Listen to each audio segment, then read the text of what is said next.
เป็นสุขศรัทธาสาธุชนญาติโยมท่านพุทธบริษัททั้งหลายวันนี้รายการธรรมประทีปส่องต่างก็ได้มาพบปะกับพ่อแม่พี่น้องศรัทธาสาธุชนญาติโยมแห่งครั้งหนึ่งวันนี้เป็นวันเสาร์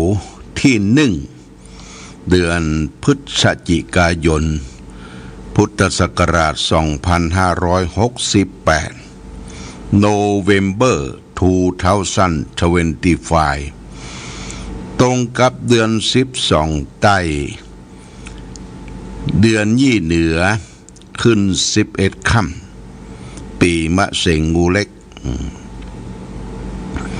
วันนี้อากาศท้องถิ่นฝนตกญาติโยมฝนตกตั้งแต่เมื่อคืนมาละนะประมาณตีหนึ่งตีสองฝนก็ตกลงมาแบบเป็นสายเป็นใยตอนนี้ยังตกอยู่เรียกว่าฝนหลังฝนหน้าหนาวก็จะเข้ามาละหลังจากที่ฝนตกลงไปนี้ก็หน้าหนาวก็จะเข้ามาเต็มที่แต่ปีนี้ทางกรมอุตุนิยมบอกว่ามันบ่พอหนาวเท่าใดนะบ่พอหนาวเท่าใดแต่จะหนาวกี่วันกี่มื้อกี่เดือนเราก็ต้องเตรียมความพร้อมผ้าห่มผ้าตุ้มผ้านุ่งกัวใบที่เคยเอาซักเอาอย่างเก็บใบก็ต้องเตรียมออกมา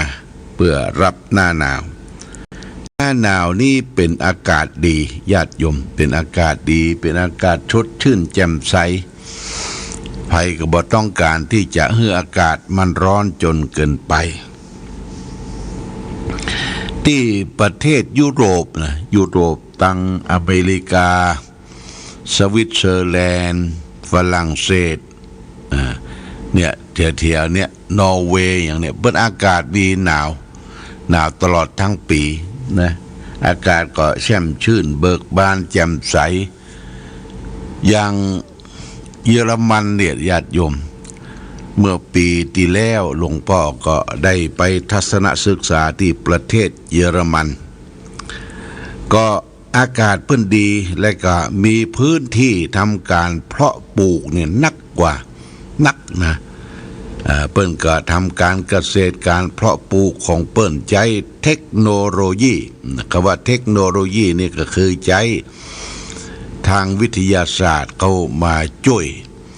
เป็นเครื่องไถเครื่องบุกเบิกทำไร่ไถนา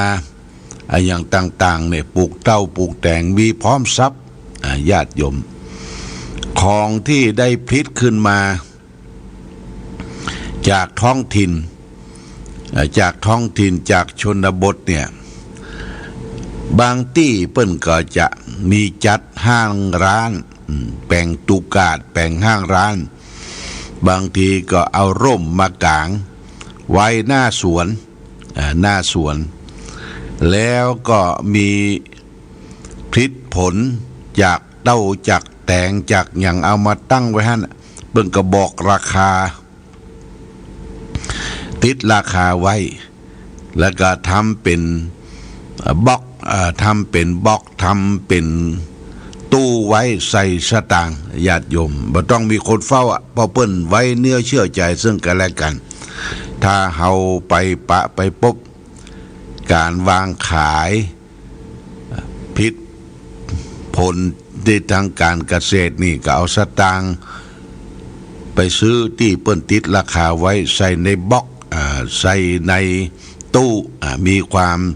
ซื่อสัตย์ต่อกันเนี่ยไม่ก็เป็นอย่างอันทั่วไปนะญาติโยมเพราะว่าเปิ้นบ่มีเวลาที่จะไปตั้งท้องที่ตลาด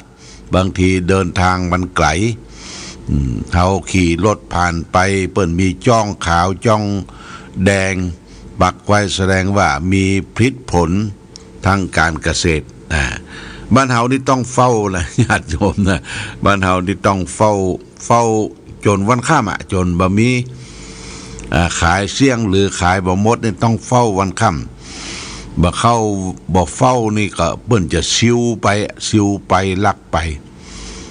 แม้แต่เปิ้นปิดร้านอยู่ในร้านนี่ก็ยังไปลักไปจกของเปิ้นไปลักไปจกของเปิ้นไปแมดของเปิ้นเพราะฉะนั้นบ้านเฮาจะต้องมีกล้องวงจรปิดกล้องวงจรปิดเนี่ยไผมาไผเข้าไผดูไผมาจ้องมามองอย่างต่างๆก็เปิดกล้องวงจรปิดที่บันทึกภาพไว้อันนี้เป็นหลักฐานนะญาติโยมหลักฐานเอาเป็นหลักฐานแจ้งตำรวจติดตามผู้ร้ายได้บางทีมันหันหน้าหันตาชัดเจนนะจำได้ว่าโอ้คนนี้อยู่ในท้องถิ่นคนนี้เคยลักขโมยของคนอื่นเนี่ยประกาศตามจับยับได้ญาติโยมท่านสาธุชนทั้งหลายในช่วงนี้เป็นช่วงเปิดเทอมแล้วก็มีช่วงการเดินทางจะต้องระมัดระวังเรื่องรถเรื่องรางจะไปเฝ้าจะไปฟังช้าได้ผ้า2 เล่มช้านี่ได้ผ้า2 เล่มได้มีด2 เล่มไปช้าถ้าไปเวยเกิดอุบัติเหตุเนี่ยแต่เจ้าก็ได้ยินข่าวรถเก๋งจะแซงรถตู้แล้วก็ตัดหน้ารถตู้ก็ชนรถเก๋งทำให้เกิดความเสียหายนักเรียนชั้นม.6 ผู้ชายอายุ18 ปีสิ้นชีวิตคำตี้ญาติโยมน้องก็เจ็บกันละนาวอันนี้ต้องระมัดระวังการเดินทางขับรถขับรางจะไปเฝ้าจะไปฟังคือมีสติยับยั้งชั่งใจนะแซงบ่พ้นแซงบ่หมดเนี่ยทางแซงทางสั่งทางโค้งพ่องเนี่ยทางโค้งอย่างเอาไปตังเชียงใหม่นี่จะมีทางโค้งหลายที่ญาติโยมเราจะไปนึกว่าบ่มีรถผ่านบ่มีรถสวนเข้ามาไปแทงทางโค้งนี่พิษเต็มที่นะเอาแซงทางโค้งนี่ก็พิษละพิษกฎจราจรนะอันนี้ต้องระมัดระวังในช่วงฝนตกฝนซึงวันนี้เป็นวันเสาร์นี้ต่างวัดพระพุทธบาทอุดมก็ยังมีการปฏิบัติธรรมนะจะมีแก่กี่คนกี่ตนกี่องค์ก็มาร่วมกันไหว้พระเป็นประจำทุกวันเสาร์ญาติโยมนะตั้งแต่9 โมงไปถึง11 โมงครึ่งมาไหว้พระแล้วก็เดินจงกรมเจริญสมาธิภาวนาทางวัดก็ได้เตรียมภัตตาหารอาหารสำหรับกับข้าวไว้ให้ศรัทธาญาติโยมเมื่อคืนที่แล้วนี่ได้ไปเทศในงานศพของป้อคำมาขนุนทองอายุ88 ปีที่วัดปัณณารามต้นหนุนประเดี๋ยวนี้กันเทศที่เปิ้นเอามาใส่กันเทศเนี่ยเปิ้นจะประยุกต์ตะคืนมีทั้งข้าวสารมีทั้งน้ำมันพืชหลายขวดแล้วก็น้ำป่าแล้วก็สิ่งสำคัญก็คือไข่ประมาณสัก5 แพ็คเพิ่งก็จัดใส่เป็นกันเทศเพราะว่ากันเทศเหล่านี้มันมีความสำคัญสามารถที่จะเอามาเลี้ยงดูปูเสือเลี้ยงคนในวัดทั้งพระทั้งเนนทั้งคนทำงานในวัดอย่างวันนี้ก็จะมีญาติโยมได้ไปร่วมกันประพฤติปฏิบัติธรรมนะหลวงพ่อก็มีจิตเจตนาที่ดีคือเผยแพร่ธรรมการเผยแพร่ธรรมนั้นก็อาศัยวิทยุ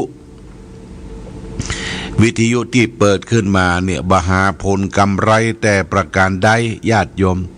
เปิดฟรีตลอดทั้งวันทั้งคืนนะก็อาศัยปัจจัยที่ได้มาจากการเทศพ่องญาติโยมบริจาคให้หอมพ่องแล้วก็เอามาเป็นค่าไฟฟ้าสถานี และค่าซ่อมแซมบำรุงของวิทยุที่เราได้จัดเผยแพร่ทุกวันตั้งคลื่นสีขาวก็ได้ถ่ายทอดวิทยุนี้ไปหลายสถานีต้องขอบคุณกับเจ้าของสถานีที่หันความสำคัญในการเผยแผ่ธรรมะในทางพระพุทธศาสนาเนี่ยญาติโยมนะก็จัดขึ้นมีที่วัดพระพุทธบาทอุดมคลื่น 100.25 เนี่ยญาติโยม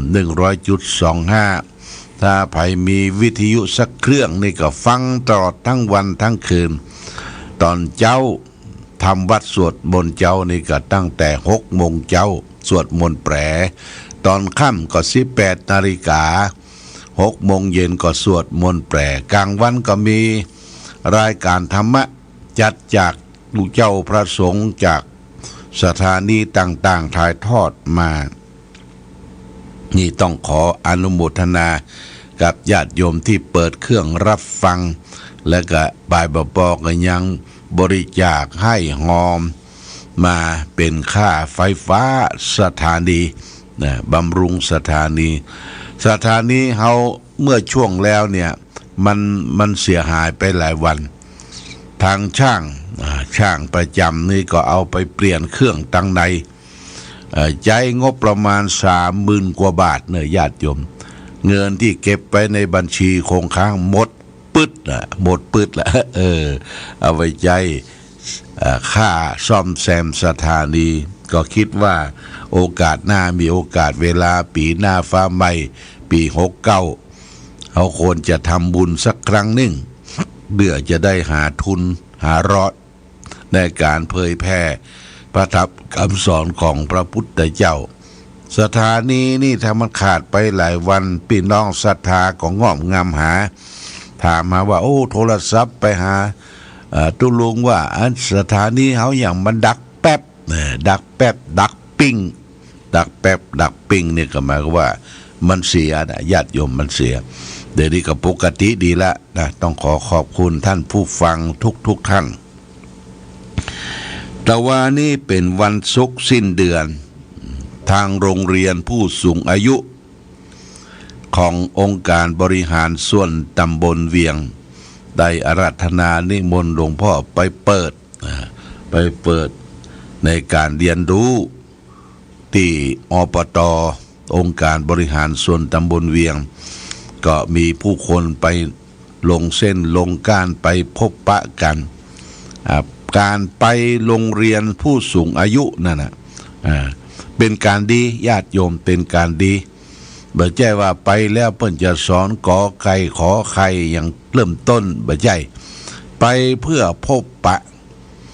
เพื่อสัมมนาเพื่อเกิดความรู้ได้พบปะหายง่อมหายเหงาแล้วก็มีห่อเข้าปากันไปโดยห่อเข้าติดไปโดยทุกคนทุกท่านก็ห่อเข้าจากบ้านเตรียมไว้ก่อนที่จะไปอย่างจะพูดวันนี้จะไปโรงเรียนผู้สูงอายุวันนี้ก็ต้องเตรียมห่อเข้านะห่อเข้าเหมือนกับตะกอนเฮาไปโรงเรียนไผมีน้ำพริกไผมีห่อนึ่งไผมีจิ้นส้มแคบหมูพริกตาแดงกับมะเตเป็นวงกินกันอู้กันไปสนทนากันไปแต่น้ำนั้นเปิ้นมีบริการน้ำนี่องค์การบริหารส่วนตำบลบริการน้ำประเดี๋ยวนี้มันกินง่ายญาติโยมมีขวดน้อยนะแจกคนขวดก็แล้วล่ะเอาบ่ต้องไปใจแก้วใจหยังกินง่ายเพราะฉะนั้นโรงเรียนผู้สูงอายุนี่ก็ขอเชิญชวนญาติโยมนะไปเปิ้นจะมีกิจกรรมหลายอย่างเข้าโครงการกิจกรรมตีมีดกิจกรรมการทำหัตถกรรมพื้นบ้านแปลงสลาดแปลงยูแปลงอย่างต่างๆเนี่ยเราไปได้ประโยชน์ญาติโยมได้ประโยชน์เพราะฉะนั้นก็ขอเชิญชวนกันไปร่วมกันในโรงเรียนผู้สูงอายุที่มีตารางมีแต่ละเดือนเพิ่นจะบอกคือว่ากำหนดกฎเกณฑ์กันไปวันใดที่ไหน แต่วันหลังเปิ้นก็จะได้ปาไปเอวพอตีหั่นตีนี่คือมีประสบการณ์ความรู้เพื่อจะได้นำมาประยุกต์ใช้ในชุมชนของชมรมผู้สูงอายุในตำบลเวียงองค์การบริหารส่วนตำบลเวียงเนี่ยคุณวรพรพรหมสุวรรณประธานองค์การบริหารส่วนตำบลเวียงหรือว่าท่านนายกองค์การบริหารส่วนตำบลเวียงก็สนับสนุนอย่างเต็มที่พร้อมกันนั้นเพิ่งก็ยังสนับสนุนต่างวัดเดี๋ยวนี้ก็มีงบประมาณให้ช่วยต่างวัดช่วยงานสลากช่วยงานส่งน้ำพระธาตุช่วยงานธรรมสัญจรและก็ช่วยงานเทศมหาชาติเนี่ยในองค์การบริหารส่วนตำบลเพิ่งก็มีส่วนร่วมอันนี้เขาก็ช่วยกันสนับสนุนกันต่อไปวันนี้ได้มาพบญาติโยมก็จะเอารักธรรมะมาฝาก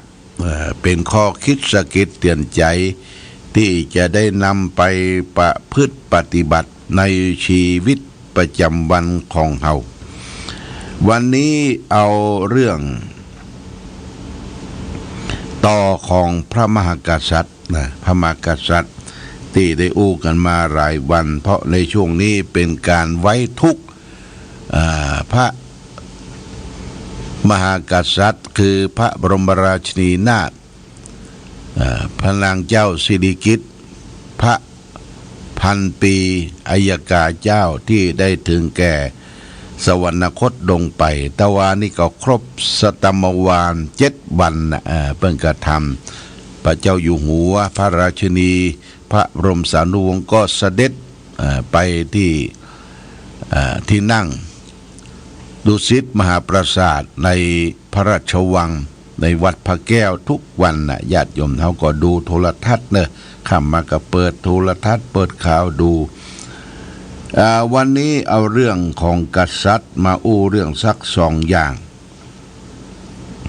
ว่าขันติโอเศธโธชะเนตัสสมิงเยโหตะปฏิสาริโน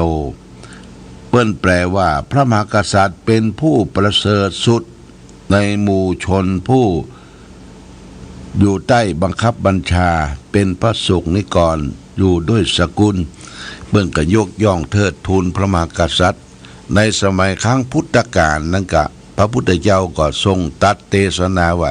พระมหากษัตริย์นั้นเป็นเทวดาโดยสมมุติเป็นสมมุติเทพปกครองบ้านปกครองเมืองพระมหากษัตริย์จะต้องมีทศพิธธรรมคือทำ10 ประการเริ่มตั้งแต่ทานังปริจาคังเป็นคนหื้อตาลเป็นคนไม่โกรธเป็นคนไม่ถือตนถือตัวทำประโยชน์ตนประโยชน์ท่านแก่พระสงฆ์นิกรปวงชนชาวไทยเพราะฉะนั้นเราอยู่ใต้พระบรมโพธิสมภารมาในยุคสมัยกรุงสุโขทัยกรุงศรีอยุธยากรุงรัตนโกสินทร์ปัจจุบันประเทศชาติบ้านเมืองเฮาบ่เคยว่างเว้นจากการดูแลของพระมหากษัตริย์ในระบอบประชาธิปไตยระบอบประชาธิปไตยปกครองโดยระบอบประชาธิปไตยประชาชนเป็นใหญ่มีปากมีเสียงโดยมีพระมหากษัตริย์เป็นประมุขของประเทศญาติโยมนะในการทำกิจกรรมต่างๆในช่วงนี้เป็นการทำกิจกรรมถวายเป็นพระราชกุศลอุทิศเป็นพระราชกุศลแด่สมเด็จพระนางเจ้าพระบรมราชินีนาถพระนางเจ้าสิริกิติ์พระพันปีอัยกาเจ้าญาติโยมบอกว่างานต่างๆก็จะต้องมีรูปพระฉายาลักษณ์ของพระองค์ทำบุญร่วมกันตอนนี้ถ้าไปไหว้ประสาที่กรุงเทพพระบาทสมเด็จพระเจ้าอยู่หัวทรงอนุญาตให้จัดถ่ายรูปถ่ายของพระราชินีเนี่ยแจกจ่ายให้คนได้ทั่วไปชื่นชมพระบารมีในกรุงเทพมหานครเปิ้นจะติดภาพมดติดพระบรมฉายาลักษณ์ตั้งแต่สมัยยุคใดถนนใดที่ไหนเปิ้นจะติดไปเป็นแถวเป็นแนวเพื่อให้พระสงฆ์นิกรได้ระลึกได้เห็นได้รู้จาก ความมีพระเมตตาของพระบรมราชินีนาถพระแม่เจ้าของชาวไทยเรานี่บ้านเฮาก็ควรที่จะมีรูปถ่ายมีความไว้อาลัยทำกันทั่วไปนี่เป็นสิ่งที่เรารักเราห่วงแหนสถาบันของพระมหากษัตริย์อยู่กับผู้คนคนไทยจนกว่าชีวิตจะหาไม่อย่างนี้เป็นต้นเอาละวันนี้รายการธรรมะประทีปส่องตางได้มาพบญาติโยม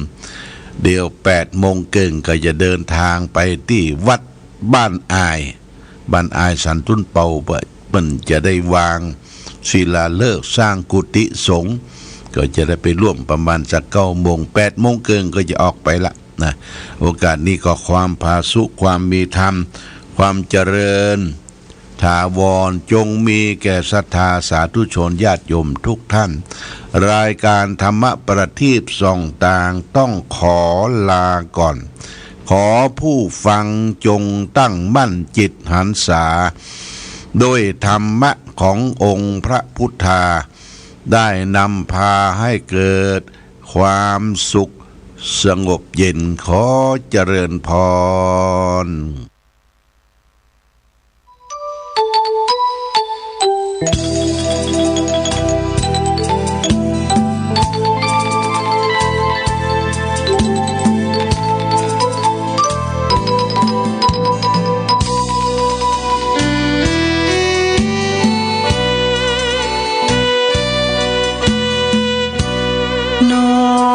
นำตำนานผ่า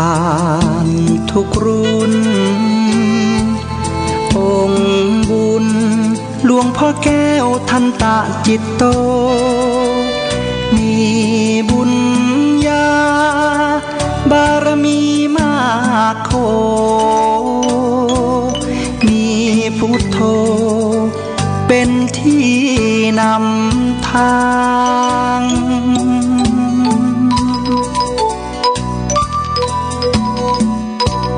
แคว้นแดนกำเนิด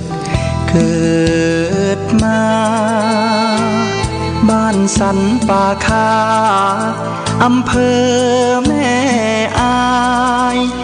ตำบลแม่สาวของเมืองเชียงใหม่แดนในทินเนื้อลานนาจิตใจผ่องใสเป็นทุนมีการุณมีจิตเมตตาใฝ่หาธรรมะน้อมนำ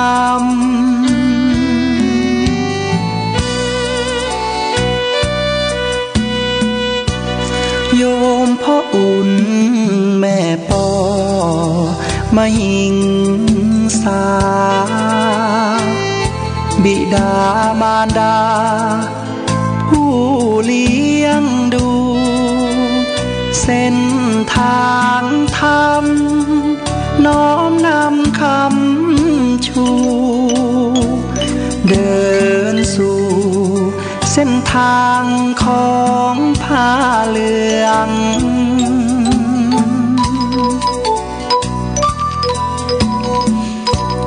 เป็นเจ้าอาวาสวัดพระบาทอุดมน้ำบ่อสาวาน้ำนี้ลือเลืองเป็นเจ้าคณะอำเภอพัฒนารุ่งเรืองฟูเฟืองเทศธรรมปฐกถาหยิบยกอุปมาเมตตาชื่นชีวาญาติโยมผู้ฟังพร้อมพรังญาติโยมศรัทธา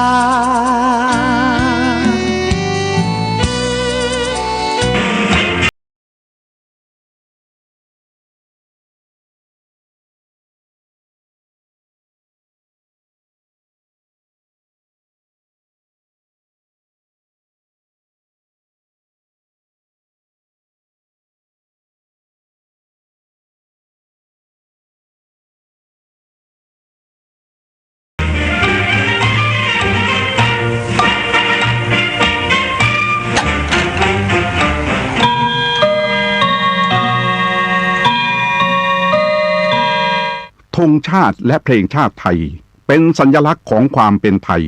เราจงร่วมใจยืนตรงเคารพธงชาติด้วยความภาคภูมิใจในเอกราชและความเสียสละของบรรพบุรุษไทย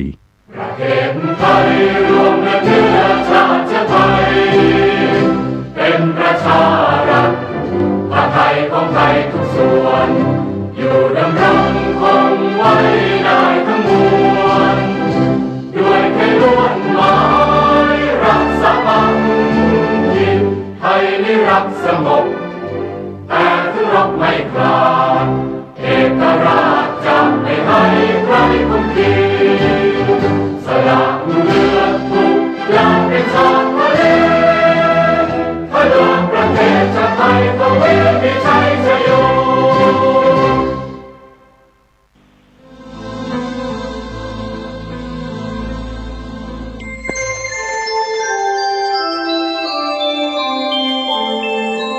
ขณะนี้ท่านกำลังฟังสถานีวิทยุกระจายเสียง FM 104.5 เมกะเฮิรตซ์ฟ้าหลั่งรินน้ำตาฟ้าสลัวแดดมืดมัวทั่วล่าเมื่อแม่สิ้นความเมตตาน่าชม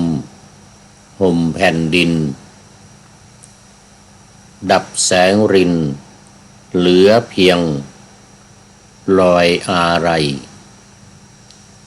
ทรงเป็นแม่แห่งแผ่นดินถิ่นสยามทรงงดงามด้วยเมตตาหน้าเลื่อมใสพระชัดรองรับราชให้รวมใจพระหทัยสงบไว้ในทุกวันพระกรุณาดุจสายทานฉโลมล่าพระเมตตาเคยห่มคลายหายหนาวสั่นราชทั้งผองคอยหมองเศร้าสุดจาบันจึงขอเทิดขวัญแม่หลวงในดวงใจเก้าแผ่นดินเย็นร่มพระบารมี93 ปีพระชนล้นเลิศใสขอพระองค์เสด็จสู่สวรรคาลัยทักสถิตที่กลางใจไทยทุกดวงขอถวายความนอบน้อมแด่พระรัตนตรัยมีพระพุทธเจ้าเป็นต้นขอถวายความเคารพพระมหาเถระพระเถรานุเถระเจ้าคณะพระสังฆาธิการทั่วโลกมีพระเดชพระคุณพระธรรมเสนาบดีเจ้าคณะภาค7วัดพระธาตุดอยสุเทพเป็นต้นและขออำนวยพรแด่ท่านผู้ฟังท่านผู้ชมสาธุชนพุทธบริษัททั้งหลายวันนี้รายการพระไตรปิฎกลอยฟ้าก็ลอยมาจากวัดพุทธารามตำบลอูซิมาอำเภอนูรมียารวีจังหวัดเฮลซิงกิประเทศฟินแลนด์วันนี้ได้ตำบลอำเภอจังหวัดมาครบแล้ว ทุกวันแม้แต่ตอนเช้าวันนี้ก็ว่าผิดถูกเรื่องของตำบลอำเภอจังหวัดนี่นะตอนนี้ก็ได้มาผสมกันวันก่อนถามพระเดชพระคุณหลวงพ่อท่านก็บอกไว้เหมือนกันแต่ว่ามันยังไม่ชัดเจนจนเมื่อวานนี้ ท่านเอกอัครราชทูตไทยประจำกรุงเฮลซิงกิได้นำกำหนดการบำเพ็ญพระราชกุศลอุทิศถวายแด่สมเด็จพระนางเจ้าสิริกิติ์พระบรมราชินีนาถพระบรมราชชนนีพันปีหลวงจึงได้รู้ครบหมดเหมือนที่ว่าไปเมื่อกี้นี้วันนี้ก็บันทึกเสียงล่วงหน้ามาจากวัดพุทธารามเป็นวันสุดท้ายผ่านทาง Facebook ไลฟ์สวัยเทพบุญเนื่องจากว่า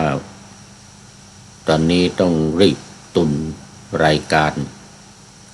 เพื่อไว้จนถึงวันที่2, 3, 4 หรือ 5ได้ยิ่งดีเพราะว่าวันพรุ่งนี้จะต้องเดินทางกลับเมืองไทยส่วนในเดี๋ยวถูกละวันรายการนี้ออกอากาศเป็นวันนี้เป็นวันที่1 พฤศจิกายนแต่ว่า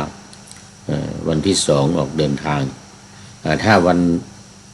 ที่บันทึกอยู่เนี่ยเป็นวันที่31 ตุลาคมก็ยังเหลืออีก2 วันเพราะนั้นในช่วงนี้ต้องตุนรายการไว้ให้เพราะว่าวันที่2, 3, 4นี่จะไม่มีเวลาในการทำอยู่ในระหว่างการเดินทางบนเครื่องบินบ้างบนเครื่องบินทั้งหมด แต่จะมีเวลาว่างอยู่ในสนามบินในช่วงหนึ่งช่วงสนามบินเซี่ยงไฮ้นี่นะนั่นก็ครึ่งวันแต่คงจะไม่มีคงจะยากกันเพราะมันมีคนมากก็จะไม่สะดวกในสนามบินแต่สมัยที่ไปประเทศเวียดนามนี่ทำได้สบายเลยในสนามบินนี่นะจัดรายการในสนามบินเลย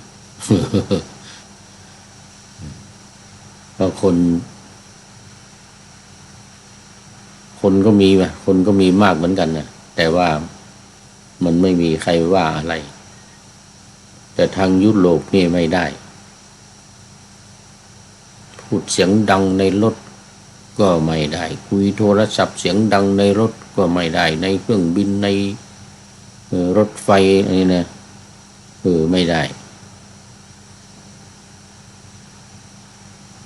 ยกเว้นว่าไม่มีคนมีน้อยอย่างนั่งในรถเนี่ยคนมีน้อยเราไปนั่งอยู่ข้างหลังนู่นเนี่ย อย่างเมื่อ2-3 อาทิตย์ก่อนเคยทำได้ที่สมัยไปประเทศรัสเวียโปแลนด์นะอยู่ขากลับคนมันไม่มีคนในรถในรถทัวร์เนี่ยคนมันมีน้อยประมาณสัก 3-4 คนนู่นผมนั่งกันข้างหน้านู่นให้เรานั่งท้ายรถข้างหลังเนี่ยก็เลยจัดรายการ ได้ 2-3 รายการอยู่นะแต่ว่าถ้าคนมีเยอะๆนี่ไม่ได้นะไม่ได้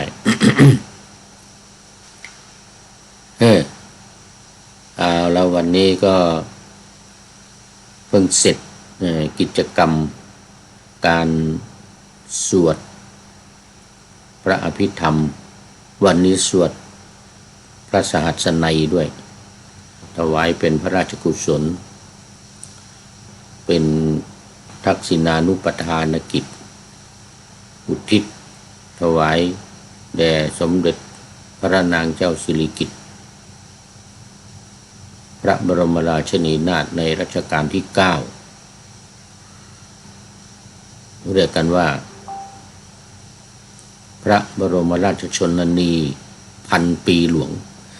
เพิ่งเสร็จไปเมื่อกี้นี้มีญาติโยมวันนี้มาจากคาเมลิน่า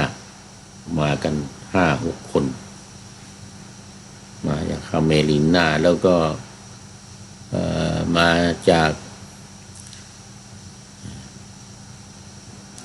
วานต้อีก3 คนวันนี้ก็ถึงเสร็จสวดสหัสนัยพระสหัสนัยอภิธรรมนี่แหละแต่มันเพิ่มเข้ามาก็เลยเรียกว่าเป็นพันสหัสนัยคือนัยยะ 1,000 เริ่มโดยเฉพาะอิทธิบาท 4ฉันทะวิริยะจิตตะวิมังขาเนี่ยนะวิมังสาเนี่ยนะฉันทาธิปัตไตยังเนี่ยนะวิริยาธิปัตไตยังจิตตาธิปัตไตยังแล้วก็วิมังสาวิต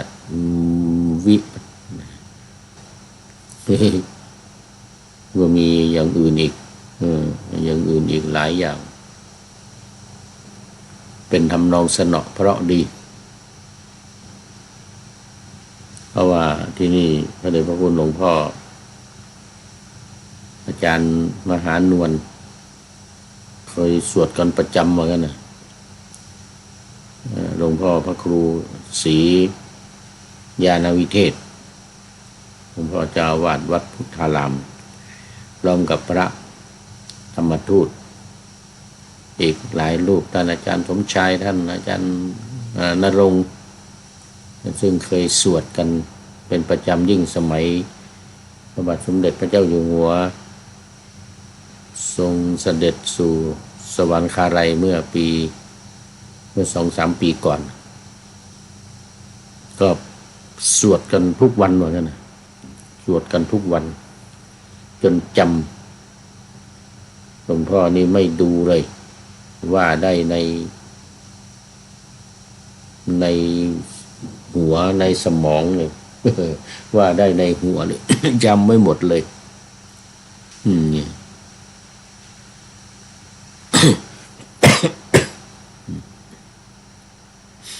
ขออภัยแล้วเราก็ฝากประชาสัมพันธ์ในวันที่ 7ญาติโยมจะได้มาร่วมกันทำบุญปัณณารสวานปัณณารสมวานให้หลวงพ่อประชาสัมพันธ์ฝากประชาสัมพันธ์ให้ญาติโยมที่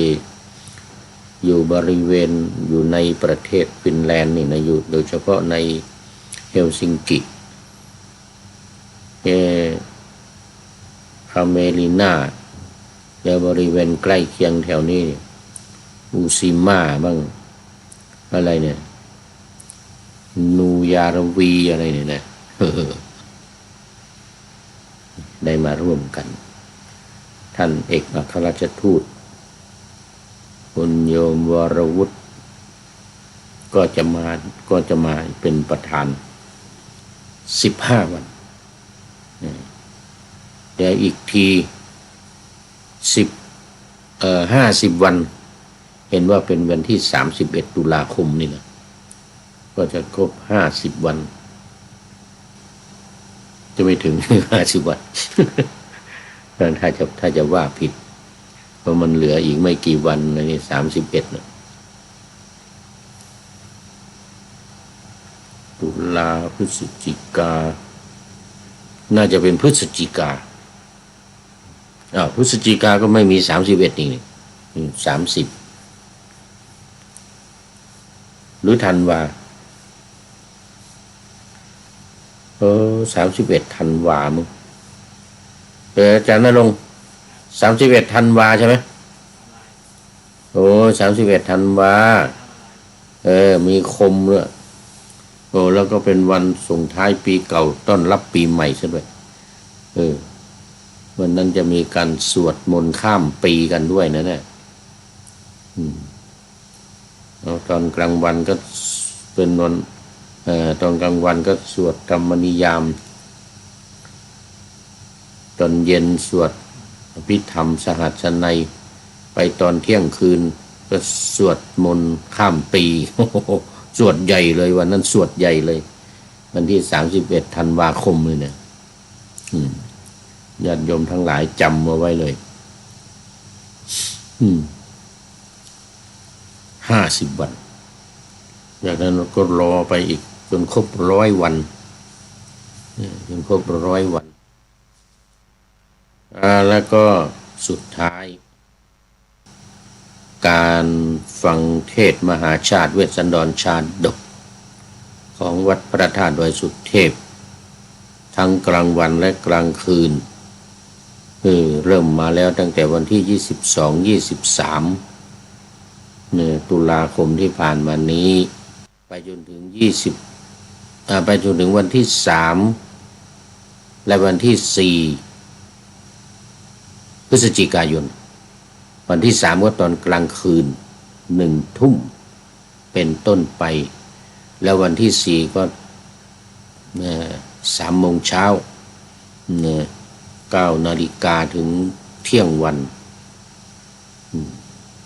เพื่อเชิญชวนได้มาร่วมกันฟังเทศมหาชาติแบบล้านนา โดยพร้อมเพียงกันและตอนนี้ก็เข้ามาสู่เนื้อหาสาระของพระไตรปิฎกกันเลยวันนี้ได้มาใหม่ได้เล่มมาใหม่พระไตรปิฎกจากวัดพุทธารามนี่ไปเอาตู้มาแกะตู้มาใหม่ๆเลยหลวงพ่อว่ายังไม่มีตั้งแต่ซื้อมานี่ยังไม่มีใครอ่านเลยว่างั้น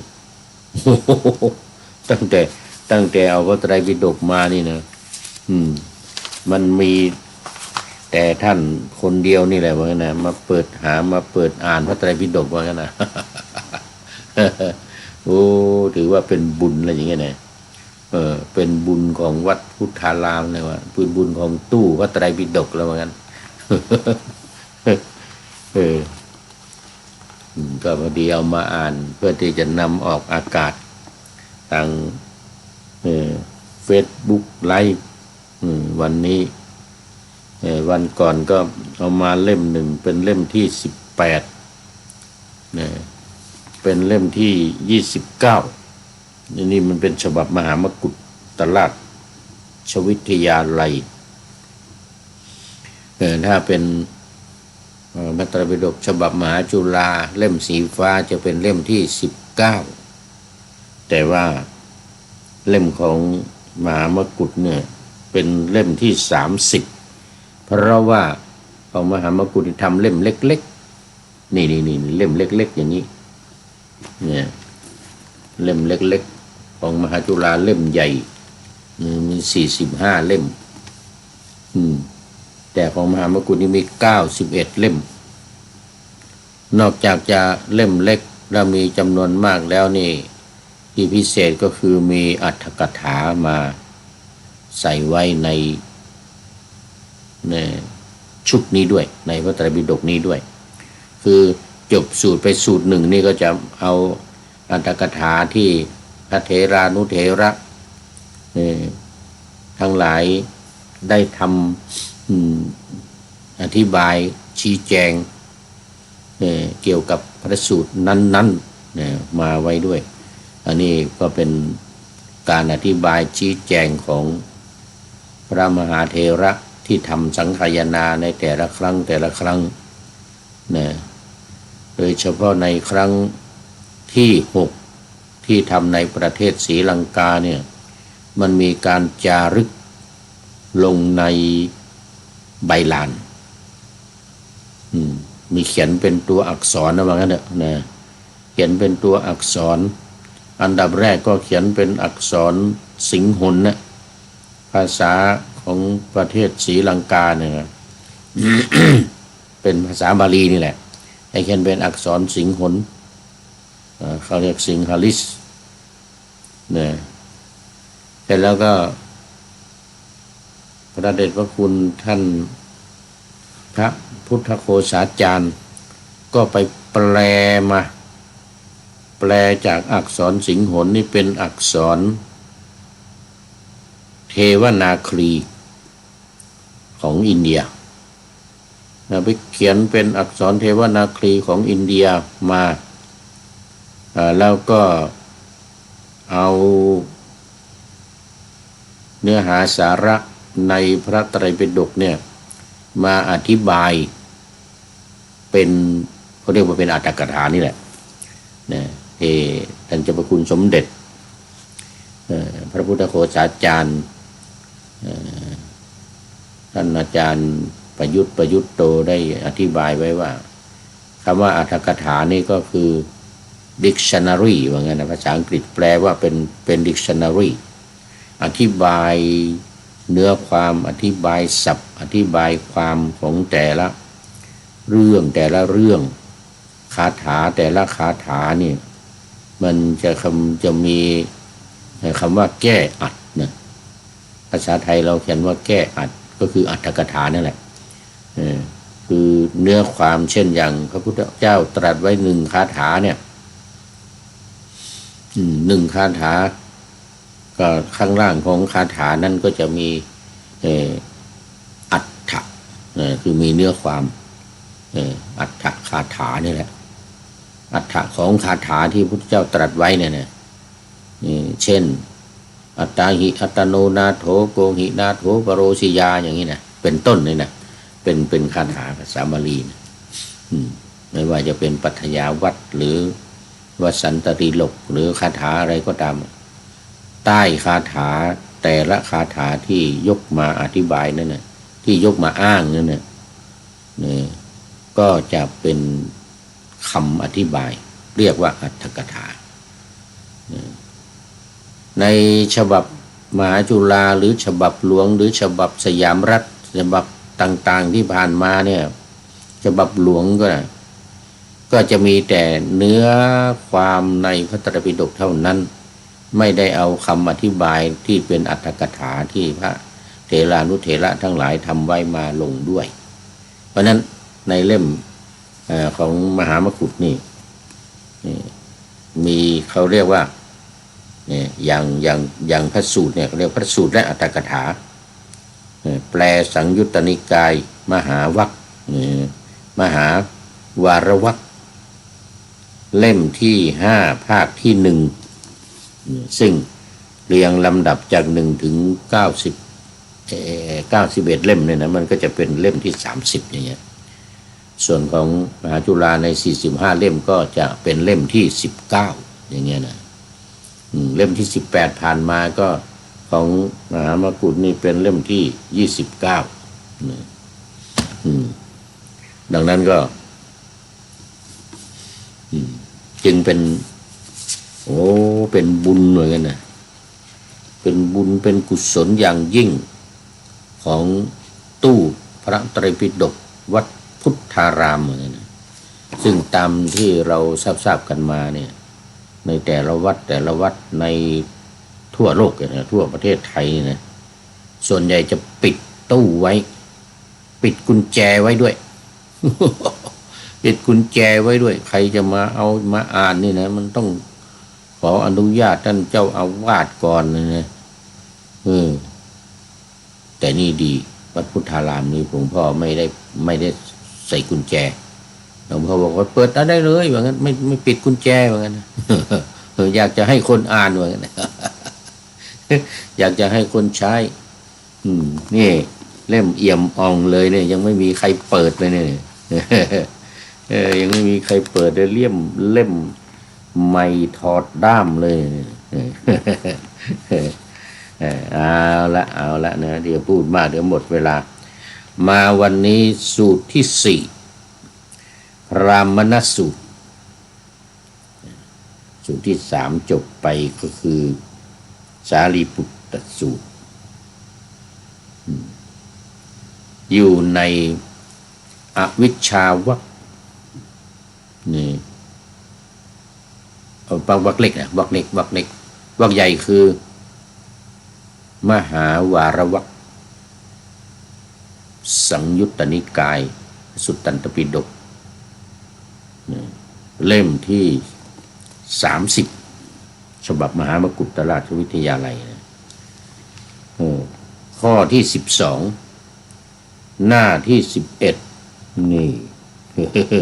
ข้อที่12หน้าที่11เลยละข้อเลยหน้าไปละ เรื่องเกิดขึ้นที่เมืองสาวัตถีแต่ในฉบับนี้ฉบับมหามกุฏนี้เขาจะใช้คำว่าสาวัตถีนิทานนิทานแปลว่าเรื่องนิทานแปลว่าเรื่องสาวัตถีนิทานก็หมายถึงว่าเรื่องนี้เกิดขึ้นในเมืองสาวัตถีถ้าเป็นฉบับมหาจุฬาที่เราอ่านกันมาเนี่ยนะว่าแปลว่าเรื่องที่เกิดขึ้นในเมืองสาวัตถีอนาถบิณฑิกะเศรษฐีก็ว่าไปเชตวันเนอนาถบิณฑิกะอารามเมบิณฑิกัสสะอารามเมนะอารามของอนาถบิณฑิกะเศรษฐีในวัดเชตวันอารามของอนาถบิณฑิกะเศรษฐีเนี่ยในครั้งนั้นก็ว่าไปนะแต่ในที่นี้เอาย่อเพียงแต่คำว่าสาวัตถีนิทานเท่านั้นเป็นที่รู้กันว่าเรื่องเกิดขึ้นที่เมืองสาวัตถีแล้วก็เอวังอานันทนาเมนะอิมังสุตตังมยาสุตตังเนี่ยนะพระสูตรนี้ข้าพเจ้าชื่ออานนท์ได้สดับมาอย่างนี้อันนี้ไม่มีในฉบับธรรมกุฏนี้ไม่เอามาลงไว้ เอวเมสุตตังไม่เอามาลงไว้ไม่มีก็ครั้งนั้นไปเลยถ้าในฉบับมหาจุฬาเนี่ยก็จะมีว่าโอ้ข้าพเจ้าชื่ออานนท์นะได้สดับมาอย่างนี้สมัยหนึ่งพระภูมิพระภาคประทับอยู่ที่เชตวันมหาวิหารอารามของอนาถบิณฑิกะว่าไปอย่างนั้นอันนี้อยู่ในคำว่าสาวัตถีนิทานหมดเลย อยู่ในคำว่าสาวัตถีนิทานหมดนี่ทั้งพระพุทธเจ้าประทับอยู่ตรงที่ตรงนั้นตรงนี้ที่นั่นนะเอาสาวัตถีที่เดียวเลยเดี๋ยวถ้าหากว่าเป็นเมืองอื่นก็จะเป็น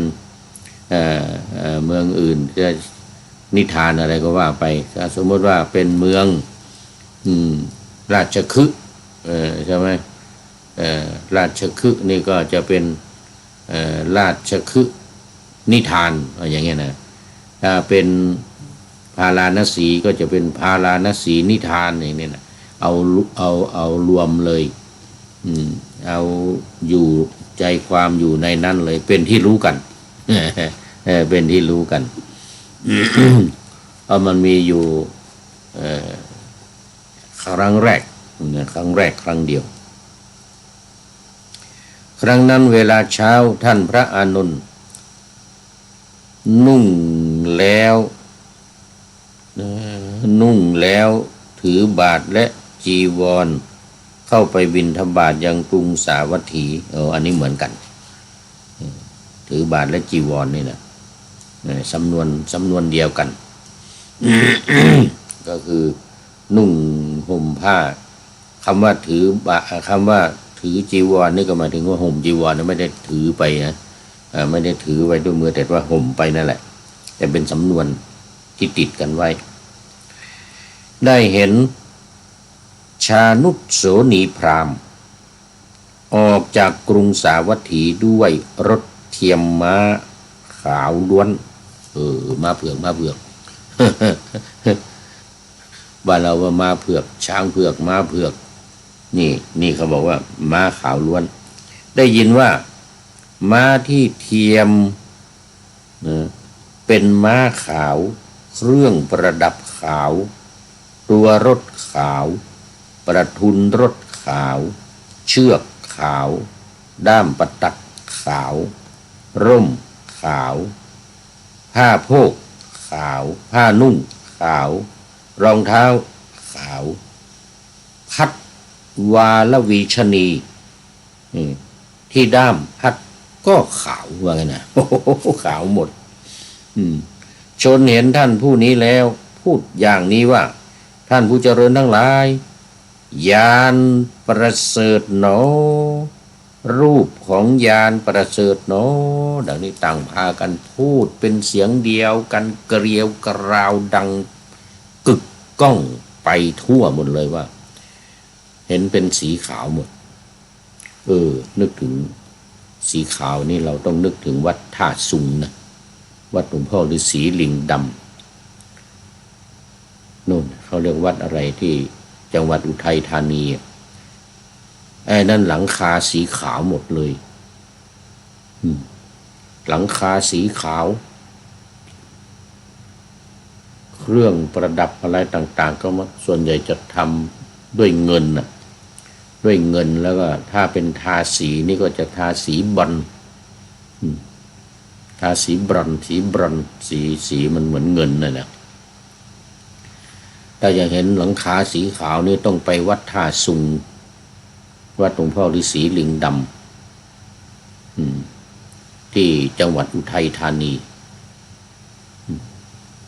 วัดท่าซุง ชื่อวัดเขายาวนะจำไม่ได้แล้วนี่ชื่อวัดนี่ยาวอยู่วัดจันทารามเหรอวัดจันทารามมันไม่ใช่จันทร์สโมสรเหรอจันทาราม สีขาวหมดเลยหลวงพ่อฤาษีลิงดำนี่นะนี่ก็ขาวหมดเลยเนี่ยรถสีขาวม้าก็สีขาวม้าเผือกเลยนะโอ้ขาวหมดเลยเนี่ยทั้งเชือกทั้งด้ามประตักผ้าโพกผ้านุ่งรองเท้าพัดวาลวีชนีเนี่ยนะด้ามขาวอีกจนชนทั้งหลายขนานนามว่าญาณประเสริฐเนาะคำว่าประเสริฐนี่แปลว่าสวยแปลว่าขาวแปลว่าเลิศแปลว่าประเสริฐสีขาวครั้งนั้นท่านพระอานนท์เที่ยวบิณฑบาตในกรุงสาวัตถีแล้วเวลาปัจฉาภัตฉันภัตตาหารเรียบร้อยแล้วเนี่ยนะกลับจากบิณฑบาตเข้าไปเฝ้าพระผู้มีพระภาคเจ้าถึงที่ประทับถวายบังคมพระผู้มีพระภาคแล้วนั่งณที่ควรส่วนข้างหนึ่งอันนี้ใช้สำนวนเดิมเอกมันตังนั่งณที่ควรส่วนข้างหนึ่งครั้นแล้วได้กราบทูลพระผู้มีพระภาคเจ้าว่าข้าแต่พระองค์ผู้เจริญขอประทานพระวโรกาสเวลาเช้าข้าพระองค์นุ่งแล้วถือบาตรและจีวรเข้าไปบิณฑบาตอันยังกรุงสาวัตถีข้าพระองค์เห็นชานุชโสนีพราหมณ์ออกจากกรุงสาวัตถีว่างั้นนะออกจากกรุงสาวัตถีด้วยรถม้าขาวล้วนได้ยินว่าม้าที่เทียมเป็นม้าขาวเครื่องประดับขาวตัวรถขาวเป็นต้นเป็นต้นทุกอย่างขาวหมดเลยชนเห็นก็พากันกล่าวว่าญาณประเสริฐหนอรูปประเสริฐหนอเหมือนนะข้าแต่พระองค์ผู้เจริญพระองค์อาจทรงบัญญัติญาณอันประเสริฐในธรรมวินัยนี้ได้ไหมหนอจะขอพระพุทธองค์บัญญัติญาณอันประเสริฐในธรรมวินัยของในพุทธศาสนานี้ในธรรมวินัยนี้ในพระพุทธศาสนาจะได้ไหมว่างั้นนะบัญญัติญาณอันประเสริฐเหมือนกับญาณของเนี่ยชานุชโสนีพราหมณ์เนี่ยว่างั้นนะชานุชโสนีพราหมณ์เนี่ยพระผู้มีพระภาคตรัสว่าดูก่อนอาน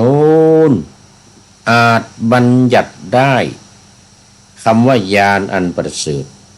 เป็นชื่อของอริยมรรคประกอบด้วยองค์8นี้เองเรียกกันว่าพรหมญาณบ้างธรรมญาณบ้างรถพิชัยสงครามอันยอดเยี่ยมบ้างนะพูดถึงพรหมญาณกับธรรมญาณเนี่ยต้องนึกถึงพระเดชพระคุณหลวงพ่อพระพรหมญาณเถระหลวงพ่อพรหมจักรสังวรนู่นวัดพระธาตุวัดพระพุทธบาทตากผ้าแล้วธรรมญาณนี่ก็นึกถึงหลวงพ่อพระธรรมจักรสังวรวัดอะไรที่อำเภอสันป่าตองวัดน้ำบ่อหลวง พรหมญาณธรรมญาณรถพิชัยสงครามว่างั้นนะอาจจะบัญญัติคำว่าญาณอันประเสริฐญาณอันประเสริฐซึ่งหมายถึงอริยมรรคมีองค์8ประการเป็นเหมือนกับญาณอันประเสริฐคือพาหนะที่จะนำไปสู่การตรัสรู้นำไปสู่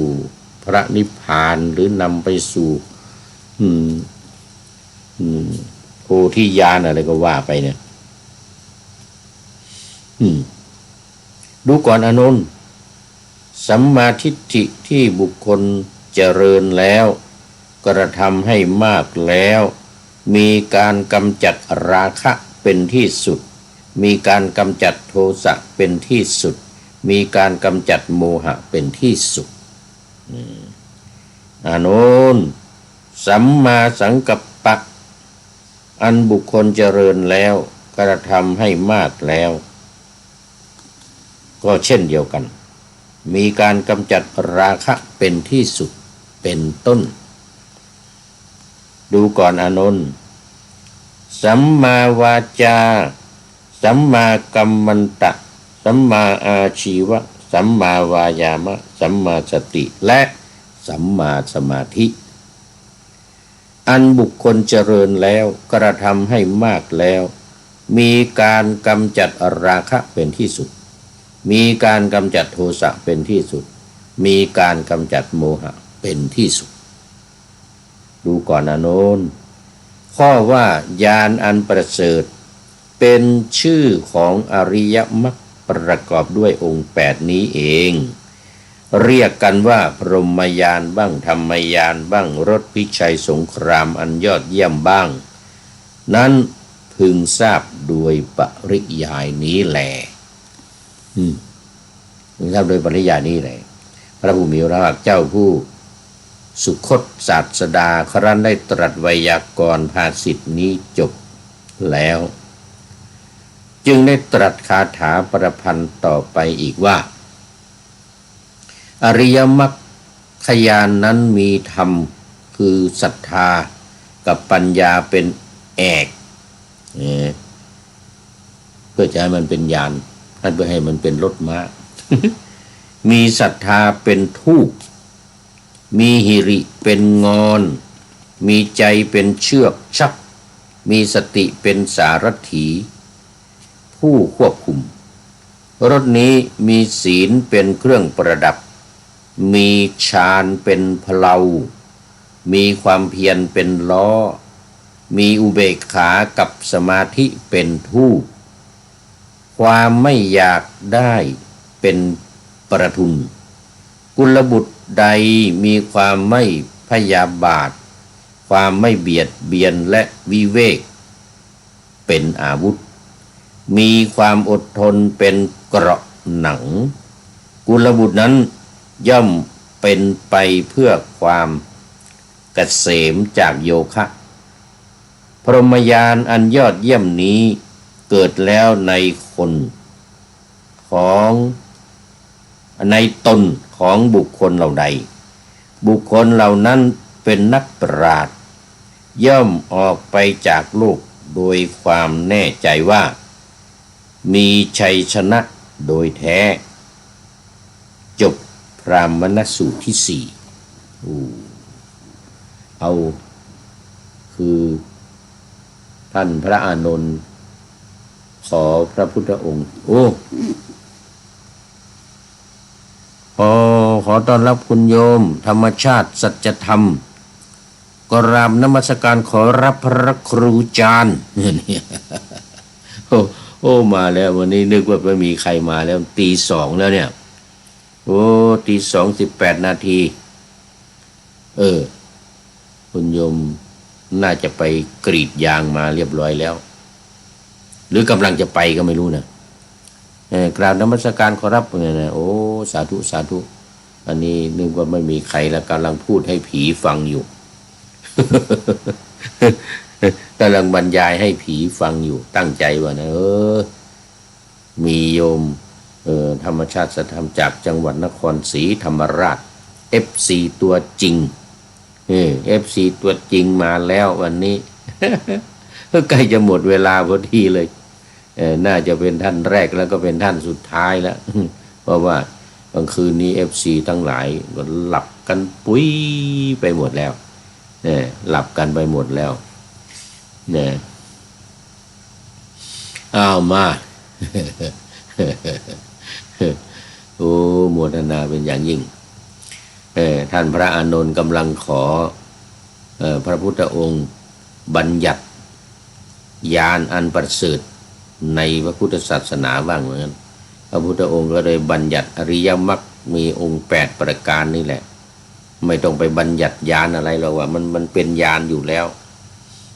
มันเป็นญาณอันประเสริฐเนี่ยศัพท์เรียกเราก็เรียกว่าอริยสัจธรรม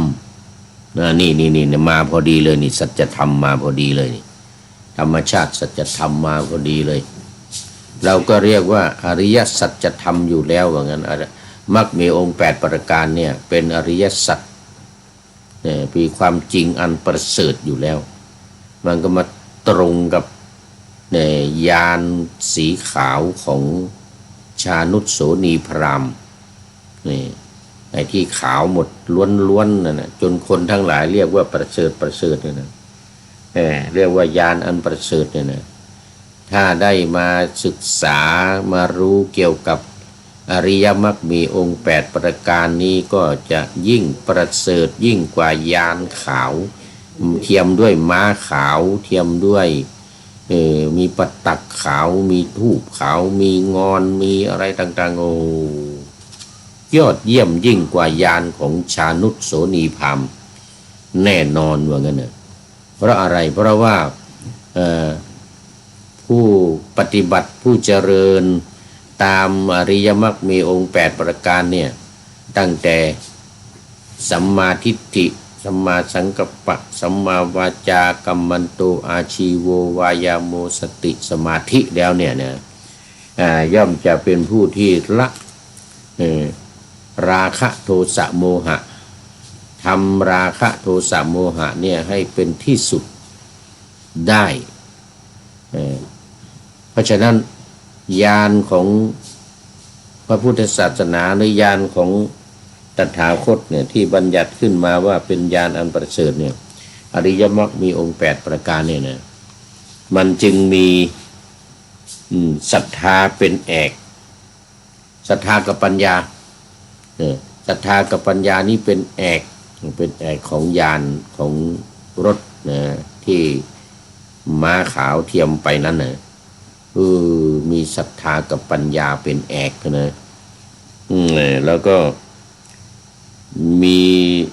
ศรัทธาอีกเหมือนกันเป็นธูปมีหิริเป็นงอนมีใจเนี่ยเป็นเชือกชักมีใจเลยมีใจเป็นเชือกชักเลยทีนี้มีสติเป็นสารถีควบคุมได้ฟังพระเดชพระคุณท่านเจ้าพระคุณสมเด็จนี่พระพุทธโฆษาจารย์หลวงพ่อประยุทธ์โตอธิบายเรื่องสตินี่เนี่ยนะมันเป็นสารถีควบคุมรถนะแต่พระเดชพระคุณหลวงพ่อบอกว่ามันบอกว่าเป็นเหมือนกับ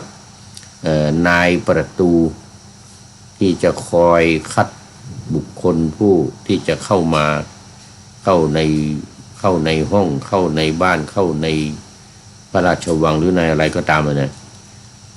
สตรีเนี่ยเหมือนกับนายทวารนายประตูทีเดียวโอ้ตอนนี้ขอต้อนรับคุณโอ้เป็นพระนี่เพชรบุญทาลูกระผมก็ฟังอยู่ครับแม่ห้องสอนเหมือนกันโอ้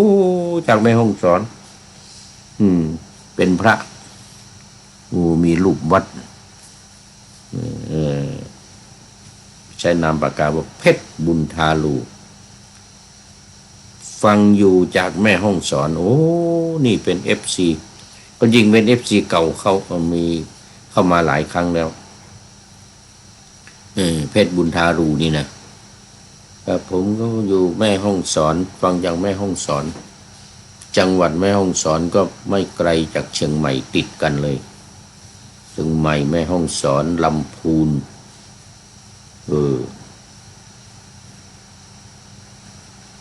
แม่ห้องสอนโอ้สาธุสาธุโมทนาเป็นอย่างยิ่งนึกว่าธรรมชาติสัจธรรมจะเป็นสุดท้าย ท่านเพชรบุญทาลูเข้ามาแล้ว เป็น สติเว้นสารถี ก็ขออภัยรถนี้มีศีลเป็นเครื่องประดับโอ้โหสุดยอด มีศีลเป็นเครื่องประดับมีอุเบกขากับสมาธิเนี่ยเป็นทูปความไม่อยากได้เป็นประทุนกุลบุตรใดมีความไม่พยาบาทความไม่เบียดเบียนและวิเวกเนี่ยเป็นอาวุธนะมีวิเวกเป็นอาวุธแล้วก็มีความอดทนเป็นเกราะหนังเครื่องกำบังกุลบุตรนั้นย่อมเป็นไปเพื่อความเกษมจากโยคะก็คือปราศจากกิเลสโยคะทั้งหลายกามโยคะภวโยคะทิฏโธทิฏฐโยคะแล้วก็อวิชชาโยคะโยคะเป็นเครื่องคล้องเครื่องจ้องเครื่องข้องเครื่องประกอบให้ติดอยู่ในโลกนี้พรหมญาณอันยอดเยี่ยมนี้เกิดแล้วในตนของบุคคลเหล่าใดบุคคลเหล่านั้นเป็นนักปราชญ์ย่อมออกไปจากโลกโดยความแน่ใจว่ามีชัยชนะโดยแท้ก็คือออกจากโลกนี้ออกจากวัฏสงสารนี้เข้าสู่นิพพานซึ่งเป็นอีกโลกหนึ่งพ้นจากโลกมนุษย์พ้นจากโลกเทวดาพ้นจากโลกวัฏสงสารนี้ได้อย่างแน่นอนเพราะอริยมรรคมีองค์8ประการเป็นญาณเป็นพาหนะที่จะนำไปสู่พระนิพพานนำไปสู่เป้าหมายสูงสุดในพระพุทธศาสนาได้อย่างแน่นอนเอาละตอนนี้ก็มาดูอรรถกถาบ้าง คำอธิบาย dictionary เพิ่งทราบวินิจฉัยในพรามณสูตรที่4บทว่าสัพพเสเตนะวรวาพิรเถนะความว่าด้วยรถเทียมด้วยม้า4 ตัวอันขาวล้วนสัพพเสเตนะอันขาวล้วนวรวาลาพิรเถนะโอ้เรียกว่าม้าขาวม้า4 ตัวอันมีสีขาวล้วนสัพพเสตะแปลว่าขาวเหมือนเสตัมพรเสตัมพรคือมีเครื่องประดับเครื่องนุ่งห่มสีขาวนิกายของศาสนาเชนมีเสตัมพรคือหมู่นุ่งผ้าขาวแล้วก็ที่คำพรหมู่นุ่งฟ้าที่คำพรนี่แปลว่าฟ้าท้องฟ้าหน้าผาอากาศนุ่งลมฟ้า ได้ยินว่ารถมีล้อและซี่กรงทั้งหมดได้หุ้มด้วยเงินหุ้มด้วยเงินนี่นะ ก็ชื่อว่ารถมีสองอย่างคือรถรบหนึ่งรถเครื่องประดับหนึ่งนี่เรียกว่ารถที่ประกอบด้วยเงินเหมือนวัดท่าซุงวัดจันทารามท่าซุงอย่างที่ว่าเมื่อกี้เนี่ยใช้เงินนะประดับให้มันเป็นสีขาวในรถนั้นรถรบมีสันฐานสี่เหลี่ยมไม่ใหญ่นักสามารถบรรทุกคนได้2 คนหรือ3 คนรถเครื่องประดับเป็นรถใหญ่คือโดยยาวก็ยาวโดยกว้างก็กว้างรถประดับประดานี่นะคนถือร่มวาลวิชนีถือพัดใบตาลย่อมอยู่ในรถนั้นดังนั้นคน8 คนหรือ10 คนสามารถเพื่อจะยืนก็ได้นั่งก็ได้นอนก็ได้ตามสบายอย่างนี้นั่นแหละแม้รถนี้จัดเป็นรถเครื่องประดับรถมี2 อย่างนะรถเครื่องประดับกับรถที่จะไปสู้ไปรบตบมือสู้รบตบมือกับอริฆ่าศึกศัตรูเสตาสุทังอัสสาแปลว่าม้าขาวคือมีสีขาวตามปกติบทว่าเสตารังการาแปลว่าเครื่องประดับของม้าเหล่านั้นได้เป็นของสำเร็จด้วยเงินแสดงว่าเครื่องประดับต่างๆนี่เป็นเงินหมดแต่ที่ว่ามันเป็นสีขาวเนี่ยมันเพราะว่าเงินเนี่ยมันเป็นสีขาวยิ่งถูกแสงแดดนี่นะมันยิ่งจะเป็นสีขาววาววับเลยทีเดียวเสโตรัตโถรถชื่อว่าขาวเสโตรัตโถเพราะหุ้มด้วยเงินและเพราะประดับด้วยงาในที่นั้นๆโดยในอันกล่าวแล้วแลเสตปริวาโรรถเหล่าอื่นหุ้มด้วยหนังราชสีห์บ้างหุ้มด้วยหนังเสือเหลืองบ้างหุ้มด้วยผ้ากำพลเหลืองบ้างฉันใดรถนี้หาเป็นฉันนั้นไม่ส่วนรถนี้ได้หุ้มด้วยผ้าอย่างดีบทว่าเสตารัศมิโยความว่า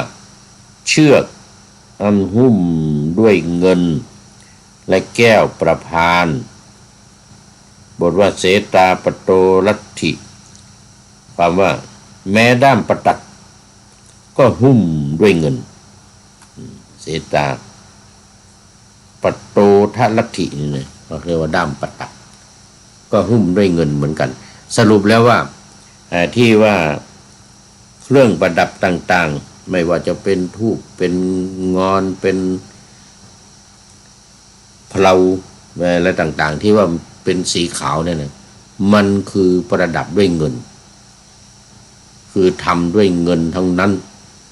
มันจึงกลายเป็นสีขาวมันจึงกลายเป็นสีขาวโอ้อรรถกถาอธิบายเกี่ยวกับเรื่องของพรามณสูตรเนี่ยเกี่ยวกับญาณอันประเสริฐของชานุสโสนีพราหมณ์นี่ยาวมากเลยนะผมไม่ทันแล้ววันนี้หมดเวลา วันนี้หมดเวลาก็เอาไว้แค่นี้ก่อนเดี๋ยววันต่อไปก็จะได้มาอธิบายเพิ่มเติมโดยวันนี้เอาแค่นี้วันต่อไปจะก่อนที่จะขึ้นสูตรต่อไปจะได้มาทบทวนและอธิบายเพิ่มเติมเกี่ยวกับอรรถกถาที่อธิบายเรื่องของพรามณสูตรนี้ เอาละตอนนี้หมดเวลาเอาไว้แค่นี้ก่อนมีข้อคิดท้ายรายการวันนี้มีข้อคิดจากเดี๋ยวกันเนอะเขาเรียกกันว่านักแหล่ชื่อดังอาจารย์ธีรเดช สหเพชรที่เรารู้จักกันว่าธีรเดชเพชรกำแพงเนื่องจากว่าเป็นคนกำแพงเพชรอาจารย์ธีรเดชนี่นะสมัยก่อนเป็นพระแลชื่อดังของจังหวัดกำแพงเพชรพระอาจารย์ธีรเดชตอนนี้ก็มาเป็นหมอขวัญเรียกขวัญนาคแล้วก็วันนี้มาเรียกมาแลเรื่องของพระนางเจ้าสิริกิติ์พระบรมราชชนนีพันปีหลวงเป็นคนแลแต่ว่าคนแต่งคนประพันธ์คือผู้ช่วยศาสตราจารย์นายแพทย์สุรัตน์ตรันประเวศอันนี้อยู่คณะแพทยศาสตร์มหาวิทยาลัยเชียงใหม่เป็นผู้ประพันธ์บทแลนี้ ว่าฟ้าหลังรินน้ำตาฟ้าสลัวแดดมืดมัวทั่วล่าเมื่อแม่สิ้นความเมตตาน่าชมห่มแผ่นดินดับแสงรินเหลือเพียงรอยอาลัยทรงเป็นแม่แห่งแผ่นดินถิ่นสยามทรงงดงามด้วยเมตตาน่าเลื่อมใสพระฉัตรรองรับราชให้รวมใจพระหทัยสงบไว้ในทุกวันพระกรุณาดุจสายทานฉโลมล่าพระเมตตาเคยห่มคลายหายหนาวสั่นราชทั้งผองควายหมองเศร้าสุดจาบันจึงขอเทิดขวัญแม่หลวงในดวงใจเก้าแผ่นดินเย็นร่มเพราะบารมี93 ปีพระชนล้นเลิศใสขอพระองค์เสด็จสู่สวรรคาลัยทัสถิตที่ดวงใจไทยทุกดวงอันนี้ก็เนื่องในการเสด็จสู่สวรรคาลัยของพระนางเจ้าสมเด็จพระนางเจ้าสิริกิติ์พระบรมราชินีนาถในรัชกาลที่9แล้วก็เป็นพระบรมราชชนนีพันปีหลวงเอาโมทนาขอบคุณไว้ณที่นี้เป็นอย่างยิ่ง เอาละตอนนี้ก็คุณโยมเพชรบุญทาโลก็เป็นท่านสุดท้ายเป็นภาพหรือเปล่านะจำไม่ได้แม่นยำละไม่ได้ดูโปรไฟล์นานแล้วกระผมก็ฟังอยู่ครับจะจากแม่ฮ่องสอนเป็นท่านสุดท้ายเข้าสู่เส้นชัยของรายการในวันนี้ขอโมทนาเป็นอย่างยิ่งขอนำพระไตรปิฎกลอยฟ้าไปจากผู้ฟังทั้งหลายในโลกล่าวันต่อไปจะได้จรย้อนกลับมาสู่สถานีใหม่ให้ท่านฟังอย่าลืมเปิดวิทยุหรือเครื่องรับโทรศัพท์โมบายคอมพิวเตอร์ผัง YouTube เฟซเพจไลน์ให้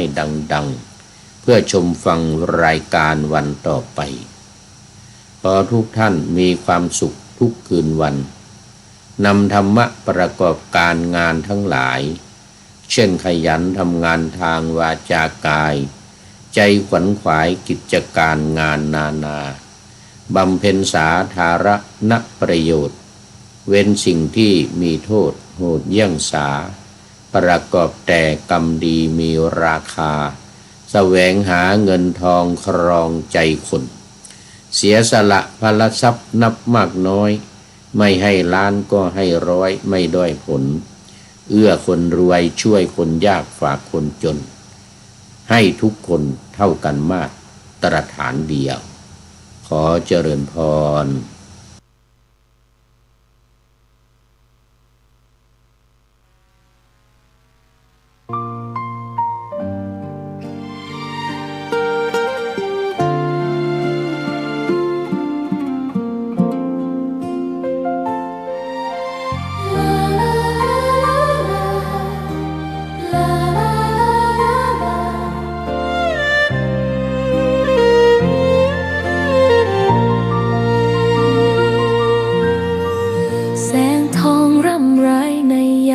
อุตสา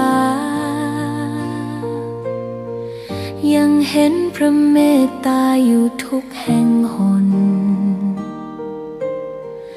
น้ำพระทัยฉโลมใจคนทั่วพื้นแผ่นดินยังอบอุ่นรอยยิ้มพระพักตร์ยังส่องแสงในดวงใจไทยไม่ลืมเสียงสายลมแผ่วเบาเหมือนเอ่ยคำปลอบว่าพระองค์ยังอยู่ใกล้ขอกราบแทบบาทด้วยรักนิรันดร์น้ำตาหลั่งพลันจากใจคนไทยแม้เสด็จสู่ฟ้าไกลแต่พระหฤทัยอยู่ในแผ่นดินนี้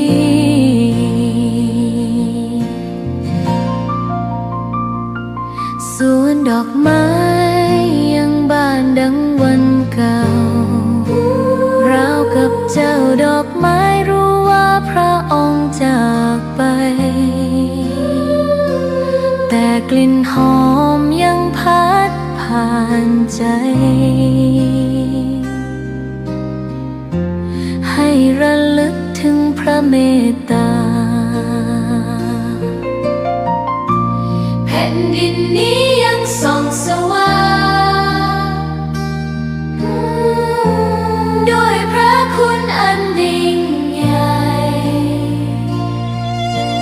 ขอเดินตามรอยเท้าแห่งพระแม่ไปด้วยศรัทธาไม่เสื่อมคลายขอกราบแทบบาทด้วยรักนิรันดร์น้ำตาหลั่งพลันจากใจคนไทยแม้เสด็จสู่ฟ้าไกลแต่พระห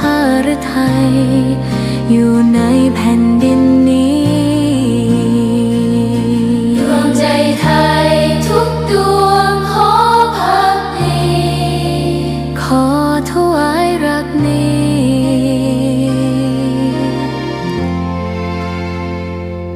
นิรันดร์แด่พระพันปีหลวง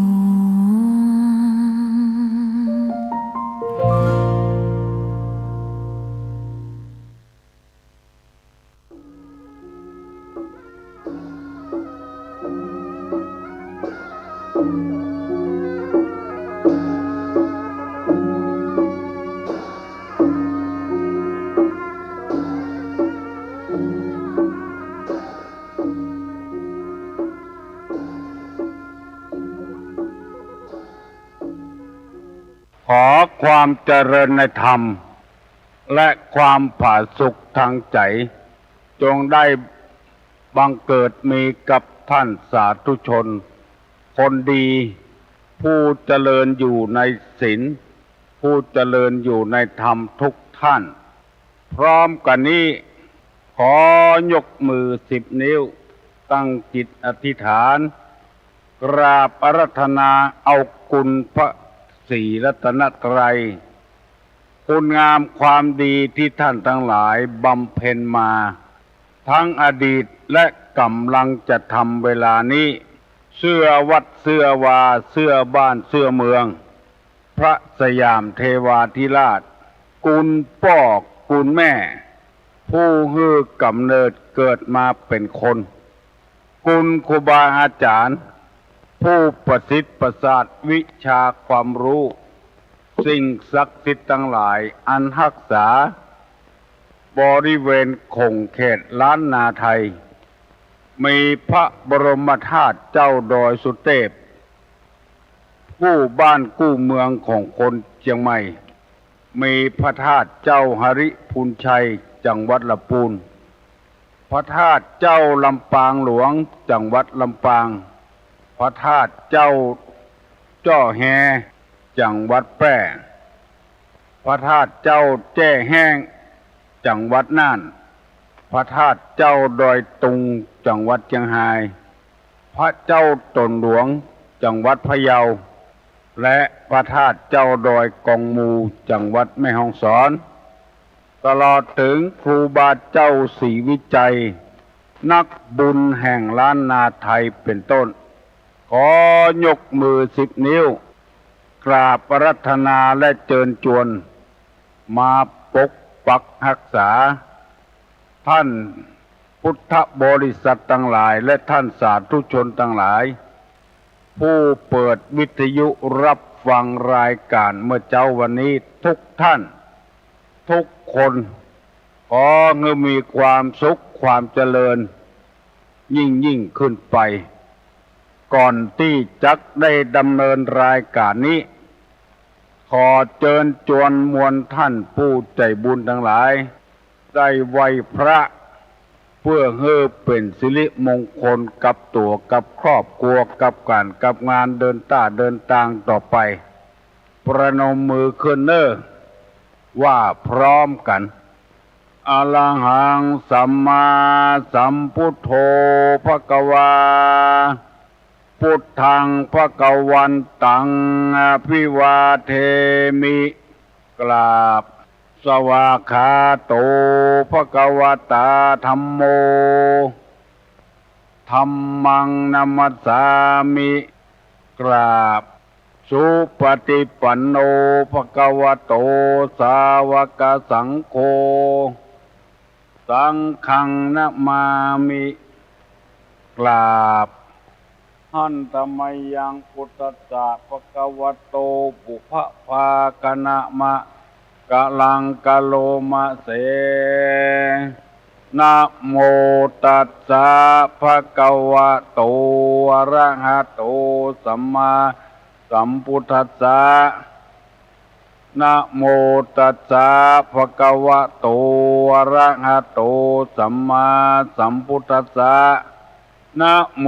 ตัสสะภะคะวะโตอะระหะโตสัมมาสัมพุทธัสสะพุทธังสรณังคัจฉามิธัมมังสรณังคัจฉามิสังฆังสรณังคัจฉามิตุติยัมปิพุทธังสรณังคัจฉามิ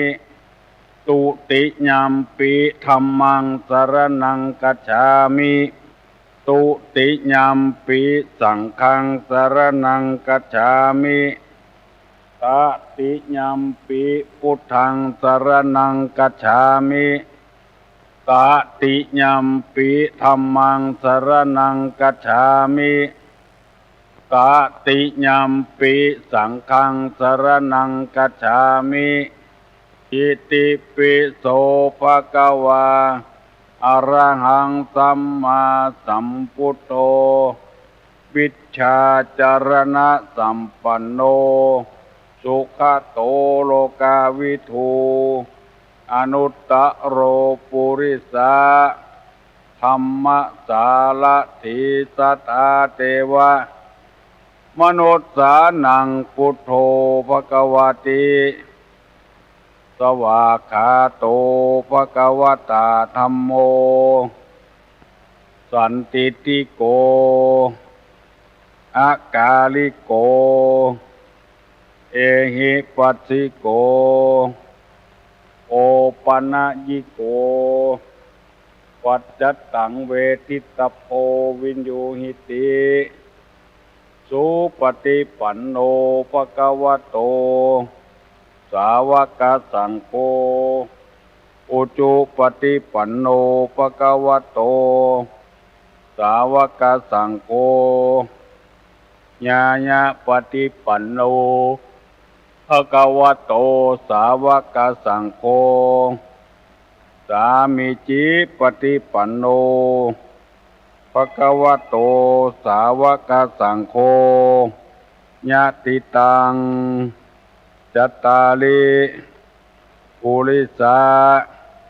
ยุคานิ อัฏฐาปุริสาปุคาราเอสะภะคะวะโตสาวกสังโฆอาหุไนโยวาหุไนโยทักขิไนโยอัญจลิกาลนิโยอนุตตรังปุญญเขตังโลกัสสติกราบหนึ่งกราบสองกราบสามกาเลนะธรรมัสสวนังเอตัมมังครมุตตมังมาแล้วเนอะมาแถมแล้วมากูเจ้า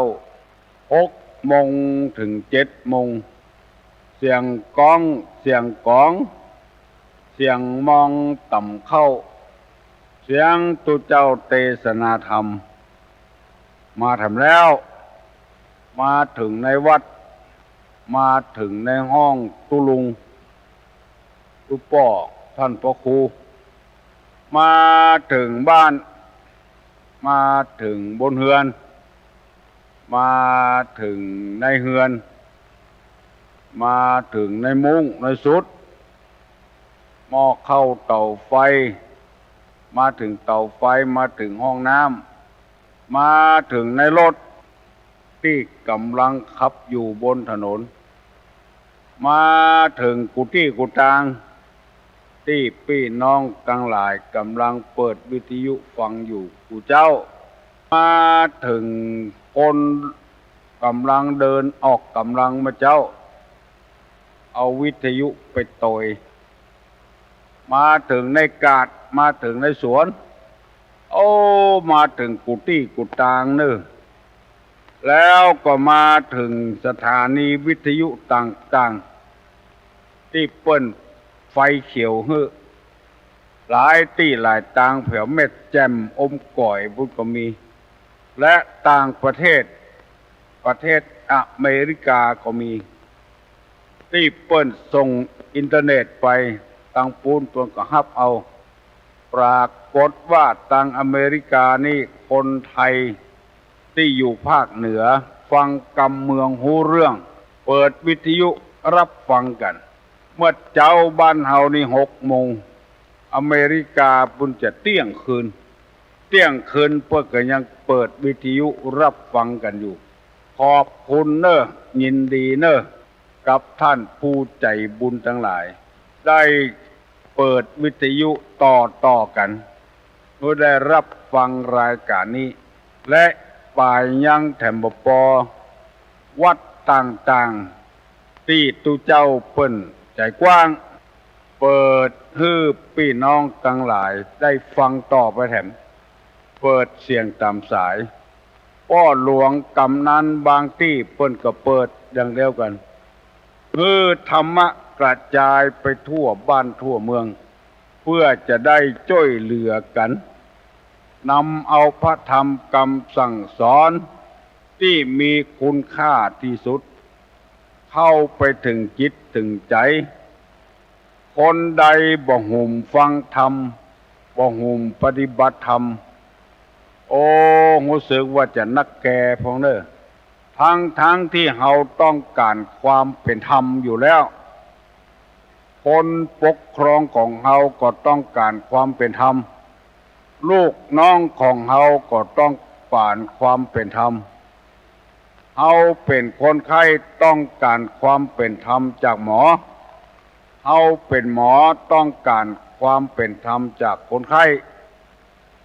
เฮาเป็นประชาราษฎรต้องการความเป็นธรรมจากทหารจากตำรวจ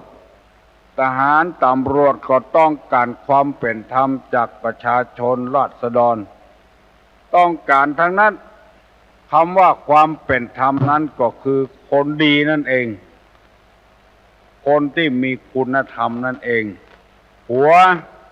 ให้ได้เมียที่มีความเป็นธรรมเมียก็ต้องการผัวต้องการความเป็นธรรมตุเจ้าอยู่วัดก็ ก็ต้องการความเป็นธรรมจากศรัทธาตายกตายิกาบ่มองกันในแง่ร้ายแง่เดียวทนุบำรุงพระพุทธศาสนาโดย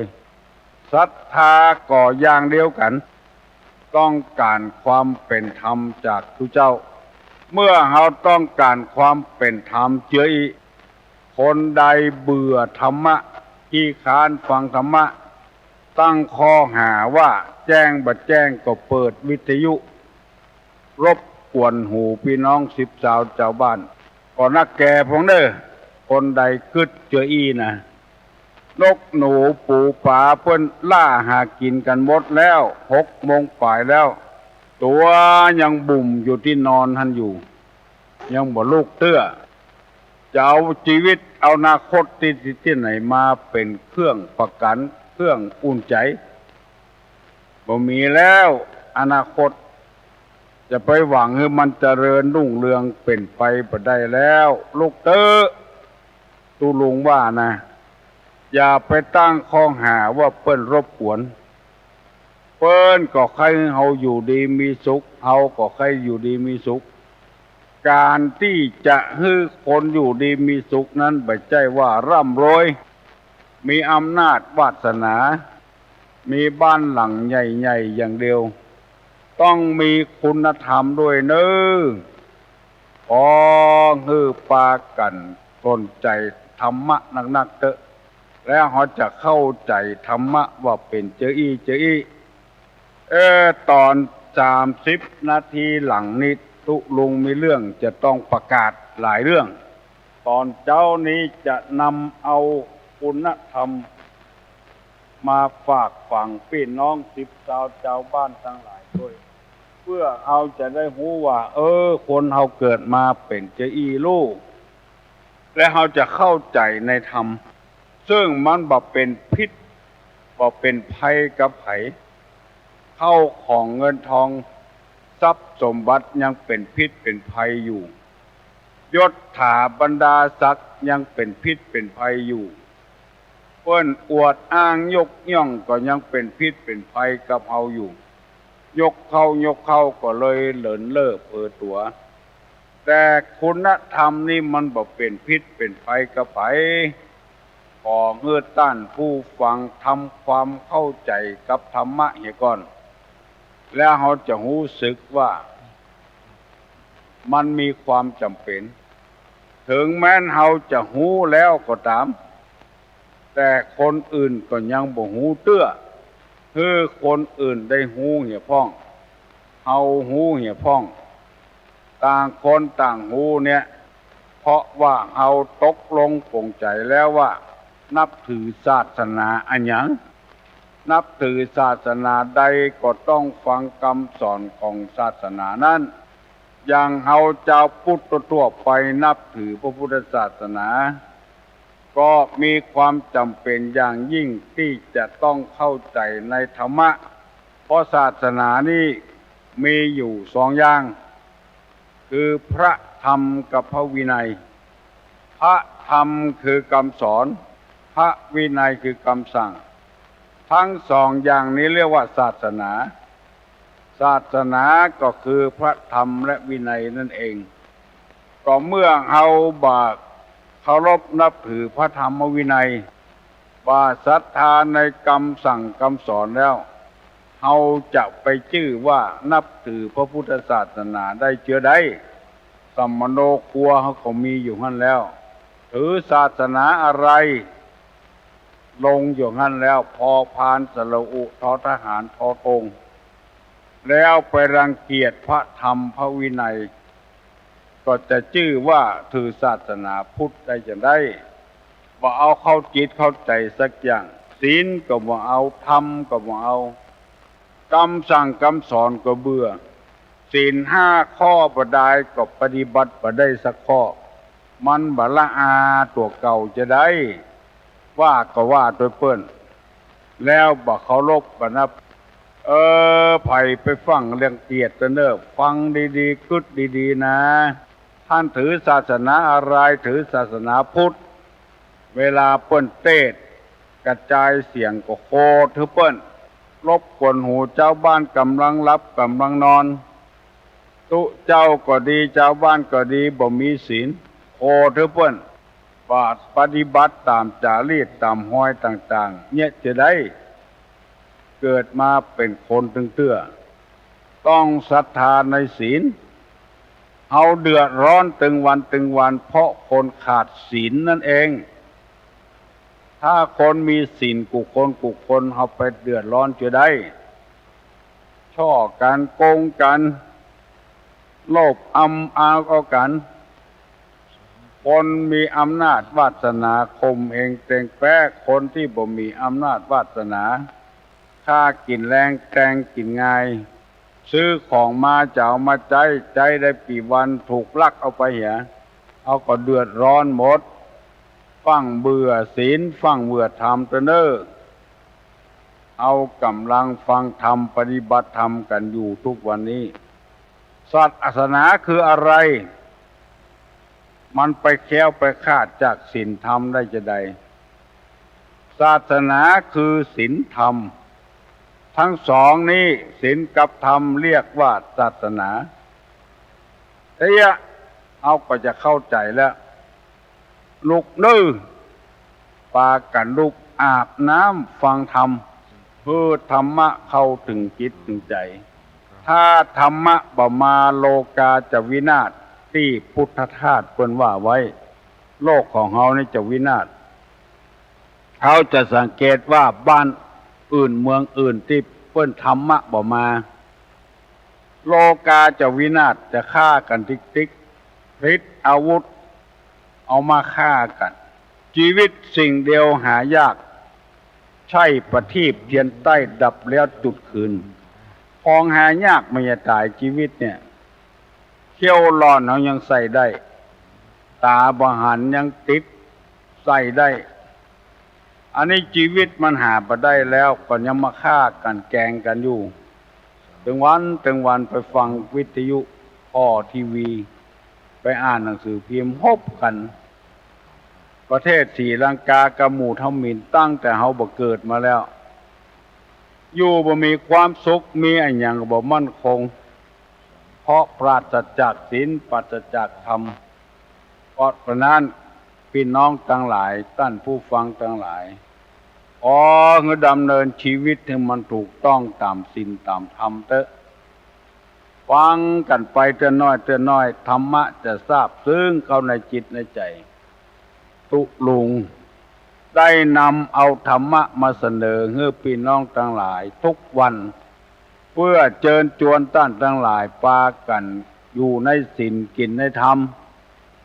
แล้วมันม่วนอยู่ม่วนที่มันบ่ม่วนก็เพราะอันเนี้ยกล้าโดยสารรถยนต์ลุกในเวียงมาถึงแม่ริมปกติเพิ่นจะเก็บเท่าใดก็เก็บเท่าอันไปหันคนต่างจังหวัดต่างประเทศมาขึ้นราคาให้เพิ่นแถมขึ้นบันหน้าบัตาน่ะอันเนี้ยมันบ่อยู่ในศีลบ่กินในธรรมเพิ่นมาจ่ายสตางค์ก็ถึงน้อยแล้วเอาของเพิ่นนักขึ้นแถมว่าไผบ่ฮู้อาจจะเป็นความจริงคนต่างประเทศเพิ่นมาบ่ฮู้ราคาเท่าอันเท่าอีเก็บของเพิ่นสูงลงไปมีรายหนึ่งเขาเล่าให้ตุลุงฟังรับจ้างถีบ3 ล้อลุกจากสถานีรถไฟมาถึงตลาดวโรรสฝรั่งเอาสตางค์ฮื้อในสมัยแต่ก่อนนั้นมันแปลงเอาใบสาวฮื้อคนขับรถก็กำใบสาวในแยงไปแยงมาตามปกตินี่เก็บ10 บาทแท้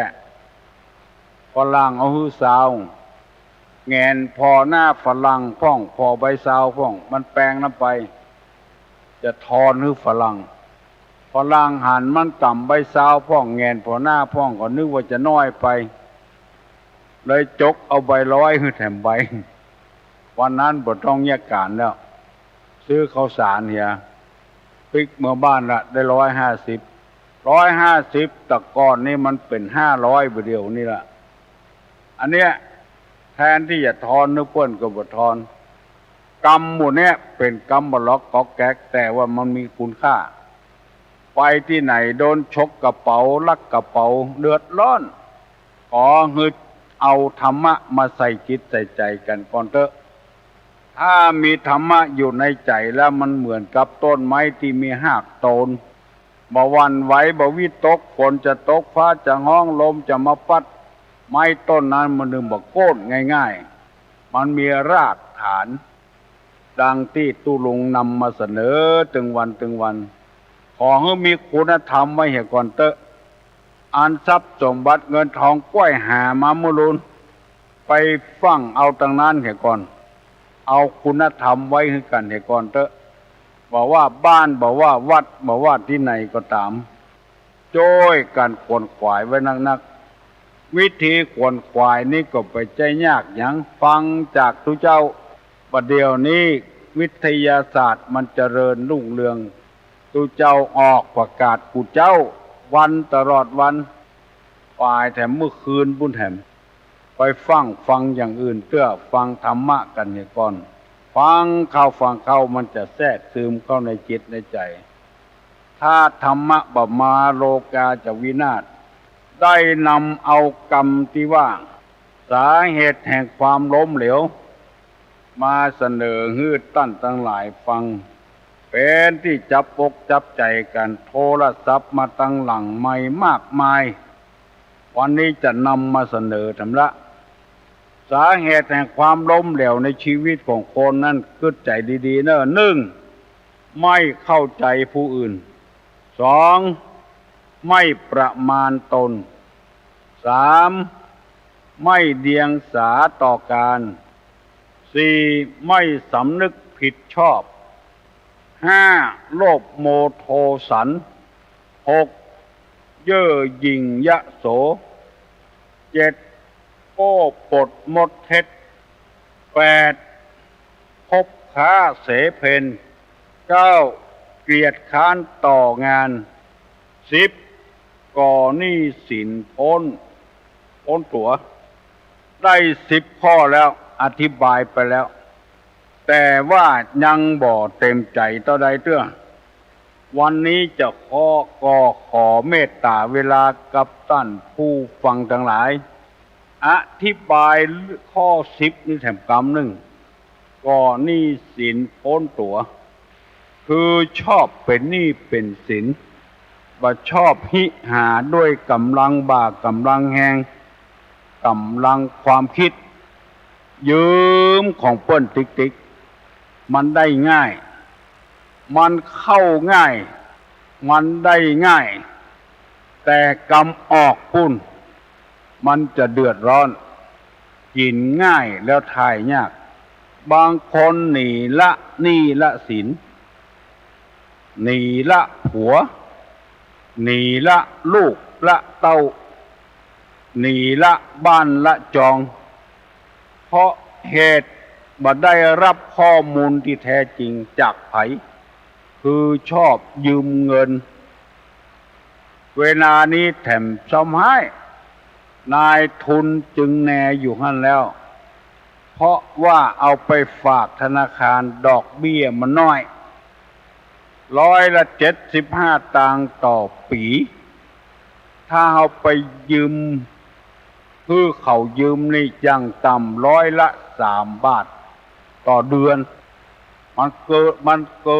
คนละเรื่องเลยแน่อยู่หั่นแล้วยังบ่พอมีกองทุนหมู่บ้านโดยแถมกองทุนช่วยเหลือสงเคราะห์โดยแถมมีฮื้อยืมตลอด24 ชั่วโมงคนที่บ่ได้รับข้อมูลที่แท้จริงจากไผก็กินง่ายเอาง่ายไปยืมแล้วก็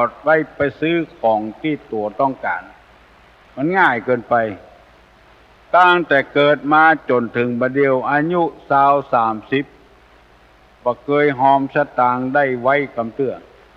แต่ไปปกครองไปยืมเนี่ยมันได้ยืมง่ายยืมแล้วเอาไปเนี่ยหยัง เพิ่นว่ากองทุนหมู่บ้านกองทุนเงินล้านเพื่อจะเอาไปลงทุนค้าขายลงเกษตรปลูกผักปลูกไม้แล้วบ่ได้เอาไปลงทุนสกรรมเอาไปซื้อของใช้ที่มันแบบจำเป็นในชีวิต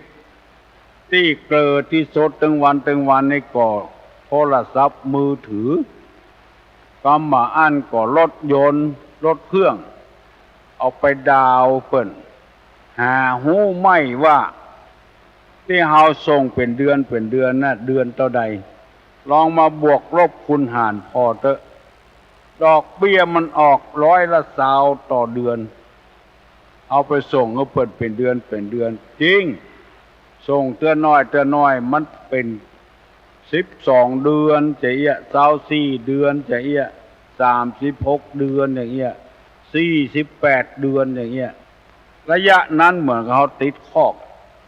ส่งให้เพิ่น4 ปี12 4 48 เดือนมาได้เก็บเงินน่ะเก็บส่งให้เพิ่นติ๊กลองบวกลบคูณหารพอเถอะเหมือนกับเขาติดคอกมันมีอิสระพอ4 ปีแล้วรถก็ดีรถเครื่องก็ดีรถยนต์ก็ดีเสียไปแล้วเริ่มซอกสตางค์มาซื้อมาซ่อมรถแถมติ๊กรถโดยสารตามหนทางก็มีบ่ซื้อให้เท่ยอมติดหนี้ติดสินเปิ้นเพราะคนรักย่อมจะเป็นนายของคนบ่รักกินต่อกันไปแถมไปหวังว่าเปิ้นบ่ยึดเปิ้นตึงตั้งกรรมการไว้แล้วจ้างทนายไว้แล้วจ้างคนยึดรถไว้แล้วฟ้องร้องแล้วจ้างไว้แล้วมีทนายประจำอยู่แล้วคนที่บ่ได้รับข้อมูลที่แท้จริงย่อมจะเป็นเจ้าอี้เนออินาทนังทุกขังโลเกการเป็นหนี้เป็นทุกข์ในโลกเพราะฉะนั้นไปก็ตามเถอะอดได้ก็อดเอาไว้เหียอย่าไปก่อหนี้ก่อสินไว้นักลำไป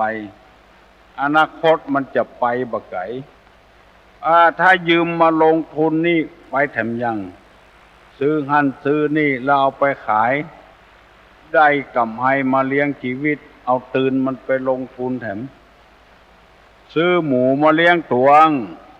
ถ้าใหญ่มาก็ขายเลี้ยงแถมตวงเป็น2 ตัวจาก2 ตัวเป็น3 ตัวเพิ่มขึ้นเตือนน้อยขายแล้วเอาไปคืนนึกเพิ่นเหียเอากำไรเลี้ยงหมูนะมาซื้อต่ออันนี้พอจะเจริญรุ่งเรืองได้อันนี้จะวิทย์แถมไปซื้อแถมรถมีกันบ่พอเอา2 กัน3 กันเอาบอกว่าอนาคตมันเป็นจะใดแต่ละกันก็เป็นหนี้เป็นสินหมดอันนี้นำมาเสนอบดายเนอคือเข้าใจว่าตุลุงนำมาเสนอจะว่ามาสั่งมาสอนก็ถูกเพราะได้ห้ำได้เฮียนมาเจออีเชื่ออย่างอื่นนี่เฮาบ่เข้าใจเท่าใดได้เฮียนมาเจออีก็นำมาเสนอเจออีใครจะฟังใครจะเชื่ออันนั้นมันเป็นเหตุผลของไผของมันไผบังคับบ่ได้อันจะฟังกันจะเชื่อกันเมื่อตะวานี้มีโทรศัพท์มาหาตุลุงว่าตุลุงก็ได้บอกว่าบ้านอยู่ที่ไหนเนอะอำเภอไหนบ่ฮู้ตำบลใดบ่ฮู้บ้านอยู่ไหนบ่ฮู้ประเดี๋ยวนี้ครอบครัวของผมมีความสุขแล้วตึงบ้านตึงจองตึงผัวตึงเมียตึงลูกพากันฟังเทศน์มาเจ้าตึงวันแต่ก่อนเขาเข้าใจว่ามันถูกต้องพอมาฟังตุลุงแล้วโอ้มันบ่ถูกต้องก็เลยมาปรึกษาหารือกันทำไมปรับปรุงทำไมประเดี๋ยวนี้ เข้าบ้านเข้าจองมีความสุขแล้วอ่านว่ากินเหล้าเข้าบ้านมาด่าเมียไล่ฆ่าเมียเป็นของที่มันเท่พอได้ยินตู้ลุงยินตู้เจ้าหลายตนว่ามันไม่ใช่ของเท่ก็เลยย่างเห็นละเหมือนเนี้ยละปรึกษาหารือกันทำไมบางคนปั่นหัวกันคือชนะผัวข่มผัวได้ต่อใดดีต่ออันมาฟังตู้เจ้าเทศมันไม่ใช่เชื้ออันสกรรมมันเป็นหนทางแห่งความเดือดร้อนย่างผัวก็บ่ข่มเมียเมียก็บ่ข่มผัวผัวก็บ่ด่าเมียเมียก็บ่ด่าผัวลูกเต้าอยู่กับกันก็มีความสุขขึ้นเพราะได้ฟังน้ำธรรมคำสอนแท้ๆถึงมีความสุขตุลงได้ยินก็ภูมิใจดีใจตัวอายุยืนตัวที่มีคนฟังแล้วนำไปปฏิบัติข้อเนี้ยขอเมตตากับท่านสาธุชนผู้ฟังต่างๆทุกคนคือพยายามเนอะถ้าหลีกเลี่ยงหลีกได้มันเหียคือการก่อหนี้ก่อสินเนี่ย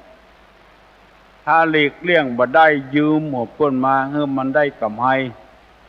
เพิ่นว่ากองทุนหมู่บ้านเพื่อจะแก้ความจนบัดเดี๋ยวนี้เมืองไทยเฮานี่บ่ตุกนะแต่ความจนนี่เอาพ่องก็เพราะกำกึดบดีนั่นเองโอ้ไผว่าคนไทยตุกนี่บ่มีสักคนคนเชื้อใดก็ได้กินเพิ่นกินเชื้อใดเขาก็ได้กินเชื้ออันคนที่มันจนนี่บางทีกินดีเหลือคนรวยก่อนคนรวยยังบ่ได้กินเตื้อคนจนได้กินละบ่มีนะฮ้อนก็ได้อาบยากก็ได้กินคนไทยเฮาตึงวันเนี่ยจะไปเดือนตุกเตะบนตุกเตะเป็นตู้เจ้าพระนายอยู่ในวัดบ่มีเงินเดือนเงินดาวยังอยู่ได้ที่มันโจรที่มันตุกเพราะอะไรหยังเพราะเหตุแห่งความล้มเหลวที่ตุลุงว่ามาเนี่ย1บ่เข้าใจคนอื่น2บ่ประมาณในตัวเอง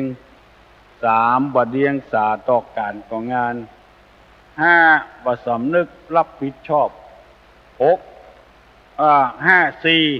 บ่สำนึกรับผิดชอบ5โมโลภโมโหโทสันแล้วก็6เย่อหยิ่งยะโส7โปหมดเท็จโปปดหมดเท็จ8คบค้าคบคนบดี9ขี้ค้าน10ก่อหนี้ก่อสินอันที่มันจนเพราะ10ข้อเนี่ยยังมีแถมเป็น24ข้อยังแถม4ข้ออยู่เพราะล้มเหลวจากการปฏิบัติธรรมนั่นเองมันจึงเป็นเหตุที่เกิดเป็นเชื้อของให้ปฏิบัติธรรมกันเถอะบัดโจนรับรองแน่ออกคนต่างประเทศได้วัน100ป่ายมาเนี่ยการบ้านเฮานี่ยังมีเงินส่งไปให้ลูกให้หลานกินข้าวกับน้ำอ้อยกินข้าวกับบะถั่วเน่าบะถั่วเน่าแคบจีอิ่มไปแล้วห้องเฮานี่มันไม่ใช่อย่างอันพอได้เงินเดือนมาเมื่อคืนปุ้นไปแล้วคืนหุ่งตีกองตัวแถมลำตัวแถมตึงป่านนี้ยังหมดลูกเตื้อเมาไปเอี่ยวในบาร์ในคับตำหิมถนนแล้วเขาจะเรียกร้องความเป็นธรรมจากรัฐบาลบ้านเมืองไหน ราะเฮาเป็นคนเสเพนเสเพลเป็นคนบ่เอาไหนฟังไปเตอะพอออกไม่ออกเปิ้นพออยู่พอกินเพราะเหตุว่าเปิ้นปฏิบัติอยู่ในหลักศีลหลักธรรมตัวมันขยันบ่ชอบก่อนี่ก่อศีลหมู่นี้เป็นต้นลองเชื่อธรรมะก่อยสักคนสองคนเถอะจึงจะมีความสุขตอนนี้ไปออกแรงแล้วจะมีปอยหลวงต่างๆปอยหลวงเน้นเปิ้นขอห้ามจัดงานที่มันรุนแรงเกินไปเพิ่นบอกว่าการจัดงานวัดทุกประเภทต้องเป็นไปด้วยความระเบียบเรียบร้อยบ่ขัดต่อพระธรรมวินัยกฎหมายระเบียบคำสั่งของผู้บังคับบัญชาโดยการจัดงานทุกประเภทห้าม1แสดงอันมีการลบหลู่ดูหมิ่นต่อพระพุทธศาสนาพระธรรมพระสงฆ์ห้ามบ่มีการแสดงอย่างใดอย่างหนึ่งหมิ่นเมตต่อพระธรรมคำสอนในพระสงฆ์2ห้ามมีการพนันหารายได้โดยเสี่ยงโชคแบบมีการพนันอันนี้เปิ้นก็ห้ามบ่คือมีในงานวัด3ลำวงเต้นลำแสดงภาพนิ่งนุ่งน้อยห่มน้อยอนาจารอย่าไปคือมีงานวัดอย่าไปคือมีในงานวัด4การแสดงระบำแสดงอื่นๆยั่วยุกามารมณ์ที่เขาได้ยินกันนั่นน่ะเอาสตางค์ฮื้อหน้าที่จะเอามือกำมากำเอาไปซุกหั่นซุกนี่ฮื้ออันเนี้ยบ่ฮื้อมีในงานวัดข้อต่อไป การแข่งขันตีมวยการทรมานสัตว์พบป่ากัดเอาไก่มาจนเป็นต้นงานวัดห้าม6การจำหน่ายเหล้าสุราเมลัยเลี้ยงเหล้ากันในวัดในวาก็ขอห้าม7การประกวดนางงามแต่งกายอันคัดต่อศีลต่อธรรมอันนี้เปิ้นห้าม6 7ข้อก็เน้อคณะกรรมการวัดช่วยพิจารณาโดยดนตรีการแสดงอันใดที่มันหมิ่นเมตต่อวัฒนธรรมในเปิ้นห้ามเน้อตู้ลุงจะมาประกาศถึงวันคือคณะกรรมการวัดช่วยตู้ลุงพ้องช่วยตู้เจ้าพ้องบางวัดนี่เปิ้นบ่ฟังกรรมตู้หลวงถ้าหากเจ้าวาดรูปใดฝ่าฝืนผิดระเบียบให้ถือว่าละเมิดต่อจริยพระสังฆาธิการมีโทษถ้าละเมิดนี้มีโทษทอดถอนจากตำแหน่งถ้าเป็นตู้หลวงก็ทอดถอนออกเลยเป็นเจ้าคณะตำบลก็ทอดออกเลยเป็นเจ้าคณะอำเภอก็ทอดออกเลยปลดจากตำแหน่งหน้าที่และภาคทันอันนี้ขอฝากพอออกไม่ออกไว้เนอะกรรมการไว้อินดูตู้หลวงอินดูตู้เจ้าพ่องจะไปเพลิดเพลินไปสนุกสนานน้ำไปกรรมการเขานะสำคัญมากเปิ้นห้ามแล้วกระทบกระเทือนไปหูเกี่ยวในหัวในวังก็เนอะเรื่องนี้นะเอาละเนาะพอออกไม่ออกก็ช่วยกันเนอะปนมมือขึ้นเนอะตู้ลุงจะย่างก่อนละวันนี้วันผู้ไปฟังกันทำไมอายุวัฒโกธนวัฒโกสิริวัฒโกยัสสะวัฒโกปะละวัฒโกวันนะวัฒโกสุขะวัฒโกโหตุสัพพตาทุกขโลกาพญาเวลาโสกาจันตุจุปตวาอเนกาอันตริยาปิวินัสสันตุจเตจสาอุทธาปจายโนจตารโลธรรมาวัฏันติอายุวันโนสุขังปะลัง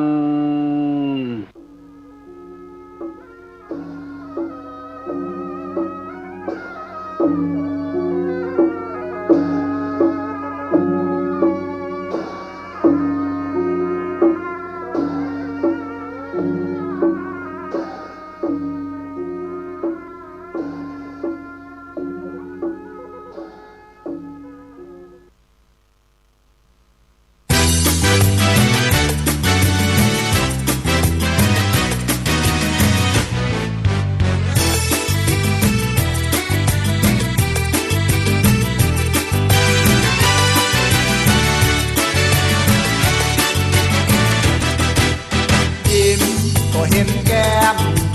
แย้มก็เห็นอะไรฝันสาวรักกันมองเห็นอะไรฝันก็รู้กันทันทีสาวเมื่อคราวรักกันฟันขาวเป็นมันเพราะแปลงทุกวันคนแก่คราวแม่คราวพ่อท่านไม่ชอบแปลงฟันเพราะนานๆจะยิ้มทียิ้มออกมาอย่าหาว่าผมมีเสื่อมเพราะยิ้มทีตาเหลือกเจอแต่เหยือกฟันไม่มี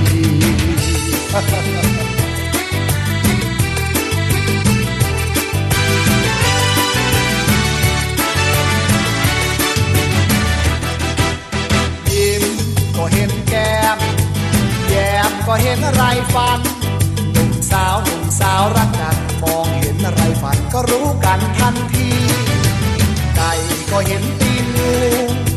งูแล้วก็เห็นนมไก่โบราณว่าไว้จำได้ไหมน้องพี่จะรักกันให้ดูดดื่มอย่าลืมฟังก่อนทั้งนี้ก่อนกันจุ๊บกันต้องแปลงฟันให้มันดีจะจุ๊บสักทีจะได้ไม่เหม็นที่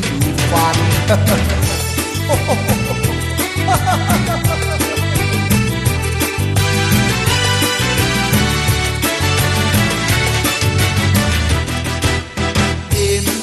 เห็นแก้มแย้มก็เห็นอะไรฝันหนุ่มสาวรักกันมองเห็นอะไรฝันก็รู้กันทันทีหนุ่มสาวเมื่อคราวรักกันฟันขาวเป็นมันเพราะแปลงทุกวันมีคนแก่คราวแม่คราวพ่อท่านไม่ชอบแปลงฟันเพราะนานๆจะยิ้มทียิ้มออกมาอย่าหาว่าผมมีเสื่อมเพราะยิ้มทีตาเหลือกเจอแต่เหยือกฟันไม่ดี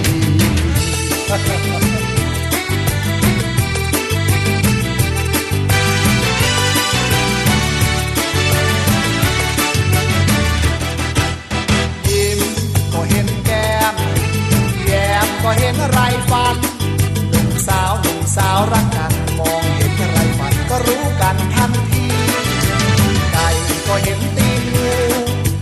งูแล้วก็เห็นนมไก่โบราณว่าไว้จำได้ไหมน้องพี่จะรักกันให้ดูดดื่มอย่าลืมฟังก่อนทั้งนี้ก่อนกันจุ๊บกันต้องแปลงฟันให้มันดีจะจุ๊บสักทีจะได้ไม่เหม็น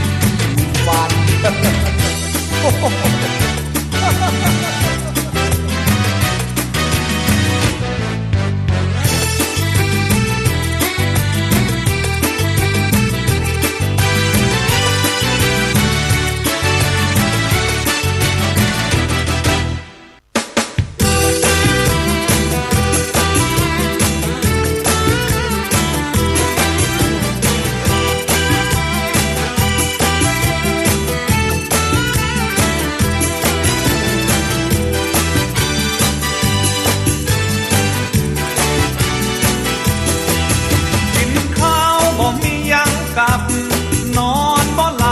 บ่มีสาวก่อ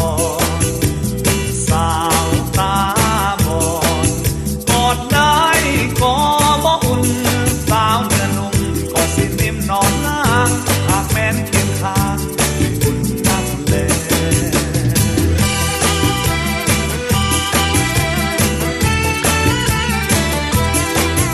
ลมหนาวเริ่มมาอีกแล้วคงไม่แคล้วเห็นจะต้องหนาวแน่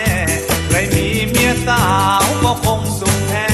ไม่มีเมียแก่ก็จะต้องขาดทุน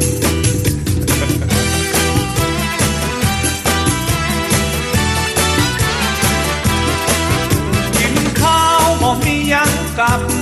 นอนบ่หลับก็เพราะขาดไออุ่นหนาวแต่หนาวขาดสาวก็คงว้าวุ่นแม้มีไออุ่นเข้ามาแนบหนุนกายของมันแกงไก่ก็จะแซ่บเหลือทน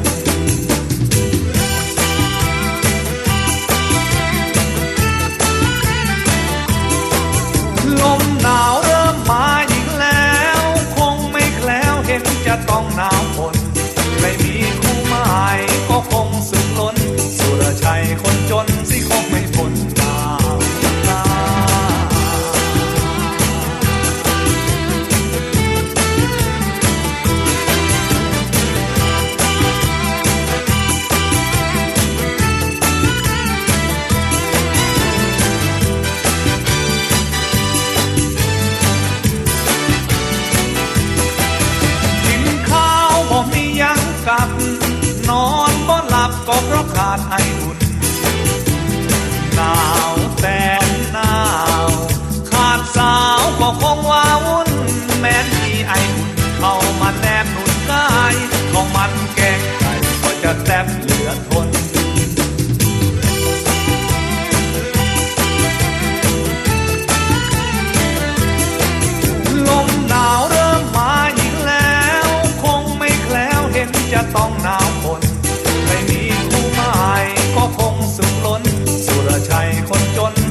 อบอวนด้วยมวลผลไม้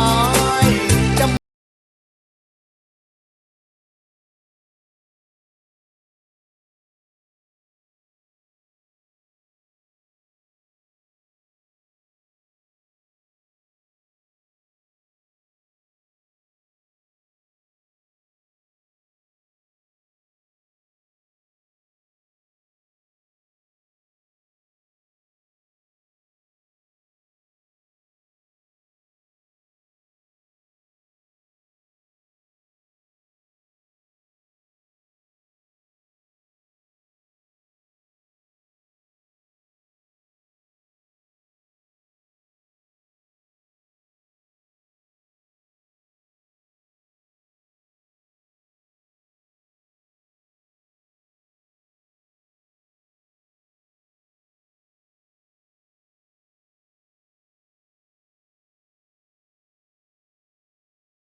แต่เพลินชมผลไม้มะม่วงมะไฟมะปรางลำไยเสียตังนมนานหัวพันนานาถึงผลไม้ในอุทยานทั้งเปรี้ยวและหวานสารพันมากมีร้องเพลงมาจนเพลินเวลาหรือก็เกินมาเกือบ3 นาทีขอจบแต่แค่นี้ของไม่ค่อยดีต้องรีบไป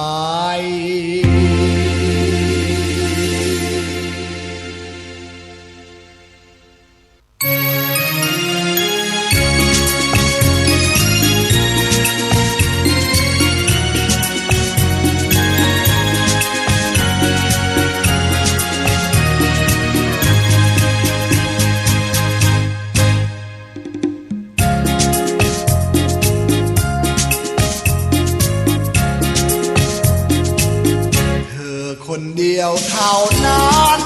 ที่หัวใจฉันมันยังรักเธอไม่คลายถึงแม้เธอเป็นเด็กนางเบี้ยเธอก็เก็บเงินเป็นคนไทยรู้ตัวหรือไม่ว่าเธอน่ารัก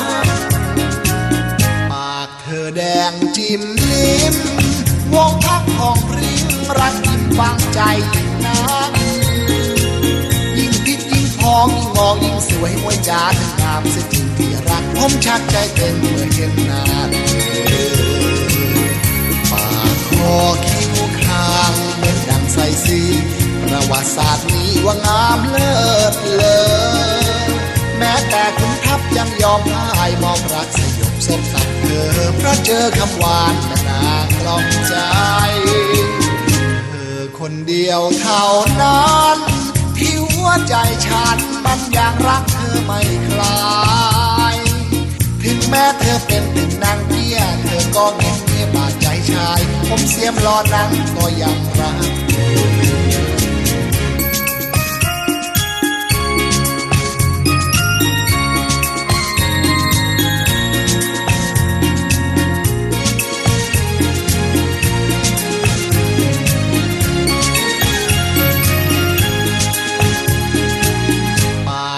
แดงจิ้มลิ้มวงพักของริมรักยิ่งฟังใจนักยิ่งพิษยิ่งพองยิ่งมองยิ่งสวยมวยจ๋าถึงงามเสียจริงที่รักผมชักใจเต้นเมื่อเห็นหน้าเธอปากคอคิ้วคางเหมือน ประวัติศาสตร์นี้ว่างามเลิศเลอแม้แต่คุณทัพยังยอมพ่ายมอบรักสยบศพตัดเธอเพราะเจอคำหวานกับนางกล่อมใจเธอคนเดียวเท่านั้นที่หัวใจฉันมันยังรักเธอไม่คลายถึงแม้เธอเป็นติ่งนางเตี้ยเธอก็เงียบเงียบบาดใจชายผมเสียมหลอนนะก็ยังรัก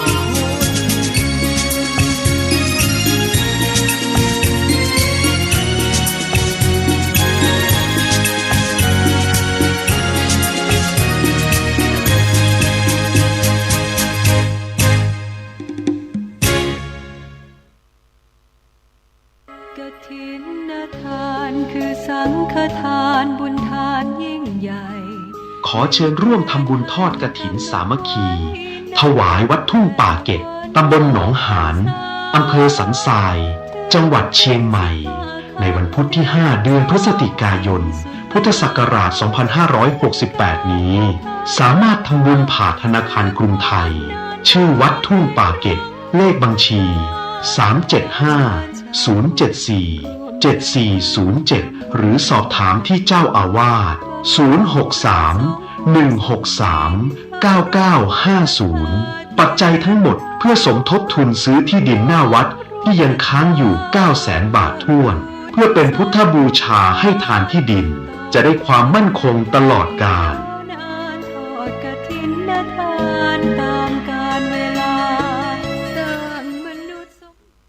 เจริญพรท่านปัญญาชนที่เป็นอุบาสกอุบาสิกาทุกท่านบัดนี้ถึงเวลาของการฟังธรรม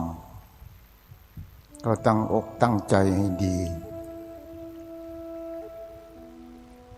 วันนี้เกี่ยวกับว่า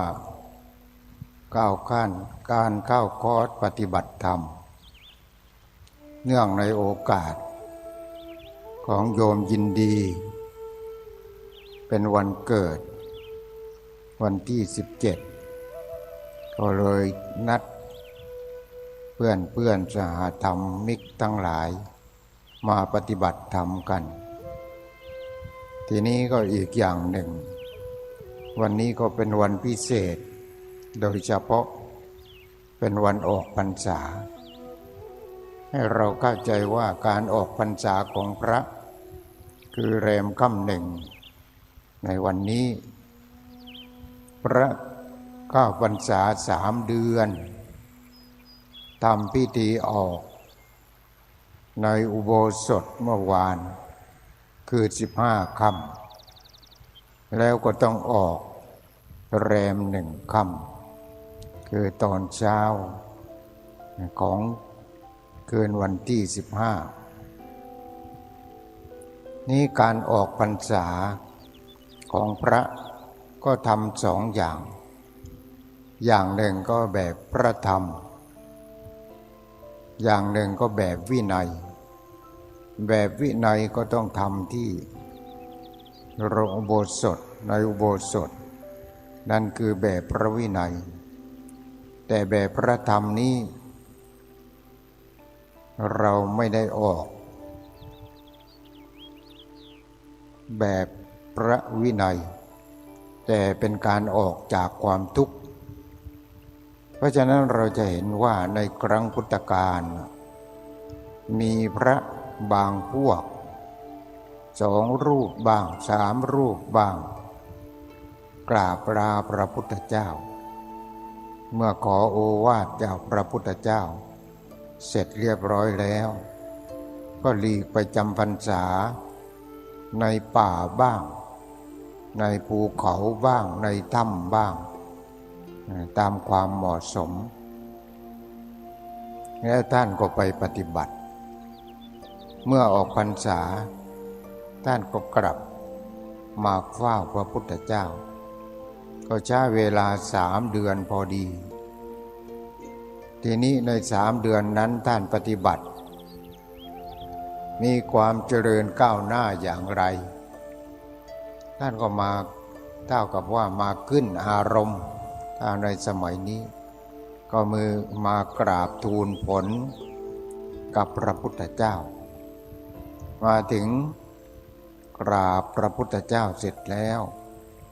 พระองค์ก็ถามว่าเป็นยังไงบ้างการขบการฉันสะดวกสบายไหมพอเป็นไปได้ไหมเสร็จแล้วพระองค์ก็จะถามเรื่องภาคแห่งการปฏิบัติว่าเป็นยังไงที่เธอไปปฏิบัติอยู่ที่นั้นก็บอกกันตามลำดับเช่นว่าภิกษุที่ไปจำพรรษาด้วยกันก็กราบทูลพระพุทธเจ้าแต่ละองค์ว่าข้าพระองค์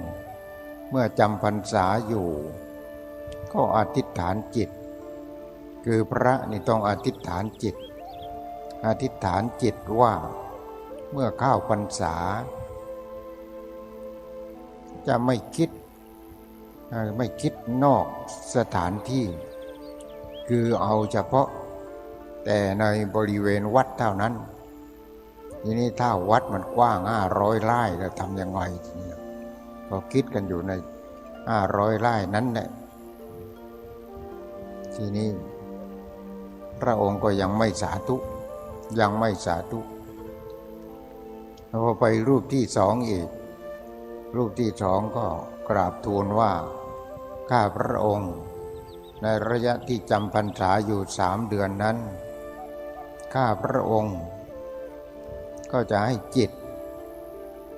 อยู่เฉพาะภายในกุฏิเท่านั้นพระพุทธเจ้าก็ไม่สาธุอีกเพราะในกุฏิมันมีเรื่องที่จะให้ยึดมั่นถือมั่นอะไรเยอะแยะพระองค์ก็ไม่สาธุทีนี้อีกองค์หนึ่งอีกรูปหนึ่งนั่นยังไงทีนี้อีกรูปหนึ่งท่านก็กราบทูลพระพุทธเจ้าถึงอกถึงใจทีนี้พระองค์ท่านไม่ได้คิดเรื่องอะไรที่มันนอกไปจากจิตนอกไปจากร่างกายนี้เท่านั้นพยายามที่จะศึกษาเรื่องไม่ยึดมั่นถือมั่นคือดูจิตแล้วก็ไม่ยึดมั่นถือมั่นอะไรทางนั้นพระองค์อยู่ที่ตรงนั้นข้าพระองค์ทำอยู่ที่ตรงนั้นพระเจ้าข้าคือจะไม่ยึดมั่นถือมั่น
สิ่งทั้งปวง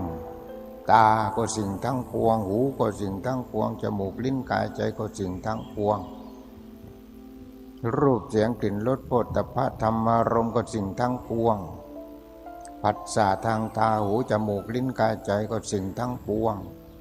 เวทนาคือความพอใจไม่พอใจเฉยๆทั้ง6ก็คือสิ่งทั้งปวงสิ่งทั้งปวง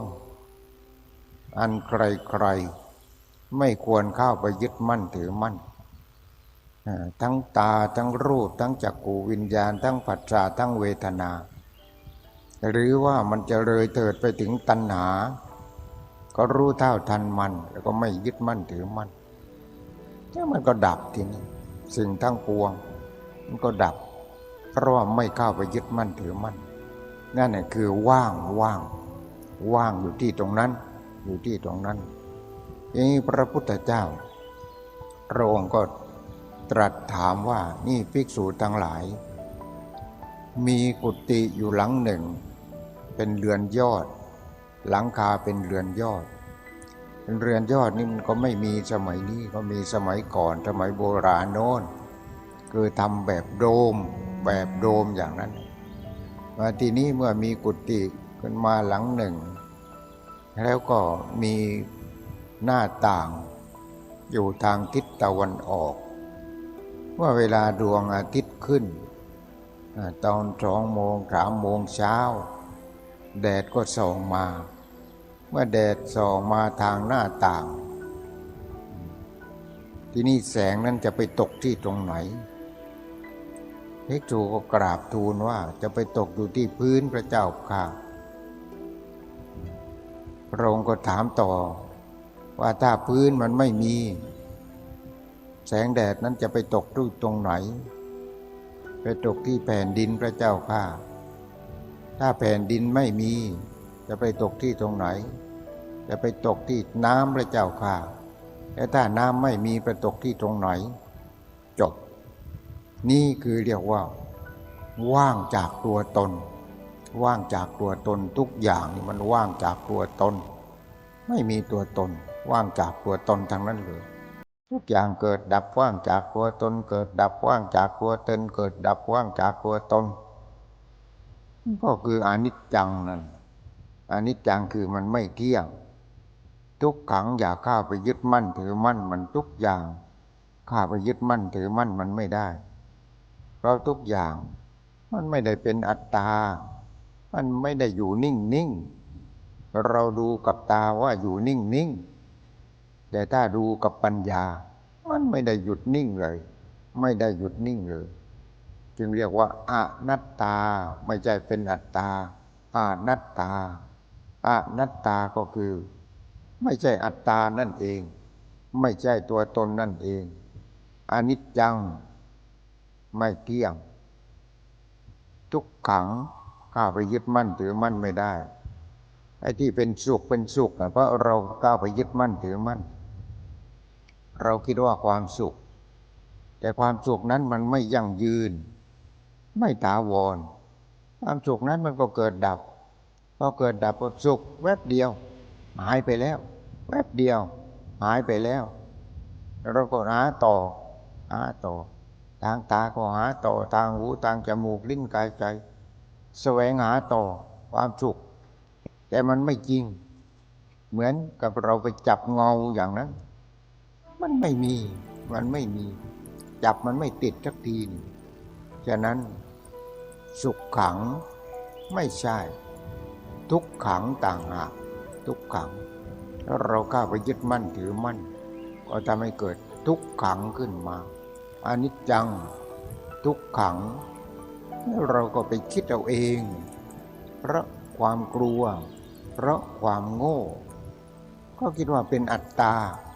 ตัวเรานี่เป็นอัตตามีตัวตนขึ้นมาถ้าเราแยกเหมือนที่เราสวดเมื่อตะกี้นี้ว่าอาการ32แยกออกดิแยกออกเป็น32กองดิอาการ32แยกออกโกนผมแยกไว้ส่วนหนึ่งขนส่วนหนึ่งถอดเล็บส่วนหนึ่งรอกหนังส่วนหนึ่งแล่เนื้อส่วนหนึ่งเอาเอ็นส่วนหนึ่งนี่แต่ละส่วนแยกให้ได้32กองไหนตัวกูมันอยู่ที่ตรงไหนเนี่ยตัวกูมันอยู่ตรงไหนมันหมดดูสกปรกดูไม่ได้เลยสกปรกทีนี้เราถามว่าแล้วตัวเราอยู่ที่ไหนหาไม่เจอแล้วมันเป็นส่วน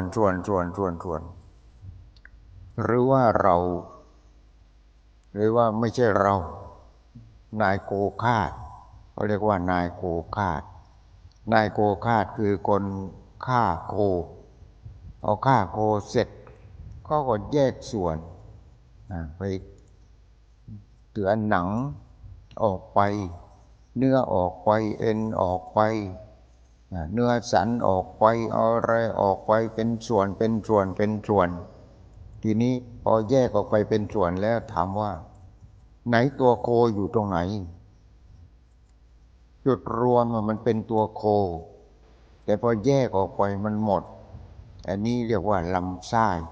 อันนั้นเรียกว่าตับอันนั้นเรียกว่าไตอันนั้นเรียกว่าอะไรต่ออะไรเยอะแยะเต็มไปหมดรวมแล้ว32กองนี่เรียกว่าอัฐิยิมัจฉมิงกายเยในร่างกายนี้มีหรือว่าทวัตติงสานี่มัน30จะ32ทวัตติงสานี่32เนี่ยมันไม่มีคนมีคนแต่ไม่ใช่คนมีสัตว์แต่ไม่ใช่สัตว์นี่แหละคืออนัตตาเราต้องแยกตัวเราเองนี่แหละแยกตัวเราเองนี่แหละนั่งสมาธิพอจิตเป็นสมาธิก็นั่งแยก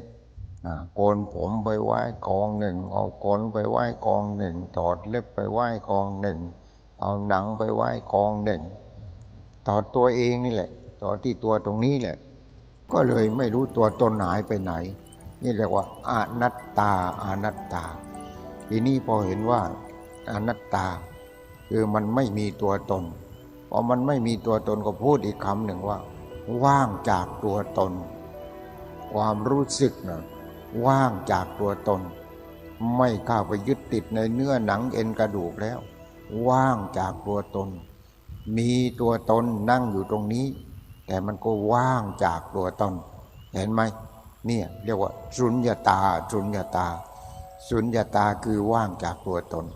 ทีนี้ดูที่ตรงไหนมันว่างจริงๆเนี่ยดูที่จุดศูนย์กลางจุดเซนเตอร์ของมันจุดว่างก็ดูที่จิตทีนี้ดูที่กายก่อนแล้วดูที่เวทนาก่อนแล้วก็ไปดูที่จิตจิตนี้มันก็เกิดดับทุกอย่างเกิดดับไม่ว่าสิ่งไหนสิ่งที่มันเกิดดับก็เพราะว่ามันว่างจากตัวตนถ้ามันไม่เกิดดับมันก็มีตัวตนอยู่แต่ทีนี้มันเกิดดับว่างจากตัวตนถ้าเห็นจิตเป็นอนิจจังทุกขังอนัตตาจิตเองเนี่ยเป็นอนิจจังมันไม่เที่ยงถ้ามันเที่ยงมันคิดเรื่องเดียวมันก็ติดอยู่ที่เรื่องนั้นเนี่ยมันเที่ยงถ้ามันเป็นสุขขังมันต้องไม่ดับที่ความสุขมันไม่จริงนี่ก็เลยเป็นทุกขังเพราะมันดับไปพอมันดับไปเช่นว่าสามีเสียชีวิตภรรยาก็ร้องไห้ภรรยาเสียชีวิตสามีก็เสียใจนี่เรียกว่าทุกอย่างเกิดดับมีการเกิดดับสิ่งที่เรารักก็ดีสิ่งที่เราไม่รักก็ดีมันเกิดดับทั้งนั้นในโลกในจักรวาลเกิดดับทำไมมันจึงเกิดดับก็เพราะว่ามันว่างจากตัวตนนี่เพราะมันไม่มีตัวตนจริงมันมีตัวตนแต่มันว่างจากตัวตนเห็นไหมมีตัวตนแต่มันว่างจากตัวตนมีตัวตนคือความโง่แต่ถ้าเห็นว่างจากตัวตนเห็นด้วยปัญญาเห็นมีตัวตนเห็นด้วยความโง่ก้าวไป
ตาภายในเกิดทันที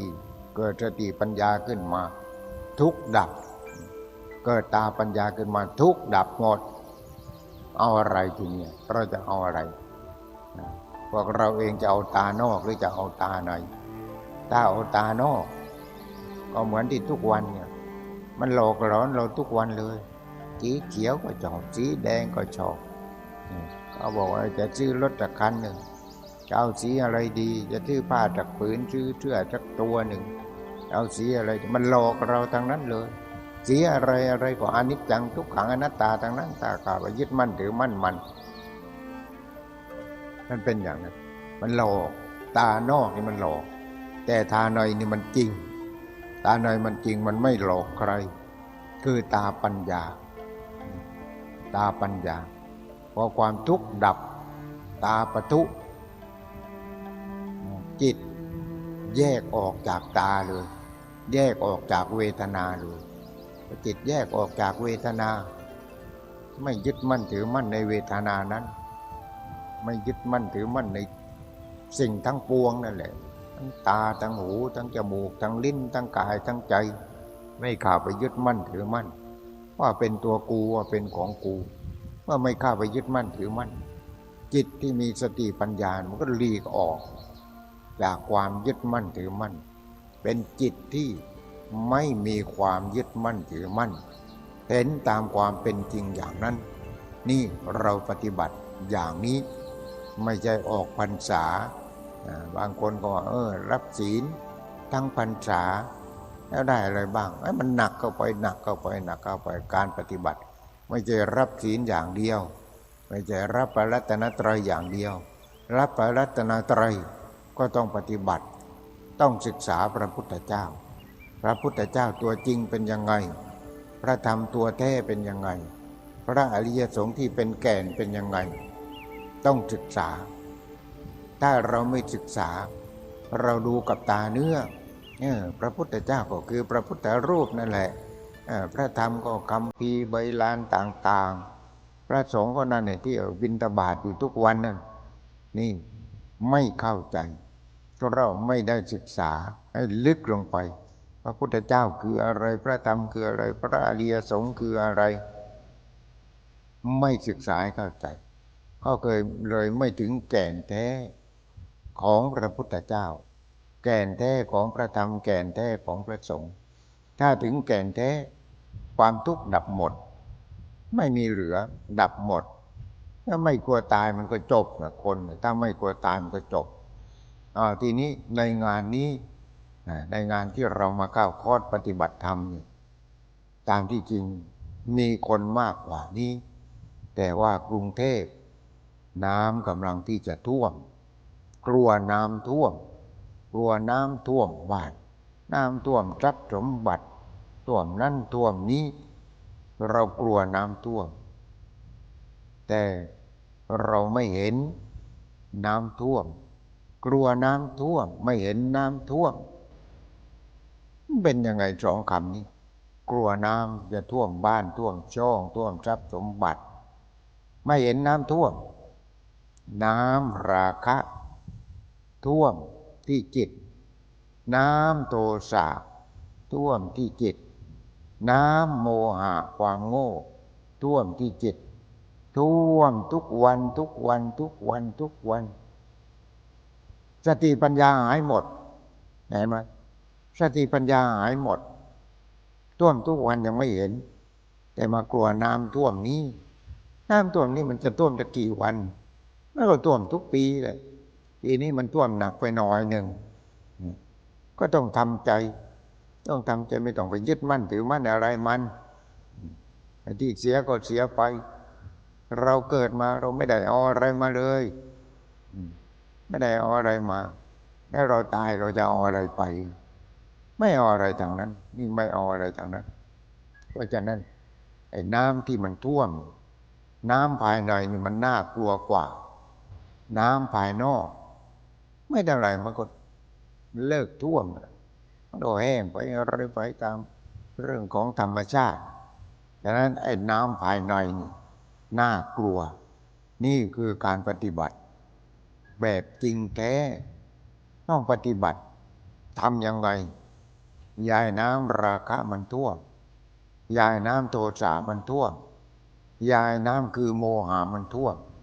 ถ้าน้ำสามน้ำนี้มันท่วมเป็นยังไงทีนี้สติปัญญาหายหมดสมบัติของเราทุกคนที่เรามาปฏิบัติธรรมะเราต้องการสมบัติคือสติปัญญาเมื่อเราได้สติปัญญาตัวนี้ขึ้นมาแม้แต่ตายเราก็ไม่กลัวแก่ก็ไม่กลัวเจ็บก็ไม่กลัวเราไม่กลัวมันตายก็ตายมันไม่ใช่กู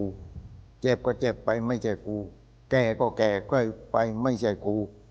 มันไม่ใช่กูนี่มันไม่ใช่กูมันเป็นธรรมชาติที่มันเป็นอย่างนั้นมันเองเห็นไหมนี่เรียกว่าไม่ต้องการให้น้ำนั้นมันมาท่วมน้ำราคะน้ำโทสะน้ำโมหะนั่นแหละคือน้ำแห่งความทุกข์น้ำแห่งความทุกข์ที่มันท่วมจิตท่วมใจท่วมอยู่ทั้งโลกท่วมทั้งกลางวันท่วมทั้งกลางคืนไม่ว่ามุมโลกไหนถ้าไม่ปฏิบัติให้มันหลุดจากน้ำนี้ไปมันก็ท่วมอยู่นั้นท่วมแล้วท่วมอีกท่วมแล้วท่วมอีกท่วมแล้วท่วมอีกอยู่อย่างนั้นนี่น้ำไหนจะน่ากลัวกว่าลองคิดดูน้ำไหนจะมันน่ากลัวกว่าแล้วท่วมไปสมมติเราอายุ80ท่วมไปจนเราอายุ80มันจึงจะตายท่วมเป็นกี่ร้อยครั้งกี่พันครั้งทำให้เรามีความทุกข์อยู่ทีนี้อันนี้มันท่วม6 วัน7 วัน10 วันแล้วก็จบไปแต่เสร็จแล้วเป็นยังไงเรายังมีสติปัญญาเมื่อเรายังมีสติปัญญาเพราะน้ำราคะโทสะโมหะมันไม่เข้าไปท่วมเรายังมีสติเรายังมีปัญญาเราสามารถที่จะคิดเสร็จแล้วก็ทำอย่างนั้นทำอย่างนี้แก้ไขอย่างนั้นอย่างนี้อย่างโน้นว่ากันไปแล้วก็ดูจิตดูใจของตัวเองเมื่อก่อนของเราก็ไม่มีเดี๋ยวนี้มันมีขึ้นมาอะไรขึ้นมาไม่ต้องไปยึดมั่นถือมั่นมันมีก็มีก็เท่ากับว่าไม่มีนี่เรียกว่าต้องทำใจก็คือเราจะต้องมีสติปัญญาแต่ถ้าน้ำมันท่วมน้ำราคะโทสะโมหะมันท่วมจิตเราสติปัญญาหายหมดทีนี้ไอ้ที่เราทำมาหากินอยู่ใช้สติปัญญาในการประกอบอาชีพต้องศึกษาเล่าเรียนมาทีนี้สติปัญญาในการที่จะแก้ปัญหาในเรื่องของอาชีพก็ดีในเรื่องของชีวิตก็ดีในเรื่องของหน้าที่การงานก็ดีต้องใช้สติปัญญาถ้าไม่มีสติปัญญาความทุกข์มันเข้ามาเพราะน้ำราคะนั่นแหละมันเข้ามาเพราะน้ำโทสะนั่นแหละมันเข้ามาเพราะน้ำโมหะนั่นแหละมันเข้ามาเพราะน้ำพวกนี้มันเข้ามาสติปัญญาก็หายมันก็มีแต่ความโง่ลองคิดดูดิว่าตอนนี้เราไม่มีอายุเท่าใดทีนี้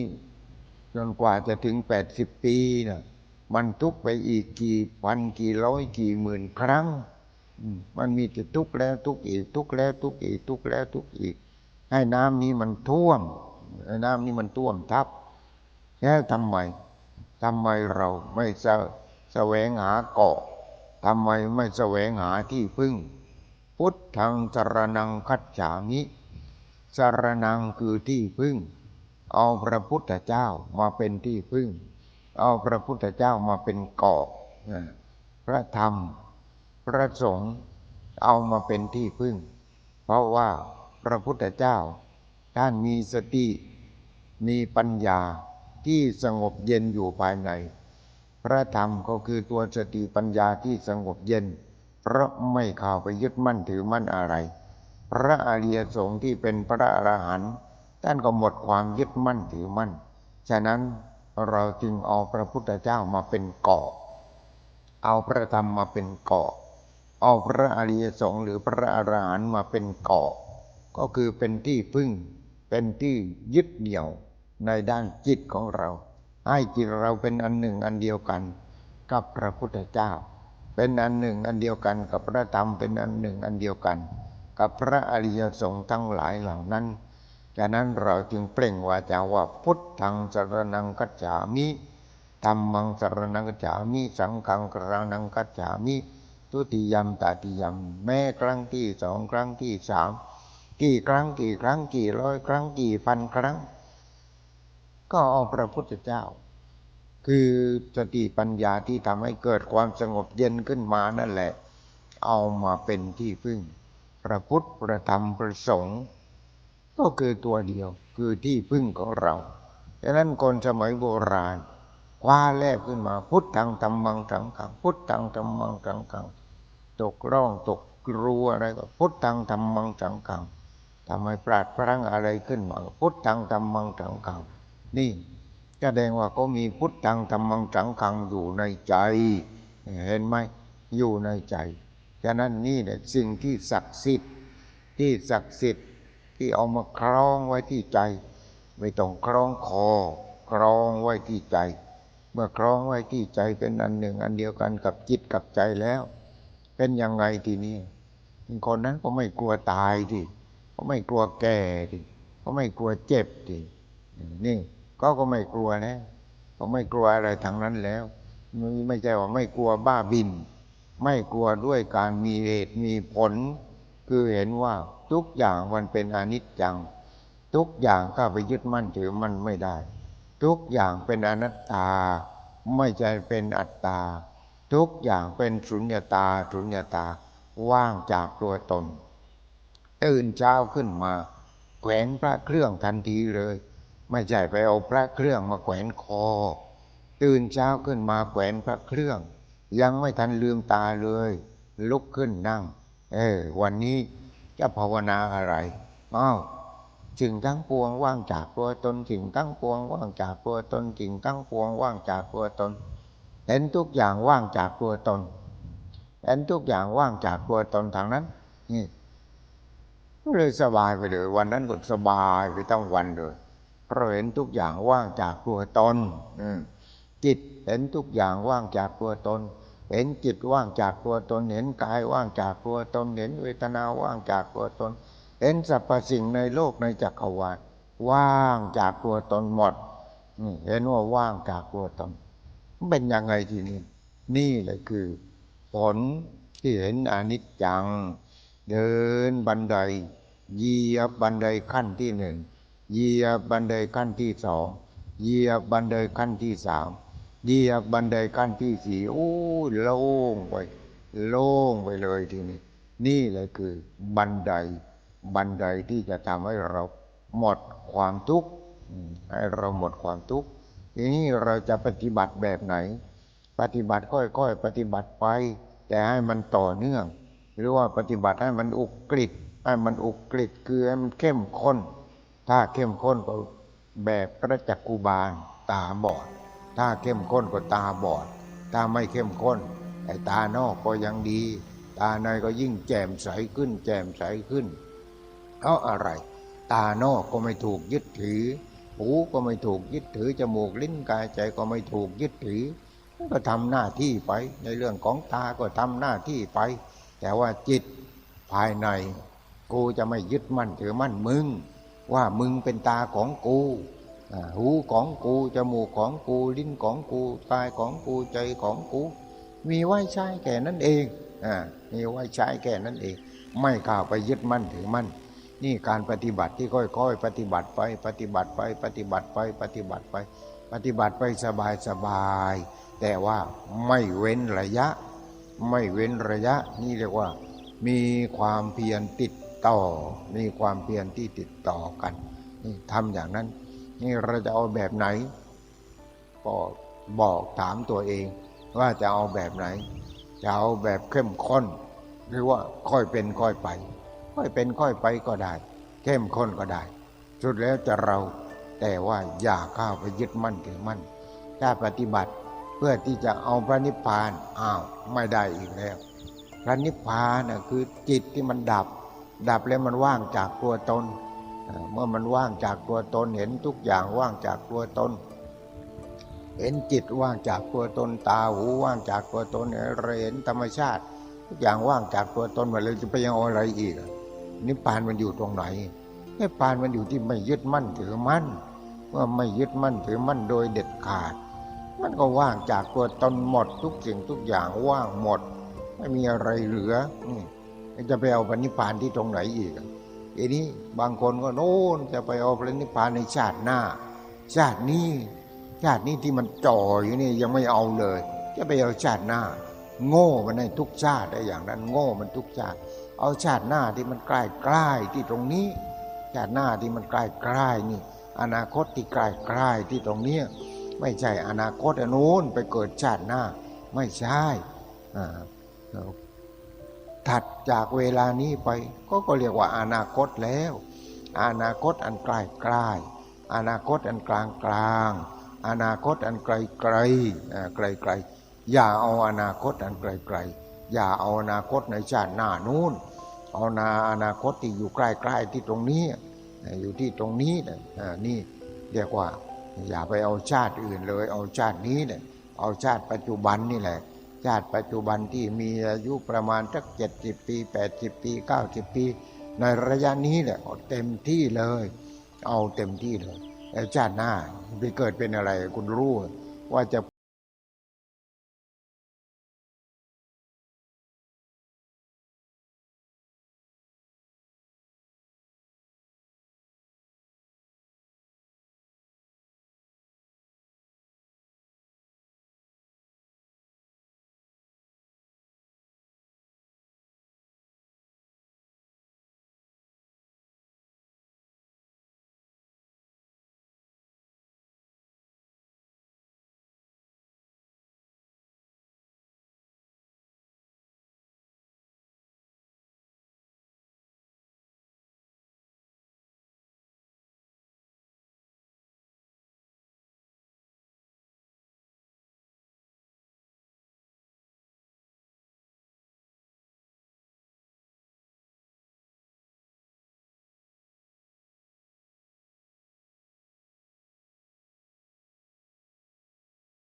ที่สงบเย็นอยู่ที่ตรงนั้นไปอินเดียจะกี่รอบก็ไม่เจอพระพุทธเจ้าหรอกไม่เจอแต่พระพุทธเจ้าอยู่ตรงนี้เองอยู่ที่อย่าเอาจิตมาเป็นตัวกูอย่าเอาร่างกายมาเป็นของกู อย่าเอาอะไรมีก็มีไปเป็นก็เป็นไปแต่อย่าเอามาเป็นตัวกูของกูมีไปใช้ไปตามกฎหมายก็มีอยู่แล้วก็คุ้มครองอยู่แล้วกฎหมายที่ดินอย่างที่ดินอย่างนี้ที่ดินที่ตรงนี้เมื่อก่อนเป็นของใครเป็นของพ่อเป็นของแม่แล้วก่อนพ่อก่อนแม่เป็นของใครของปู่ของย่าก่อนปู่ก่อนย่าเป็นของใครเป็นของทวดก่อนทวดเป็นของใครนับไม่ถูกแล้วทีนี้นับไม่ถูกแล้วเป็นของใครมาจับมาจองทำมาหากินต่างหากยังไม่ต้องไปยึดถือว่านี่ของกูของกูของกูไม่ต้องไปยึดถือมันไม่ต้องไปยึดถือมันเป็นธรรมชาติที่มันเป็นอย่างนั้นเพื่อความตั้งอยู่ได้แห่งร่างกายนี้ทำมาหากินกับที่ดินนี้ด้วยการปลูกข้าวด้วยการทำนาด้วยการทำสวนยางทำอะไรก็ทำไปไม่ใช่ของกูมันไม่ใช่ของกูทำไปแต่มันไม่ใช่ของกูได้มาก็ไม่ใช่ของกูนี่มันไม่ใช่ของกูทางนั้นพูดว่าของกูแต่จิตอย่าเข้าไปยึดมั่นถือมั่นว่ามันเป็นตัวกูว่ามันเป็นของกูเข้าไปยึดมั่นถือมั่นไม่ได้ใครบ้างห้ามความหนุ่มความสาวได้ใครบ้างห้ามความแก่ห้ามความเจ็บห้ามความตายได้ห้ามไม่ได้หมอเทวดาไหนก็มาห้ามไม่ได้เป็นไปตามธรรมชาติในเมืองจีนสมัยหนึ่งในสมัยหนึ่งที่ปกครองด้วยพระเจ้าจักรพรรดิพระเจ้าจักรพรรดิบอกให้ราชบริพารบอกว่านี่พวกคุณไปหามาที่พวกเรียกว่าของมนุษย์เนี่ยเรื่องของมนุษย์เนี่ยไปเขียนมาเรื่องของมนุษย์เนี่ยมันมีอะไรบ้างเรื่องของมนุษย์เนี่ยในโลกนี้โอ้ยพวกนักปราชญ์ทั้งหลายก็ไปทำเหมือนกับทำไอ้นั้นทำไอ้วิทยานิพนธ์อย่างนั้นให้ทำกัน2 ปี3 ปีเป็นยังไงยังไม่เสร็จพระเจ้าข้าเป็นยังไงอีกยังพระเจ้าข้าเดี๋ยวนี้มีนักปราชญ์คนหนึ่งนักปราชญ์ที่เป็นผู้ปฏิบัติธรรมเขาก็ทำไม่กี่นาทีเขาก็จบแล้วเขาบอกว่าชีวิตของมนุษย์นี้ไม่มีอะไรมีเกิดแก่เจ็บตายแค่นั้นเองมีเท่านั้นเองเกิดแก่เจ็บตาย4 ตัวจะเขียนยังไงตั้ง3 ปีเนี่ยเกิดแก่เจ็บตายนักปราชญ์คนนั้นก็บอกว่ามนุษย์เนี่ยมี4 อย่างแค่นี้เกิดแล้วก็แก่แล้วก็เจ็บแล้วก็ตายเท่านี้เห็นไหมนี่จบแล้วทีนี้เอาไปของพระพุทธเจ้าอะไรไม่เกิดไม่แก่ไม่เจ็บไม่ตายสั้นกว่านั้นไม่มีกูแล้วใครมันจะเกิดใครมันจะแก่ใครมันจะเจ็บใครมันจะตายว่าไม่มีกูต่อไปอีกว่าว่างจากตัวกูว่างจากตัวกูมีตัวกูแต่ก็ไม่ใช่ตัวกูนี่ไอ้ภาษานี่มันดิ้นได้เยอะแยะไปหมดดิ้นได้แต่ว่าเราจะต้องเข้าใจไม่ใช่ตัวกูนี่ถ้าเราเอาให้มันสั้นก็มาอีกว่างตัวเดียวว่างก็คือว่างจากตัวกูนั่นเองทีนี้ถ้าจิตว่างจากตัวกูนี่ทุกสิ่งทุกอย่างรู้ด้วยจิตทั้งนั้นเลยร่างกายก็รู้ด้วยจิตจิตก็รู้ด้วยจิตสรรพสิ่งในโลกในจักรวาลก็รู้ด้วยจิต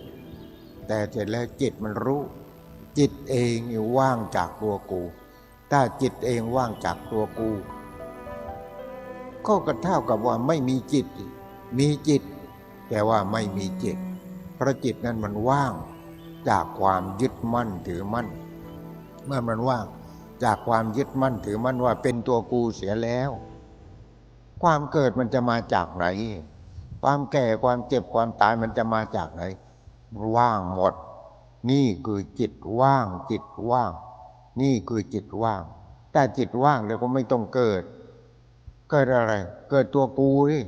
จิตว่างแล้วไม่ต้องเกิดตัวกูว่าไม่เกิดตัวกูความแก่ความเจ็บความตายความทุกข์มันก็ไม่มีเพราะมันว่างจากตัวกูเสียแล้วมันมีแต่สติปัญญาเห็นว่ากูหนุ่มกูสาว ก็ไม่ใช่กูจิตว่างมันจะบอก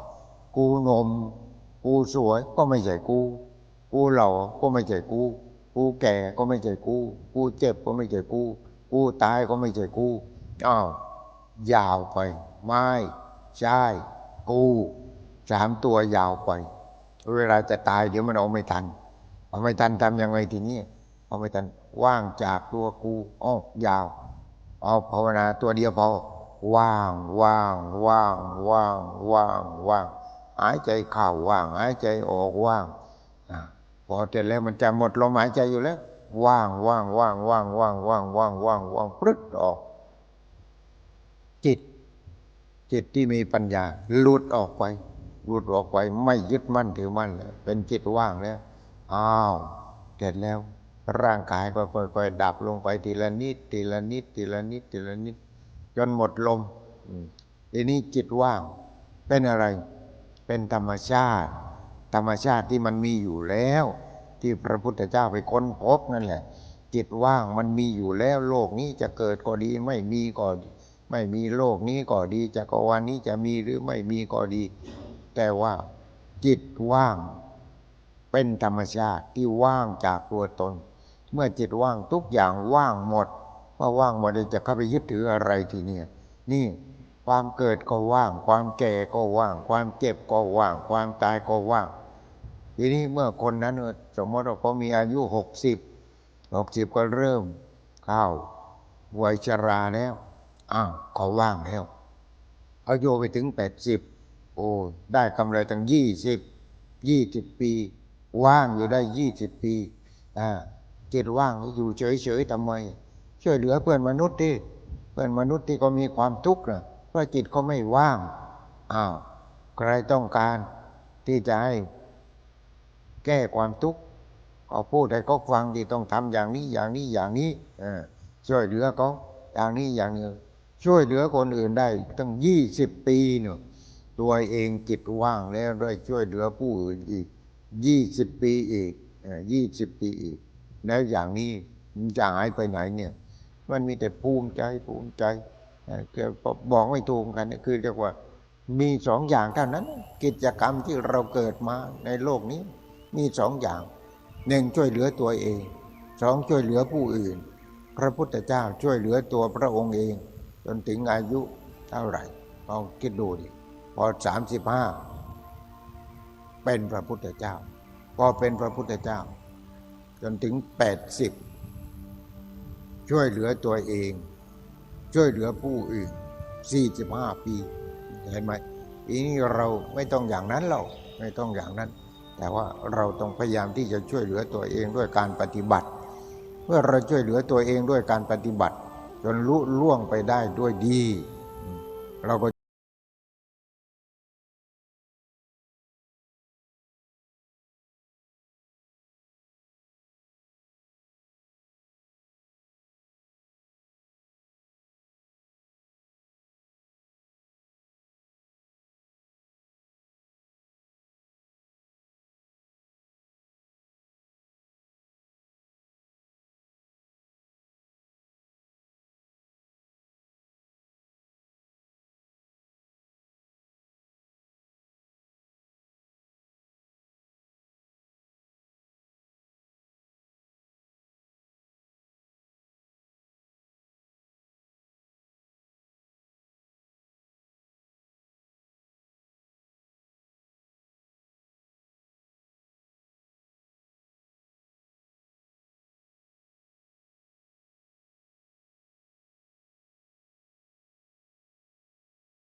แล้วก็พระบริสุทธิคุณเอาไหมก็ปฏิบัติที่พระมหากรุณาธิคุณเอาไหมก็ปฏิบัติที่เราปฏิบัติเราก็ได้นั่นพระคุณของพระพุทธเจ้าจะมาอยู่ที่เราถ้าเราปฏิบัตินี่ถ้าเราไม่ปฏิบัตินี่แต่ตัวกูของกูตัวกูของกูตัวกูของกูอยู่อย่างนั้นแหละอยู่อย่างนั้นตัวกูของกูอยู่อย่างนั้นจนตายเลยเป็นหมันทำไมเรียกว่าเป็นหมันคนเป็นหมันก็เรียกว่าคนที่ไม่มีลูกคนไม่มีลูกนี่คือเป็นหมันในเรื่องของภาษาคน แต่ว่าภาษาธรรมะภาษาธรรมะจะมีลูกมีหลานในเต็มบ้านเต็มเมืองก็เถอะแต่เสร็จแล้วคนนั้นไม่ได้ถ่ายทอดธรรมะไม่ได้ถ่ายทอดไอ้ความสงบเย็นหรือพระธรรมเนี่ยพระธรรมคือความสงบเย็นนี้แก่ผู้อื่นไอ้นี่ก็ตายไปโดยเป็นหมันแต่พระพุทธเจ้าหรือพระอรหันต์ทั้งหลายท่านไม่เป็นหมันท่านไม่ได้เป็นหมันเมื่อท่านรู้แล้วท่านก็สอนมี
แล้วขอความสุขความเจริญในธรรมจงเกิดมีแก่ผู้ปฏิบัติดีปฏิบัติชอบตามอริยมรรคมีองค์8หรือตามที่ได้พูดมานี้จงทุกท่านเถิดนั่งสมาธิสักพักหนึ่งไม่ใช่กูหายใจเข้าไม่ใช่กูหายใจออกไม่ใช่กู แล้วก็คิดไม่ใช่กูนี่มันอะไรไม่ใช่กูนี่มันใครที่นั่งอยู่ตรงนี้นี่มันใครนี่คิดนะ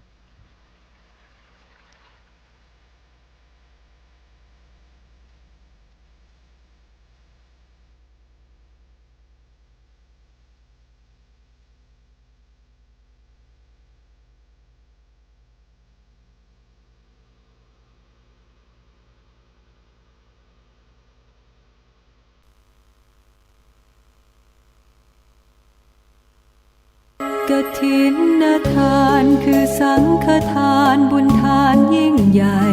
1 เดือนท่านกำหนดไว้นับตั้งแต่วันออกพรรษาถึงขึ้น15 ค่ำเดือน12สิ้นสุดเวลาเป็นการละทานล้ำค่าสืบทอดนานมาแต่ครั้งพุทธกาลขอเชิญชาวพุทธร่วมใจกันทำบุญทอดกฐินบำรุงพระสงฆ์ผู้ทรงศีลทำรงพุทธศาสนายืนนานล้อมรวมศรัทธาเพิ่มพูนกุศลบุญทานต่อยอดประเพณียาวนานทอดกฐินทานตามกาลเวลาสร้างมนุษย์สมบัติสวรรค์สมบัตินิพพานสมบัติเพิ่มพูนศรัทธาปัญญาขจัดความตระหนี่ห่างไกลชีวาสร้างเหตุความร่ำรวยด้วยกฐินทานล้ำค่าสร้างเหตุปัจจัยด้วยศรัทธาด้วยปัญญารู้เห็นทำตามจริงขอเชิญสาธุชนสร้างบุญกุศลยิ่งใหญ่ร่วมทอดกฐินด้วยใจสร้างหลักชัยชีวิตไว้พึ่งพิงทานศีลภาวนาทำให้ครบถ้วนเกิดสุขแท้จริงเพิ่มบุญกุศลสูงยิ่งบุญทอดกฐินทา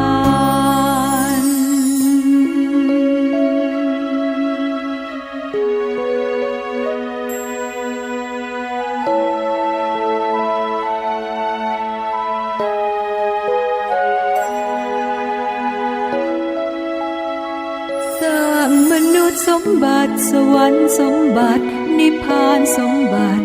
เพิ่มพูนศรัทธาปัญญาขจัดความตระหนี่ห่างไกลชีวาสร้างเหตุความร่ำรวยด้วยกฐินทานล้ำค่า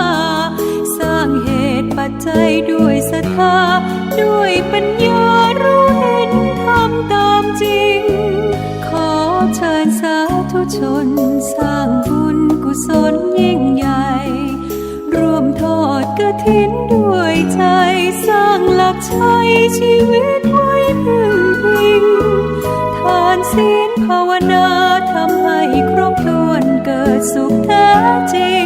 เพิ่มบุญกุศลสูงยิ่งบุญทอดกฐินทาน ข่าวสารเพื่อการประชาสัมพันธ์ขอเชิญชวนผู้ใจบุญใจกุศลร่วมทำบุญทอดผ้าป่าสามัคคีประจำปีพุทธศักราชข่าวสารเพื่อการประชาสัมพันธ์ขอเชิญชวนผู้ใจบุญใจกุศลร่วมทำบุญทอดผ้าป่าสามัคคีประจำปีพุทธศักราช 2568 เพื่อบูรณะวิหารปูพื้นกระเบื้องไวนิลตารางเมตรละ699 บาทจำนวน150ตารางเมตรทำโครงเหล็กป้องกันนกรอบวิหารราดพื้นเททรายล้างหน้าวิหารราวบันไดเหล็กสแตนเลสทาสีรอบวิหารเปลี่ยนระบบไฟฟ้าปรับปรุงทัศนียภาพวิหารบูรณะปฏิสังขรณ์ถาวรวัตถุภายในวัดทอดถวายณวัดดอนตันตำบลเหมืองแก้วอำเภอแม่ริมจังหวัดเชียงใหม่ตรงกับวันเสาร์ที่1พฤศจิกายนพุทธศักราช 2568 ช่วงเช้า 9:39 นาทีเป็นต้นไปก็ขอเชิญชวนศรัทธานักศีลนักบุญทั้งหลายร่วมงานบุญทอดผ้าป่าสามัค มัคคีครั้งนี้เพื่อบูรณะวิหารปูพื้นกระเบื้องไวนิลรวมไปถึงทำโครงเหล็กป้องกันนกรอบวิหารราดพื้นเททรายร้างหน้าวิหารราวบันไดเหล็กสแตนเลสทาสีรอบวิหารเปลี่ยนระบบไฟฟ้าปรับปรุงทัศนียภาพวิหารบูรณะปฏิสังขรณ์ถาวรวัตถุภายในวัดดอนตันตำบลเหมืองแก้วอำเภอแม่ริมจังหวัดเชียงใหม่เสาร์ที่1 พฤศจิกายน 2568 นี้เชิญท่านร่วมงานร่วมบุญร่วมบริจาคได้บุญได้กุศลโดยทั่วหน้ากัน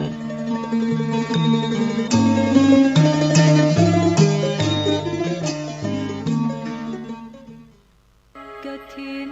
ทานคือสังฆทานบุญทานยิ่งใหญ่ขอเชิญร่วมทำบุญทอดกฐินสามัคคี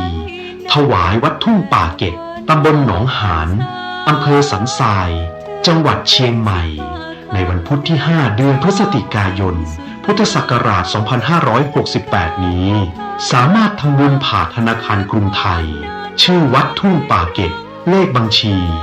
375-074-7407 หรือสอบถามที่เจ้าอาวาส 063-163-9950 ปัจจัยทั้งหมดเพื่อสมทบทุนซื้อที่ดินหน้าวัดที่ยังค้างอยู่ 900,000 บาทถ้วนเพื่อเป็นพุทธบูชาให้ทานที่ดินจะได้ความมั่นคงตลอดกาล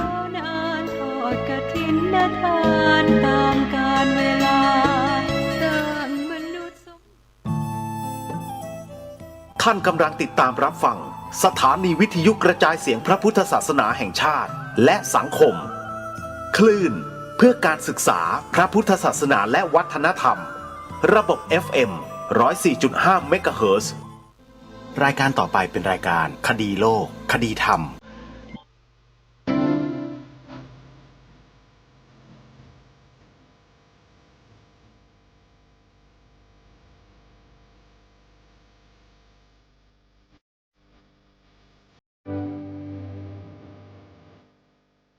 ขอนอบน้อมพระรัตนตรัยขอถวายความเคารพพระมหาเถระพระเถรานุเถระทุกท่านขอความสุขความเจริญในธรรมจงบังเกิดมีแด่ท่านสาธุชนที่กำลังติดตามรับฟังรายการจากคลื่นวัฒนธรรมแห่งนี้ทุกท่านขอนำท่านผู้ฟังเข้าสู่รายการคดีโลกคดีธรรม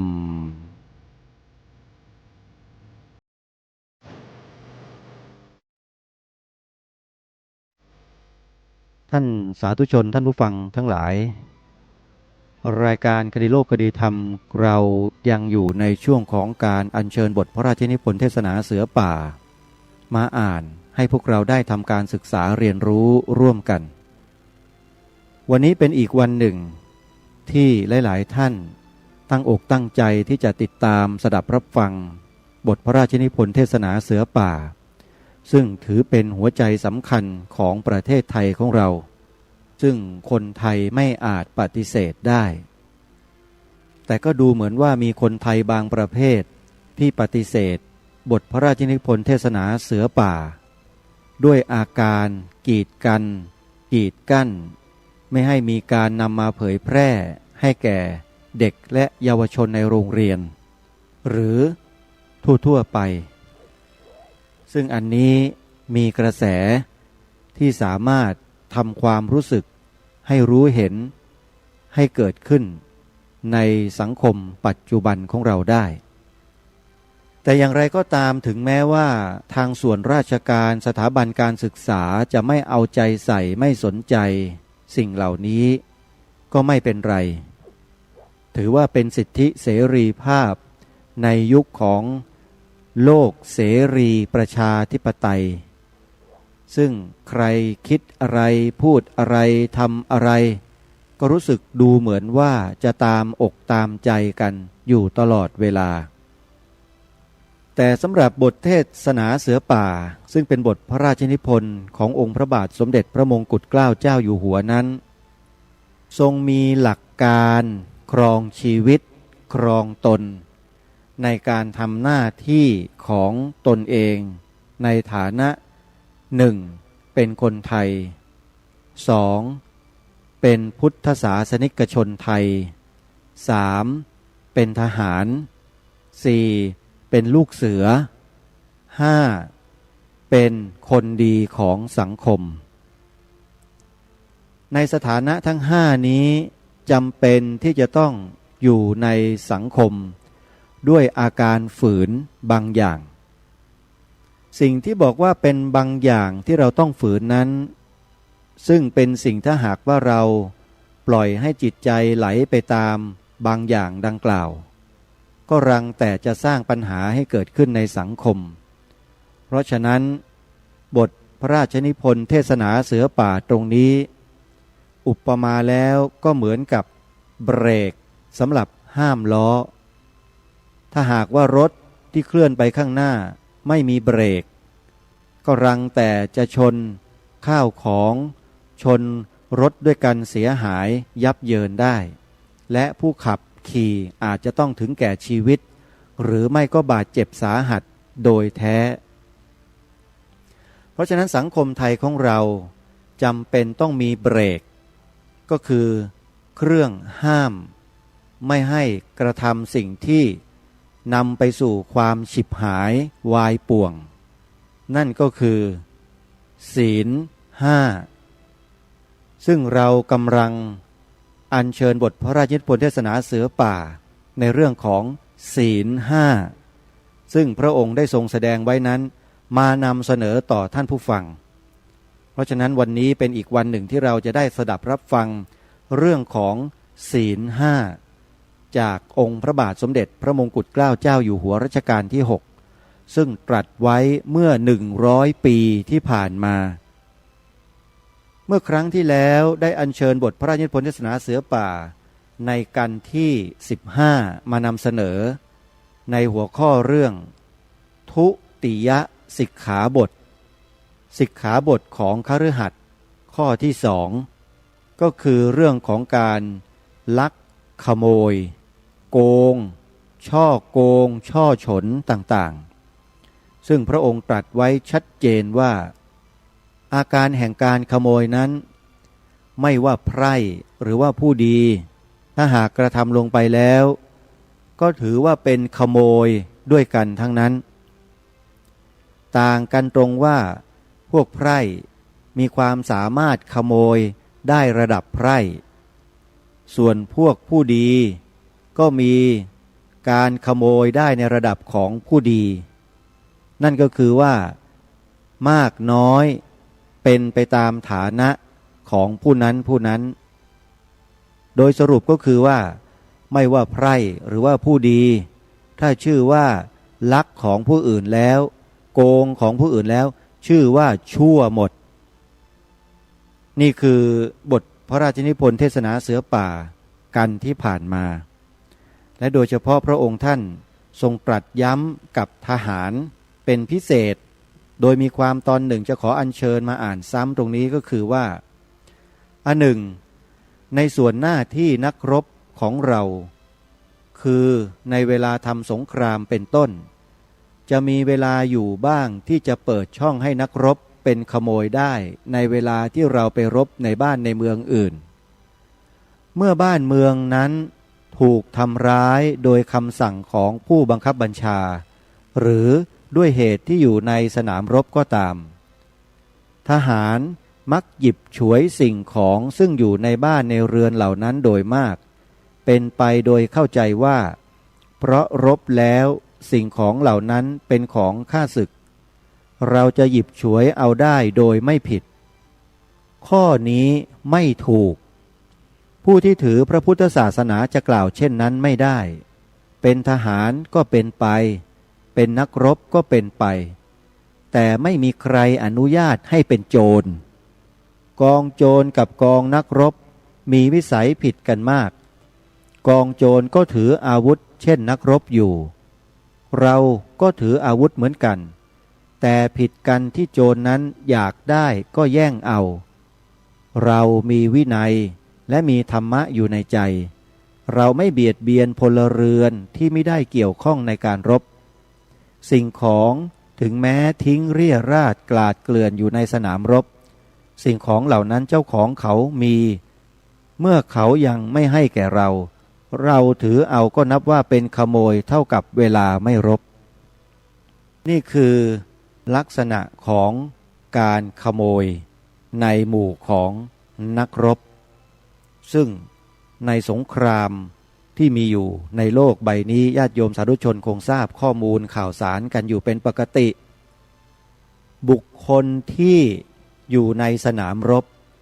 เมื่อยึดพื้นที่ของผู้อื่นได้เราได้ข่าวล่าสุดว่าพวกกลุ่มนักรบบางประเภทในปัจจุบันที่เป็นกบฏที่เขากล่าวว่าเป็นกบฏเนี่ยนะฮะได้ยึดพื้นที่ของประเทศนั้นๆได้แล้วเขาก็ทำลายรูปเคารพซึ่งเป็นทรัพย์สินอันมีค่าเป็นโบราณวัตถุที่มีอายุเก่าแก่กว่า 2,000 ปี 3,000 ปีก็มีของประเทศนั้นๆอันนี้แหละชัดเจนมากถือว่าเป็นอาการแห่งขโมยโดยแท้แต่นักรบในพระราชดำริขององค์พระบาทสมเด็จพระมงกุฎเกล้าเจ้าอยู่หัวจะไม่ทำเช่นนั้นเด็ดขาดถ้ากระทำเช่นนั้นพระองค์ท่านตรัสว่าถือเป็นพวกขโมยถึงแม้ว่าจะไม่ได้ทรัพย์สินนั้นไปก็ตามนะฮะแต่การทำลายนั้นก็ถือว่าเป็นการทำร้ายจิตใจของผู้เป็นเจ้าของอย่างรุนแรงที่สุดถ้าขโมยไปแล้วทรัพย์สินนี้ไปตกอยู่ในมือของคนอื่นแต่ทรัพย์สินไม่เสียหายยังเบากว่าการทำลายล้างทรัพย์สินเหล่านั้นหลายร้อยเท่าท่านสาธุชนทั้งหลายลองคิดดูทีว่าคนที่ทำลายรูปเคารพอันเป็นสมบัติอันล้ำค่าของแผ่นดินผู้อื่นจะเลวร้ายกว่าบุคคลผู้หยิบฉวยเอาไปและไปตั้งบูชาไว้หรือไม่นี่เราต้องคิดกันประเทศไทยของเราต้องระวังให้ดีพวกลัทธิอุบาทเหล่านี้เริ่มมีมากขึ้นในสังคมไทยของเรานะต้องระวังให้ดีถ้าหากว่าพวกเราไม่ช่วยกันระมัดระวังอนาคตข้างหน้าประเทศไทยเราก็อาจจะตกเป็นเหยื่อในรายต่อไปให้กับกลุ่มบุคคลที่ชอบทำลายวัตถุสิ่งของซึ่งเป็นรูปเคารพของพวกเราก็ได้นะอันนี้ขอฝากไว้นี่คือบทพระราชนิพนธ์เทศนาเสือป่ากันที่15ที่ผ่านมาวันนี้เราจะได้มาสดับปรับฟังบทพระราชนิพนธ์เทศนาเสือป่าในกันที่16มีชื่อว่าตติยะจะตุถะและเบญจมสิกขาบททรงแสดงณวันที่22พฤษภาคมพระพุทธศักราช2458มีความดังต่อไปนี้วันนี้ข้าพเจ้าจะได้กล่าวต่อในเรื่องนิจศีลตามที่ได้เริ่มมาแล้วแต่ที่ยังเหลืออยู่อีก3องค์นี้นับว่าเป็นของที่ข้าพเจ้าได้เคยพูดจาชี้แจงเสียมากแล้วทั้งนั้นในครั้งนี้จะกล่าวแต่พอเป็นสังเขปและจะพยายามชี้แจงให้แลเห็นว่าการรักษาศีลองค์ที่3องค์ที่4องค์ที่5นั้นจะเป็นประโยชน์หรือจะเป็นความจำเป็นสำหรับนักรบอย่างไรจะว่าถึงองค์ที่3ก่อนคือการละเว้นประพฤติผิดในทางกามข้อนี้จะเป็นนักรบหรือพลเรือนคงเป็นของที่ชั่วร้ายเหมือนกันซึ่งเราทั้งหลายย่อมทราบอยู่แล้วไม่ใช่เป็นของจำเป็นที่จะต้องอธิบายให้ยืดยาวศีลข้อนี้ได้บังเกิดขึ้นและพระพุทธองค์ทรงรู้สึกความจำเป็นจึงต้องทรงบัญญัติไว้เพราะเหตุความบกพร่องของศาสนาพราหมณ์ในโบราณตามที่ได้อธิบายมาแล้วในกันก่อนในศาสนาพราหมณ์นั้นเขาถือเคร่งครัดในกิจการบางอย่างซึ่งเป็นกิจการเล็กน้อยเป็นต้นว่า ผู้ที่เป็นชาติพราหมณ์ห้ามไม่ให้กินข้าวร่วมกับกษัตริย์ห้ามไม่ให้กินข้าวร่วมกับเวทหรือห้ามไม่ให้กินข้าวร่วมกับสูตรถ้าใครกินข้าวร่วมกับกษัตริย์ร่วมกับเวทร่วมกับสูตรเข้าแล้วต้องเป็นบาปใหญ่โต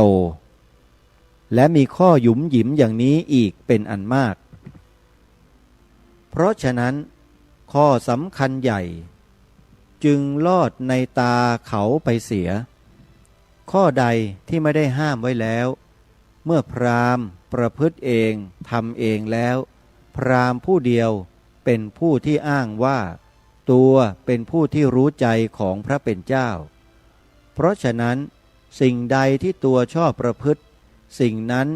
ก็ต้องไม่ห้ามอยู่เองเช่นการประพฤติลอบทำชู้กับเมียเขาเป็นต้นหรืออย่างที่เราถือกันว่าต้องห้ามในกามมิจฉาจารพวกพราหมณ์เป็นที่พอใจอยู่จึงไม่ห้ามปรามในข้อนี้ก็พระพุทธเจ้าของเราทรงอยากให้เรารู้สึกบุญรู้สึกบาป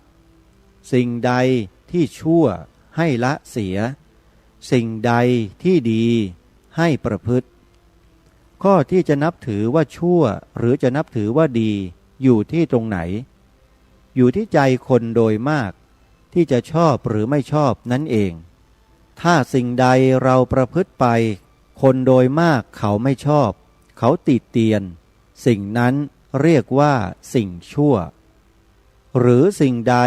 ที่ประพฤติไปแล้วจะเดือดร้อนและให้คนอื่นได้รับความเดือดร้อนด้วย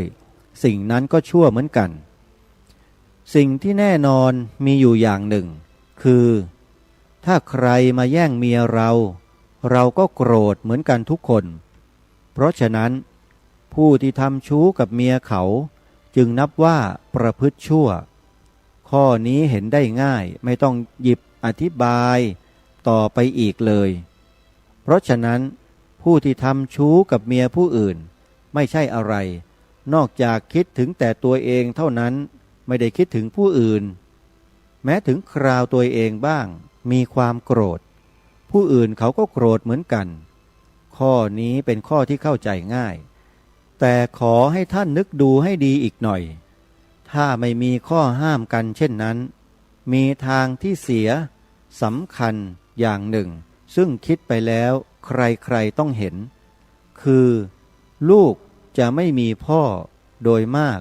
ไม่รู้ว่าใครเป็นพ่อถ้าปล่อยให้ผู้หญิงมีผัวได้หลายคน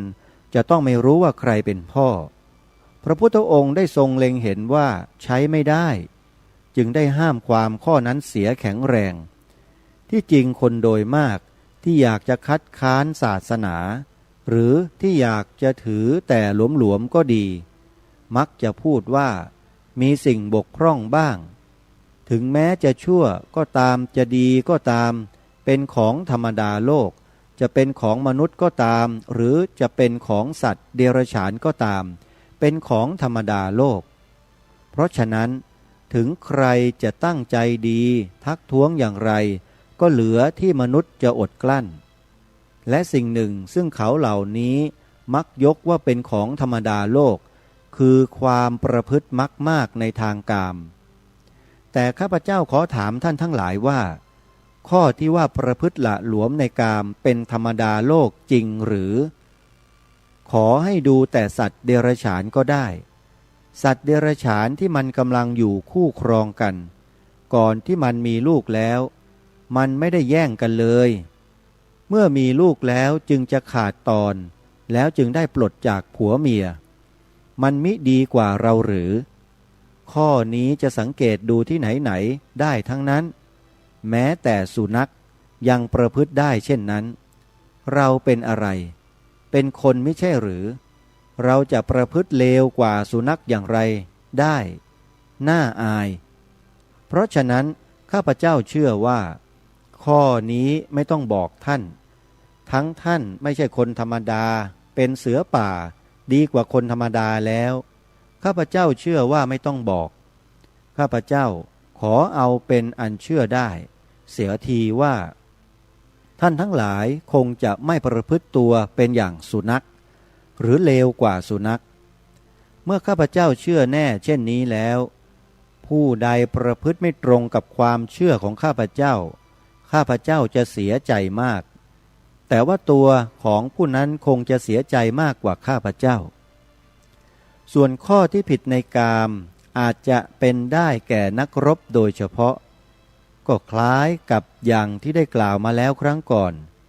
คือนักรบมีโอกาสผิดกับผู้อื่นที่จะประพฤติอทินนาทานเพราะฉะนั้นจึงต้องชี้แจงเป็นพิเศษสำหรับนักรบอีกชั้นหนึ่งตามธรรมดานักรบในโบราณสมัยตั้งแต่ครั้งเมื่อคนเรายังไม่รู้จักธรรมะเหมือนเดี๋ยวนี้เมื่อไปรบตีบ้านเมืองใดได้แล้วย่อมทำร้ายเมืองนั้นเผาบ้านเมืองเสียเปล่าและแย่งชิงทรัพย์สมบัติของคนในบ้านเมืองนั้นๆทั้งแย่งผู้หญิงที่เป็นลูกเมียเขามาเป็นเมียตัวเองเช่นนี้เป็นวิสัยของคนป่าซึ่งทำกันมาแต่วิสัยของผู้ที่รุ่งเรืองแล้วย่อมมีความนิยมในธรรมะอันดีขึ้นกว่านั้นแล้วเมื่อเราผู้เป็นพุทธศาสนิกชนจะจำเป็นต้องไปรบเมื่อใดเราต้องให้ศีลองค์ที่3นี้ผูกน้ำใจเราไว้เสมอถึงแม้ว่าเรา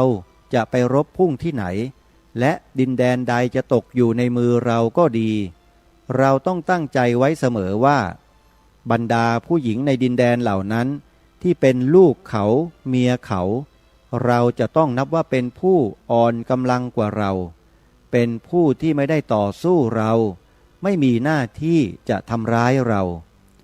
ธรรมะเป็นของที่มนุษย์ผู้ใดบอกเลิกไม่ได้เมื่อผู้ใดบอกเลิกธรรมะไม่ว่าเวลาใดจำเป็นหรือไม่จำเป็นต้องแปลว่ามนุษย์ผู้นั้นบอกเลิกตัวเองประกาศแก่โลกว่าตัวจะเป็นสัตว์เดรัจฉานเพราะฉะนั้นชาติไทยเราซึ่งข้าพเจ้าได้รับเกียรติยศเป็นผู้นำให้ไปสู่ความเจริญข้าพเจ้าต้องขอวิงวอนท่านทั้งหลายให้ถือว่าเกินสมัยเสียแล้วที่ไทยเราจะกลับไปเป็นสัตว์เดรัจฉานจะกลับเป็นคนหมดสติไม่ได้เราทั้งหลายเป็นไทยเป็นผู้ถือพระพุทธศาสนาด้วยเราจะลืมประโยชน์2 ข้อนี้ไม่ได้นี้เป็นข้อสำคัญในเรื่องนิจศีลองค์ที่3ซึ่งเนื่องในกิจการของนักรบคราวนี้ว่าถึงศีลองค์ที่4องค์ที่5ทั้ง2องค์นี้คือองค์ที่4ห้ามไม่ให้กล่าวเท็จองค์ที่5ห้ามไม่ให้ดื่มน้ำเมาแต่อยากจะแสดงให้เห็นว่าหน้าที่นักรบยังสำคัญกว่าหน้าที่คนธรรมดาเป็นของที่ข้าพเจ้าพูดจาชี้แจงมามากมายแล้วไม่อยากพูดกล่าวซ้ำให้ผู้ฟังเบื่อแต่อยากจะแสดงให้เห็นว่าหน้าที่นักรบยังสำคัญกว่าหน้าที่คนธรรมดายิ่งเป็นนักรบแล้วจะประพฤติความชั่วร้าย2 สิ่งนี้ไม่ได้ทีเดียวถ้าประพฤติอาจจะมีเหตุเป็นอันตรายแก่ชีวิตของเพื่อนนักรบคืออาจจะเป็นได้เพราะเหตุใดคือว่าเมื่อถึงคราวเดือดร้อนต่างว่าผู้ใดผู้หนึ่ง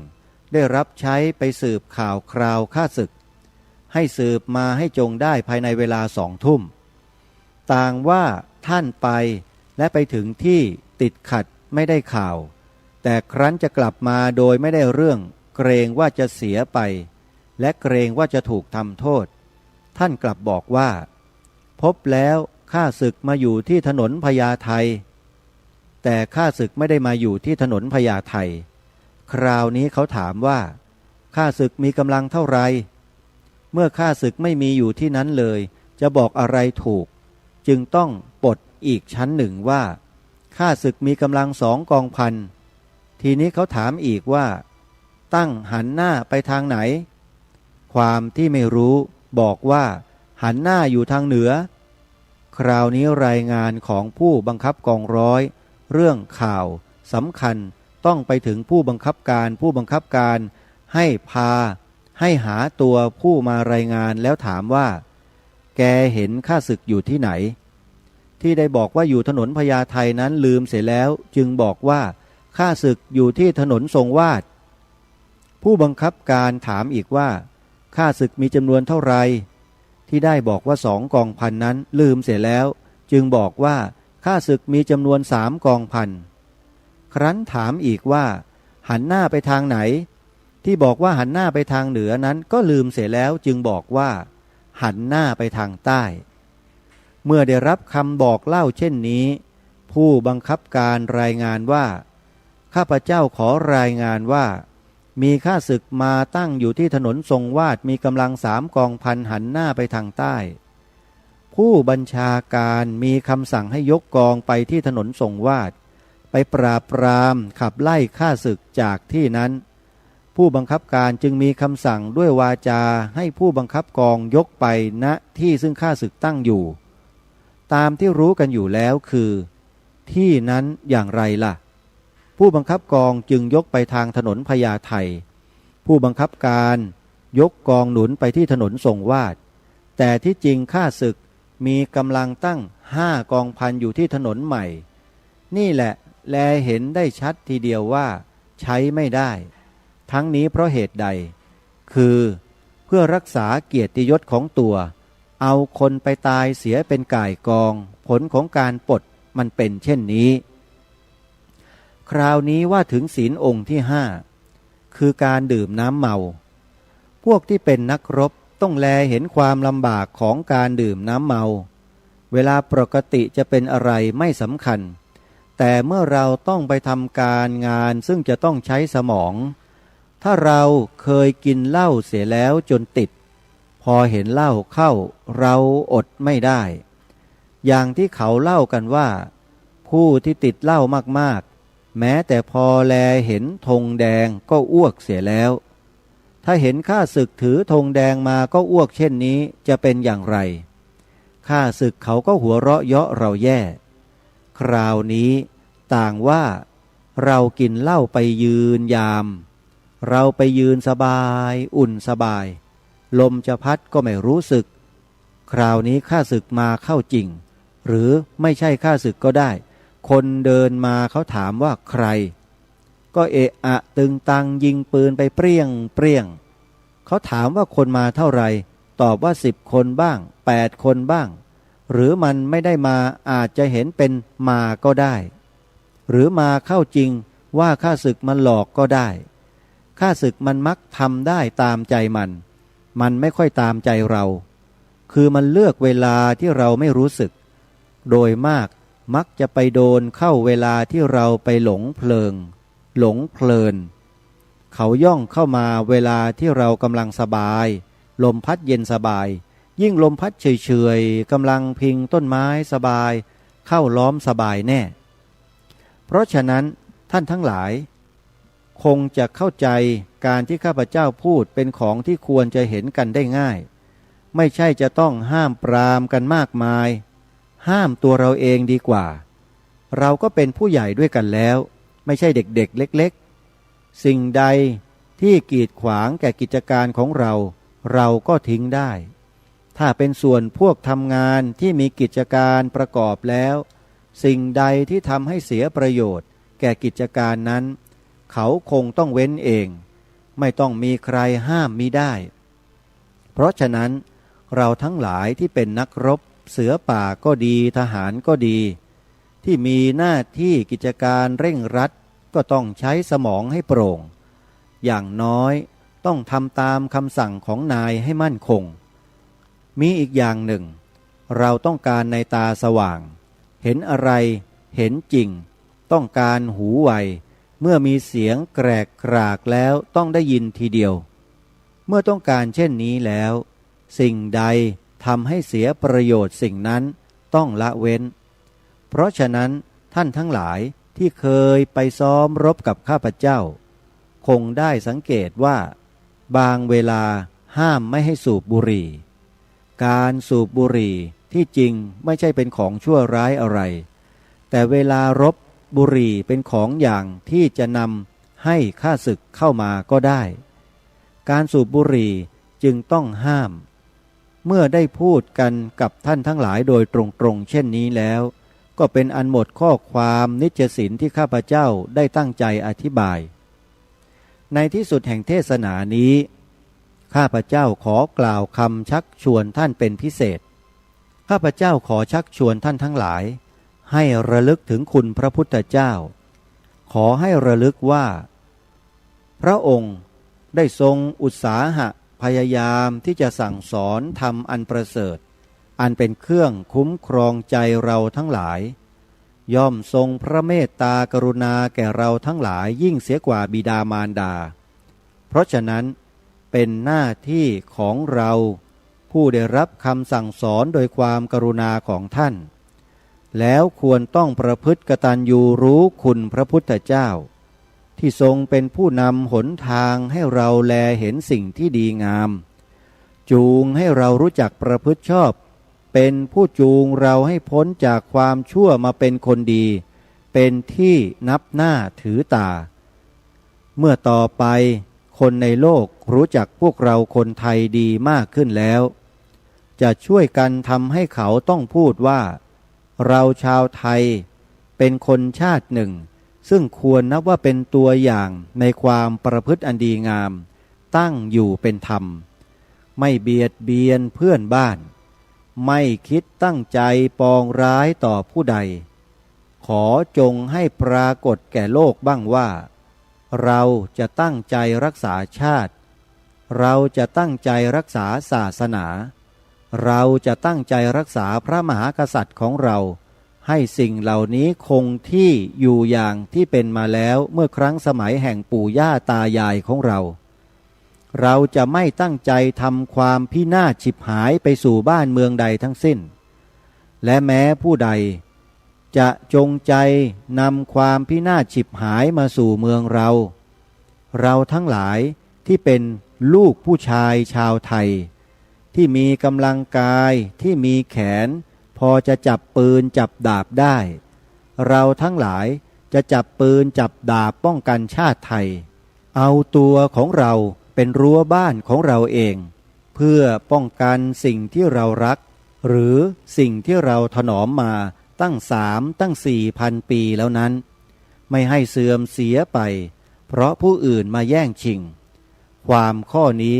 เป็นความคิดซึ่งไทยเราควรจะระลึกอยู่เสมอและไม่เป็นสิ่งที่ผิดด้วยพระบรมพุทโธวาทเพราะพระพุทธเจ้าของเราก็ทรงบังเกิดในเชื้อชาติกษัตริย์ชาตินักรบทรงทราบอยู่ดีว่าการป้องกันชาติบ้านเมืองเป็นสิ่งจำเป็นเหมือนป้องกันพระพุทธศาสนาและธรรมะเหมือนกันถ้าไม่มีกำลังกายเป็นรั้วแล้วที่ไหนเลยธรรมะจะอยู่ได้เปรียบเหมือนอนุสาวรีย์ที่ดีงามแม้ไม่มีรั้วกั้นย่อมจะมีคนร้ายเข้าทำลายฉันใดธรรมะในพระพุทธศาสนาก็ฉันนั้นแม้เราทั้งหลายเอาตัวเราเป็นรั้วล้อมแล้วย่อมจะไม่มีมิจฉาทิฏฐิที่คิดผิดเข้าทำลายพระพุทธศาสนาได้เหตุฉะนี้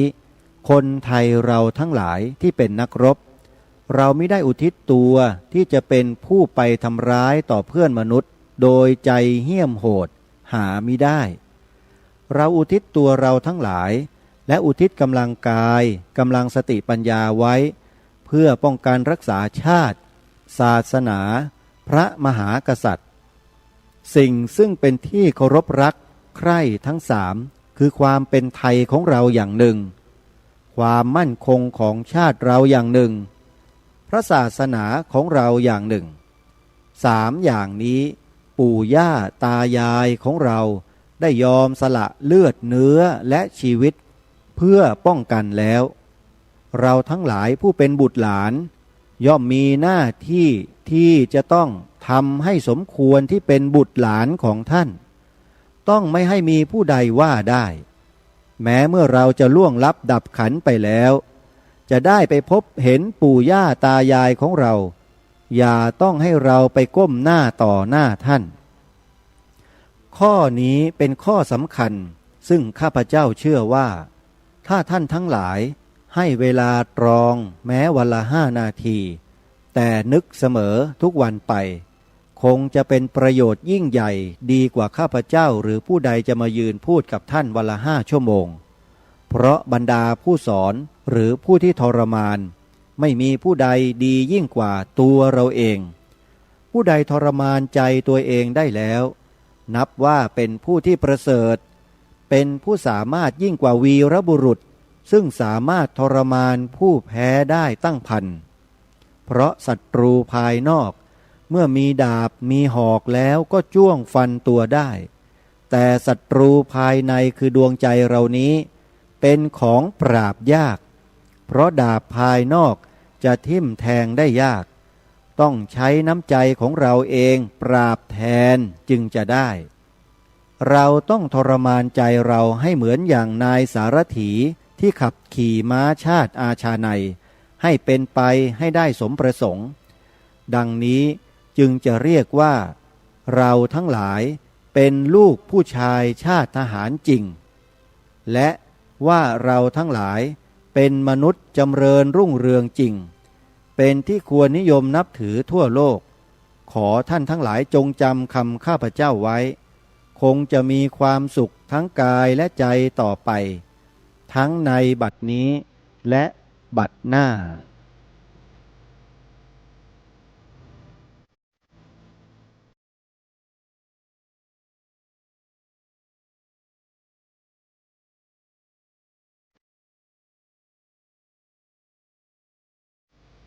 ท่านสาธุชนท่านผู้ฟังทั้งหลาย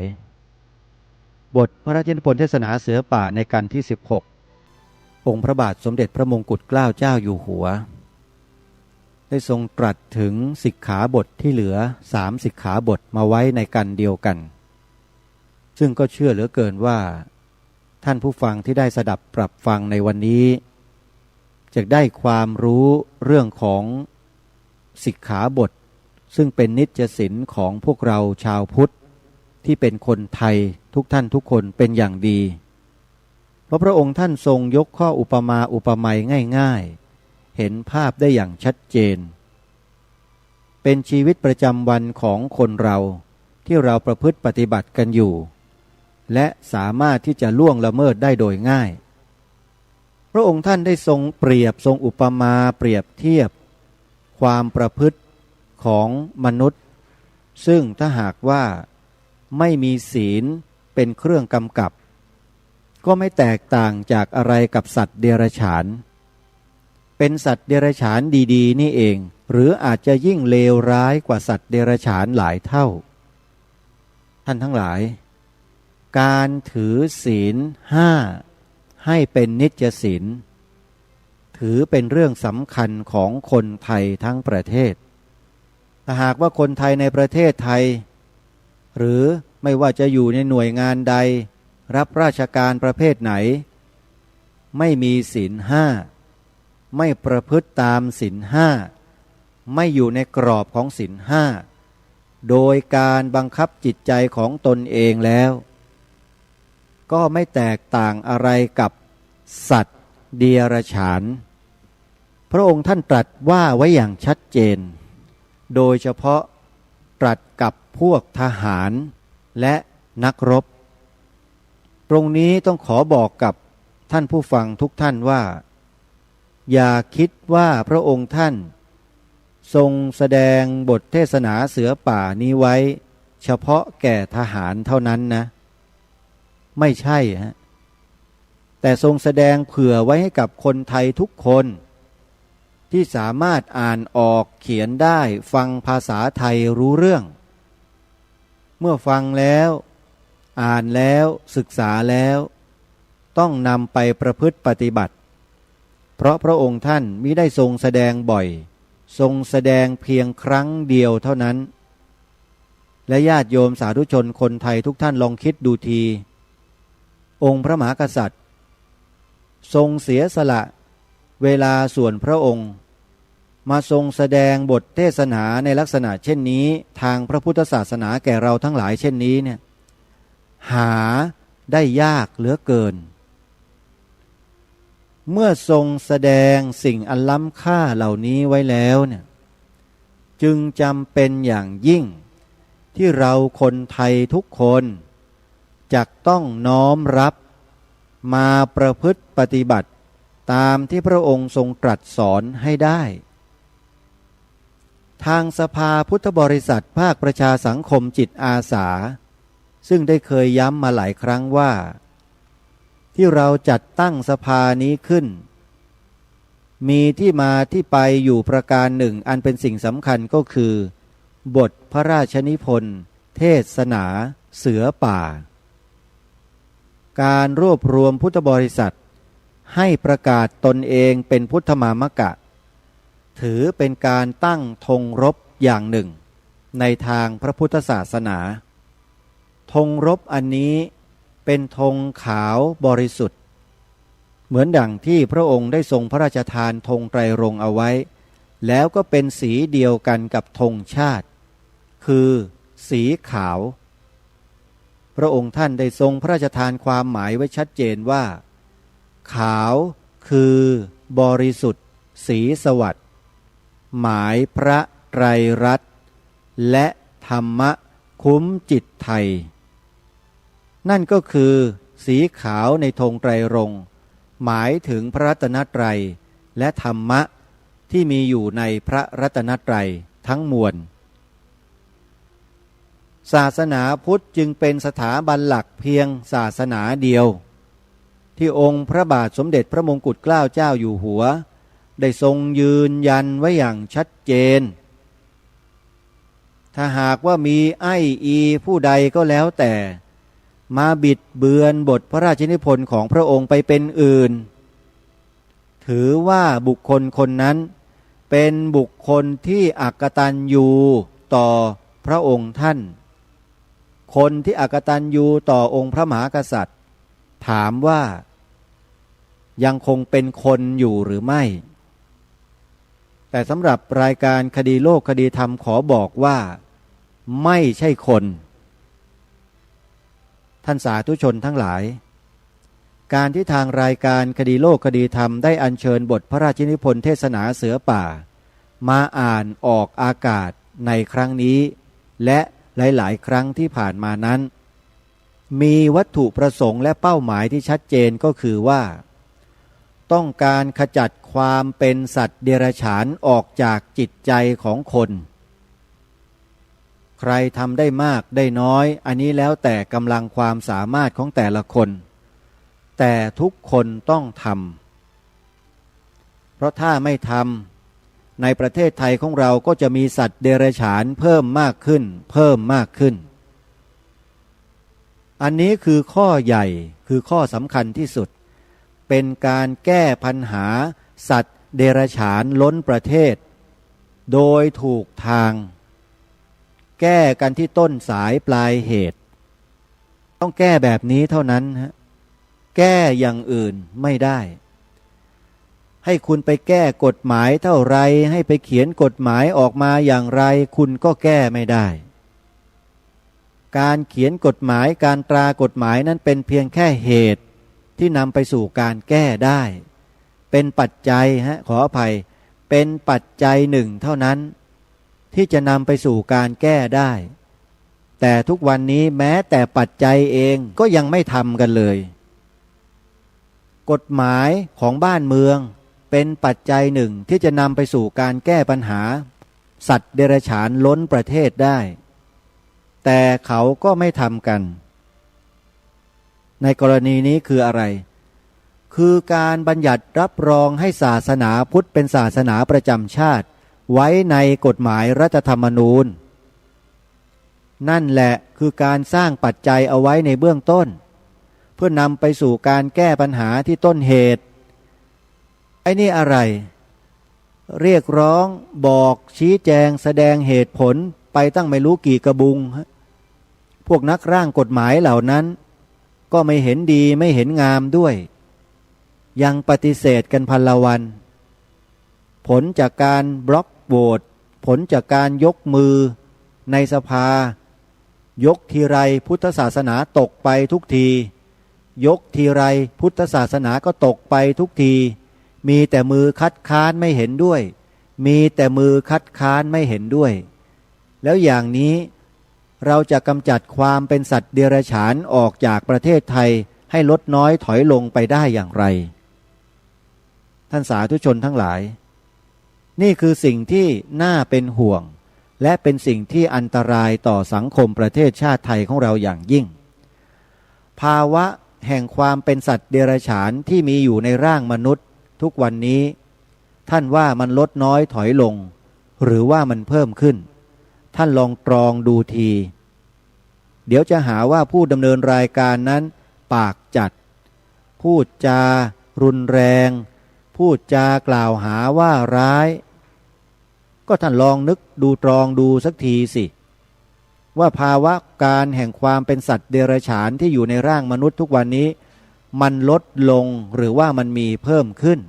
ในสังคมยุคปัจจุบันแล้วที่มันเพิ่มขึ้นแล้วท่านว่ามันเพิ่มขึ้นเพราะอะไรท่านลองตรึกตรองสาวไปหาสาเหตุที่แท้จริงของมันดูทีว่ามันเกิดจากอะไร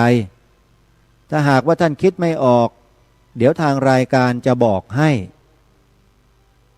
อันดับแรกเลยก็คือว่าผู้มีอำนาจในบ้านในเมืองนี้ไม่ยอมสร้างปัจจัยในเบื้องต้นเอาไว้ในกฎหมายคือไม่ตราพระพุทธศาสนาไว้ให้เป็นศาสนาประจำชาตินั่นแหละเมื่อไม่สร้างปัจจัยตรงนี้ขึ้นแล้วจะหาเหตุหรือจะมาสร้างเหตุให้ลดจำนวนสัตว์เดรัจฉานลงในจิตใจของมนุษย์ได้อย่างไรง่ายๆไม่ต้องไปคิดอะไรกันมากแค่นี้ยังทำไม่ได้แล้วคนที่ออกมาปฏิเสธออกมาคัดค้านเรื่องนี้หมายความว่าอย่างไรท่านลองคิดดูซิว่าจิตใจของคนเหล่านั้นจะเป็นจิตใจประเภทไหนท่านลองตรองดูทีไม่ใช่ทางรายการกล่าวหาว่าร้ายนะฮะแต่พูดตามบทพระราชนิพนธ์เทศนาเสือป่าที่อัญเชิญมาอ่านออกอากาศมาหลายครั้งแล้วนี้พระองค์ท่านตรัสไว้ใครก็ตามที่ปฏิเสธพระพุทธศาสนา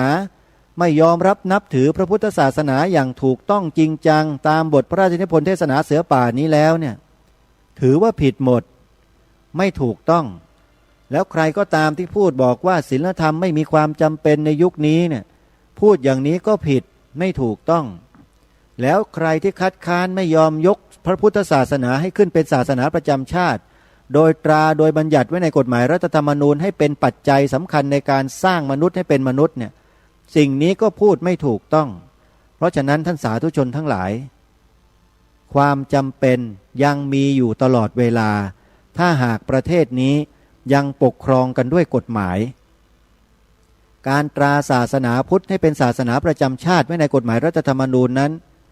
ไม่ได้มีความเสียหายอะไรเลยมีแต่ความเป็นสิริมงคลแก่ประเทศชาติบ้านเมืองโดยส่วนเดียวแต่ไม่รู้ว่าผีห่าซาตานไปสิงปากบางคนไปพูดคัดค้านอยู่ในสภาได้ยังไงว่าบัญญัติไว้แล้วเลือดจะนองท้องช้างไม่รู้ผีห่าซาตานที่ไหนไปสิงปากให้พูดแบบนั้นอันนี้ต้องขออภัยท่านผู้ฟังจริงๆที่ต้องใช้คำนี้เพราะมันเป็นเช่นนั้นจริงๆฮะและมันก็ยังคงมีอยู่นะคนประเภทนี้เนี่ยถ้าหากว่าเป็นคนมีความกตัญญูกตเวทิตาต่อองค์พระมหากษัตริย์จริงๆต่อแผ่นดินเกิดของตัวเองจริงๆจะไม่พูดเช่นนั้นขอบอกอันนี้ขอยืนยันฮะคนที่กตัญญูต่อแผ่นดินต่อพระศาสนาจะไม่พูดเช่นนั้นใครที่คิดที่พูดที่ทำเช่นนั้นนะเป็นคนอักตัญญูต่อแผ่นดินตามบทพระราชนิพนธ์เทศนาเสือป่าอันนี้ท่านสาธุชนทั้งหลายวันนี้ขอทิ้งท้ายด้วยบทเพลงพระราชนิพนธ์ขององค์พระบาทสมเด็จพระมงกุฎเกล้าเจ้าอยู่หัวที่พระราชนิพนธ์ไว้เป็นของขวัญเป็นกำลังใจแก่พวกเราทั้งหลายชาวพุทธสมาชิกสภาพุทธบริษัทภาคประชาสังคมจิตอาสาเมื่อท่านขึ้นทะเบียนประกาศตนเป็นพุทธมามกะแล้วภารกิจสำคัญข้อแรกของท่านก็คือต้องทำการศึกษาเรียนรู้บทพระราชนิพนธ์เทศนาเสือป่าอันนี้ให้ครบถ้วนบริบูรณ์อย่างน้อย3 รอบเมื่อท่านศึกษาและอ่านถึง3 รอบแล้วเนี่ยยังไม่พอใจยังไม่เข้าใจทางรายการคดีโลกคดีธรรม จะเปิดห้องเรียนทางอากาศแล้วอธิบายความทั้งหลายให้กับทุกท่านได้ฟังอย่างละเอียดต่อไปก็คอยติดตามรับฟังรายการก็แล้วกันวันนี้เวลาของรายการหมดลงแล้วต้องขอสมมุติยุติไว้แต่เพียงเท่านี้พบกันใหม่ในวันต่อไปขอความสุขสวัสดีจงมีแด่ท่านผู้ฟังทุกท่านทุกคนเทินขอเจริญพร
ที่จบไปแล้วนั้นเป็นรายการ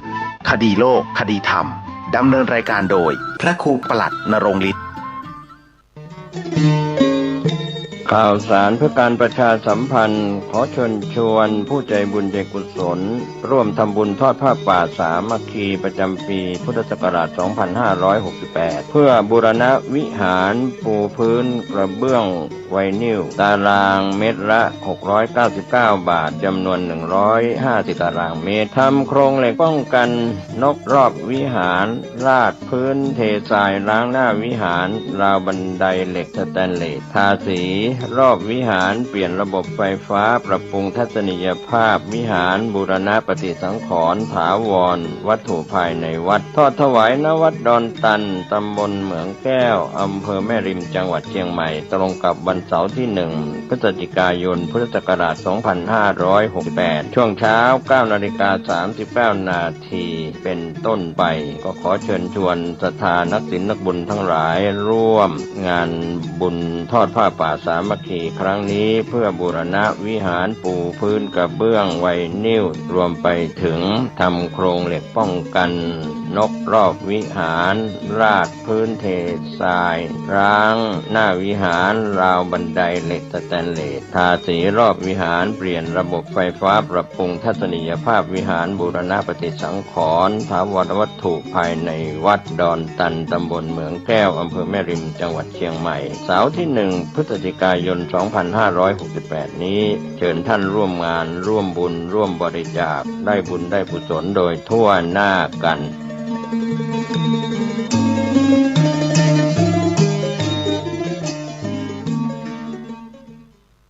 กฐิน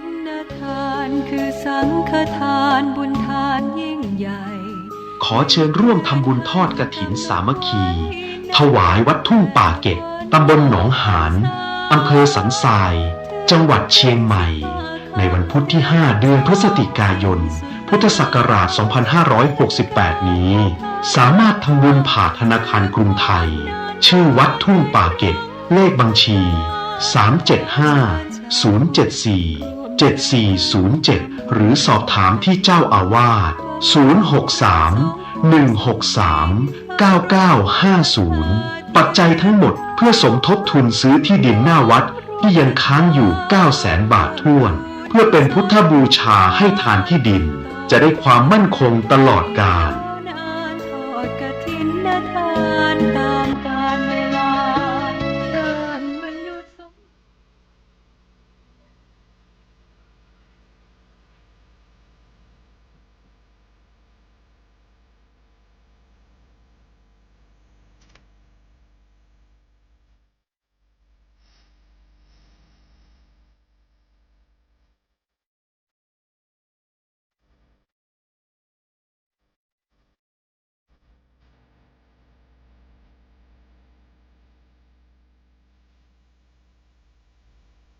งานเผยแผ่เป็นหัวใจสำคัญของพระพุทธศาสนา พระพุทธเจ้าอุบัติขึ้นมาบนเป้าหมายแห่งการเผยแผ่ความดีนำความดีไปแทรกไว้ในจุดที่มีความดีไม่มากค่อยๆเจือจางจนกระทั่งความไม่ดีนั้นหายไปเหลือแต่ความดีหรือมีดีมากกว่าไม่ดี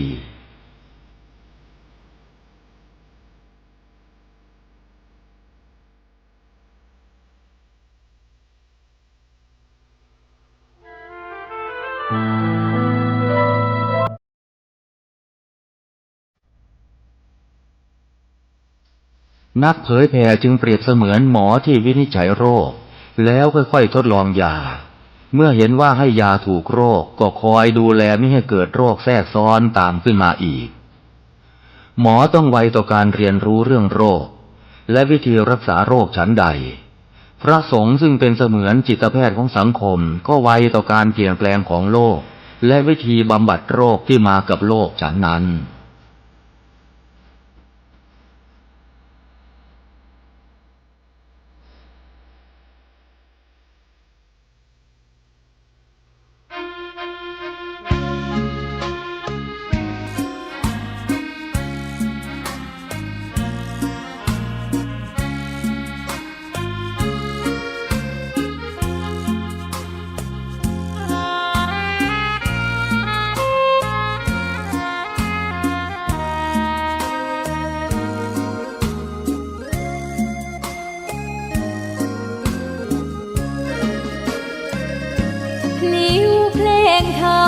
ถูกถ้อยคำเข้าถึงจิตใจ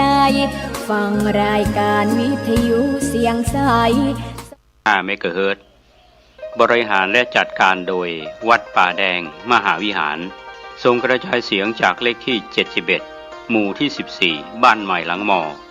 ตำบลสุเทพอำเภอเมืองจังหวัดเชียงใหม่รหัสไปรษณีย์50200หมายเลขโทรศัพท์0818815690 052000636-7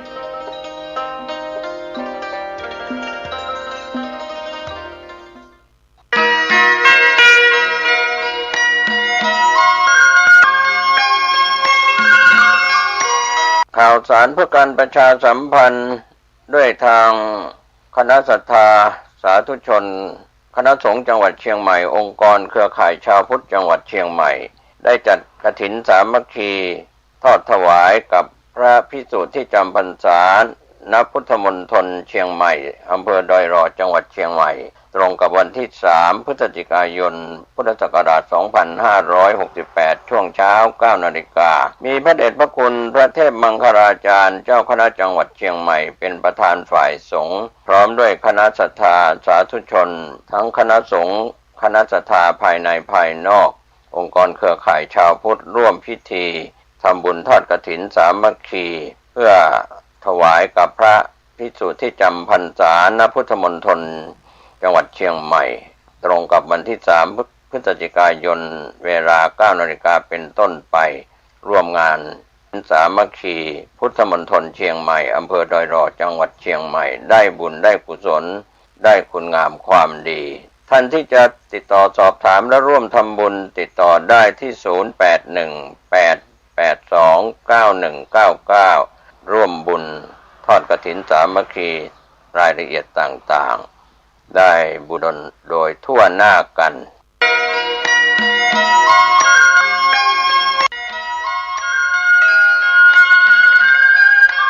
เนื่องด้วยศาสตราจารย์พิเศษท่านประเสริฐอยู่เจริญดีได้จัดสร้างสมเด็จพระเจ้าตากสินมหาราชไว้ที่พุทธมณฑลอำเภอดอยหล่อจังหวัดเชียงใหม่ขนาดเท่าวงเวียนใหญ่กรุงเทพมหานครผู้ใดสนใจร่วมทำบุญตามกำลังศรัทธาได้ที่ธนาคารกรุงไทยสาขามีโชคพลาซ่าบัญชีเลขที่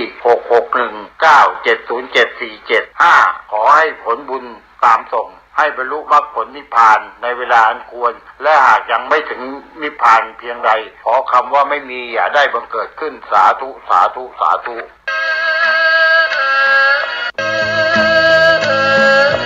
เนื่องด้วยศาสตราจารย์พิเศษท่านประเสริฐอยู่เจริญดีได้จัดสร้างสมเด็จพุทธาจารย์โตพรหมรังสีไว้ที่วัดรอมพระเจ้าตองอำเภอป่าตางจังหวัดลำพูนขนาดหน้าตักกว้าง16 นิ้วประดับด้วยเพชรพลอยผู้ใดสนใจร่วมทำบุญตามกำลังศรัทธาได้ที่ธนาคารกรุงไทยสาขามีโชคพลาซ่าบัญชีเลขที่ 661-9-70747-5 ขอให้ผลบุญตามส่งให้บรรลุมรรคผลนิพพานในเวลาอันควรและหากยังไม่ถึงนิพพานเพียงใดขอคำว่าไม่มีอย่าได้บังเกิดสาธุสาธุสาธุ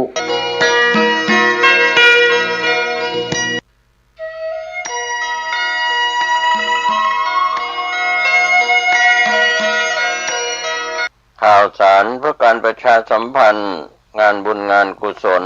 พิธีทำบุญทอดกฐิน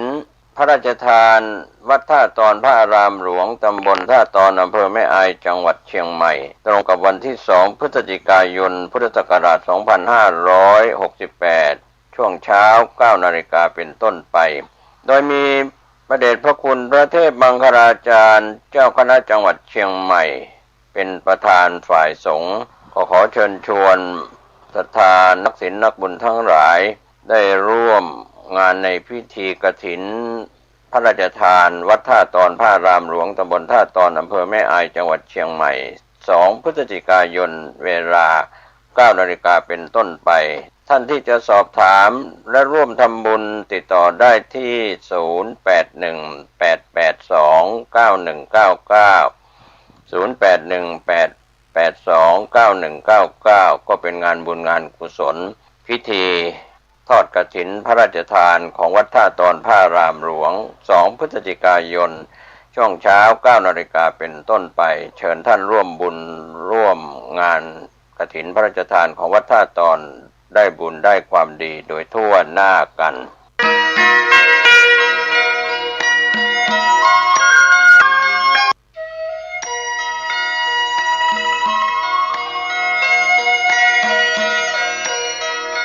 ข่าวสารเพื่อการประชาสัมพันธ์ขอเชิญชวนนักศีลนักบุญร่วมทำบุญทอดกฐินสามัคคีบารมีธรรมประจำปีพุทธศักราช 2568 ทอดถวายกับพระที่จำพรรษาท่วนไตรมาสณวัดชัยสถานป่าเศร้าน้อยตำบลสันปุเรยอำเภอดอยสะเก็ดจังหวัดเชียงใหม่ตรงกับวันอาทิตย์ที่2 พฤศจิกายนพุทธศักราช 2568 เวลา 13:39 นาที การทำบุญทอดกฐินในคราวครั้งนี้นำปัจจัยบูรณะวิหารประดับกระจกเสาหน้าซุ้มประตูหน้าต่างทาสีรอบอาคารรูปปั้นพญานาคให้แล้วเสร็จต่อไปปัจจุบันมีพระครูประภัชชัยคุณ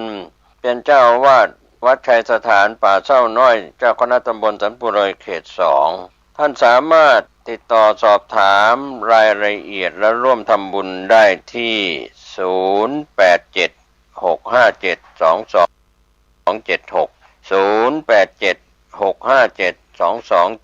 0876572276 ก็เป็นการสอบถามข้อมูลรายละเอียดและร่วมเป็นเจ้าภาพทำบุญทอดกฐินในคราวครั้งนี้ตรงกับวันที่2 พฤศจิกายนเป็นวันอาทิตย์เวลา 13:39 นาทีเชิญชวนนักศีลนักบุญผู้ใจบุญทั้งหลายร่วมงานทำบุญทอดกฐินสามัคคีบารมีธรรมประจำปี 2568 ณ วัดชัยสถานป่าเศร้าน้อยตำบลสันปุเรยอำเภอดอยสะเก็ดจังหวัดเชียงใหม่ได้บุญได้กุศลได้ความดีได้อนุโมทนาโดยทั่วหน้ากัน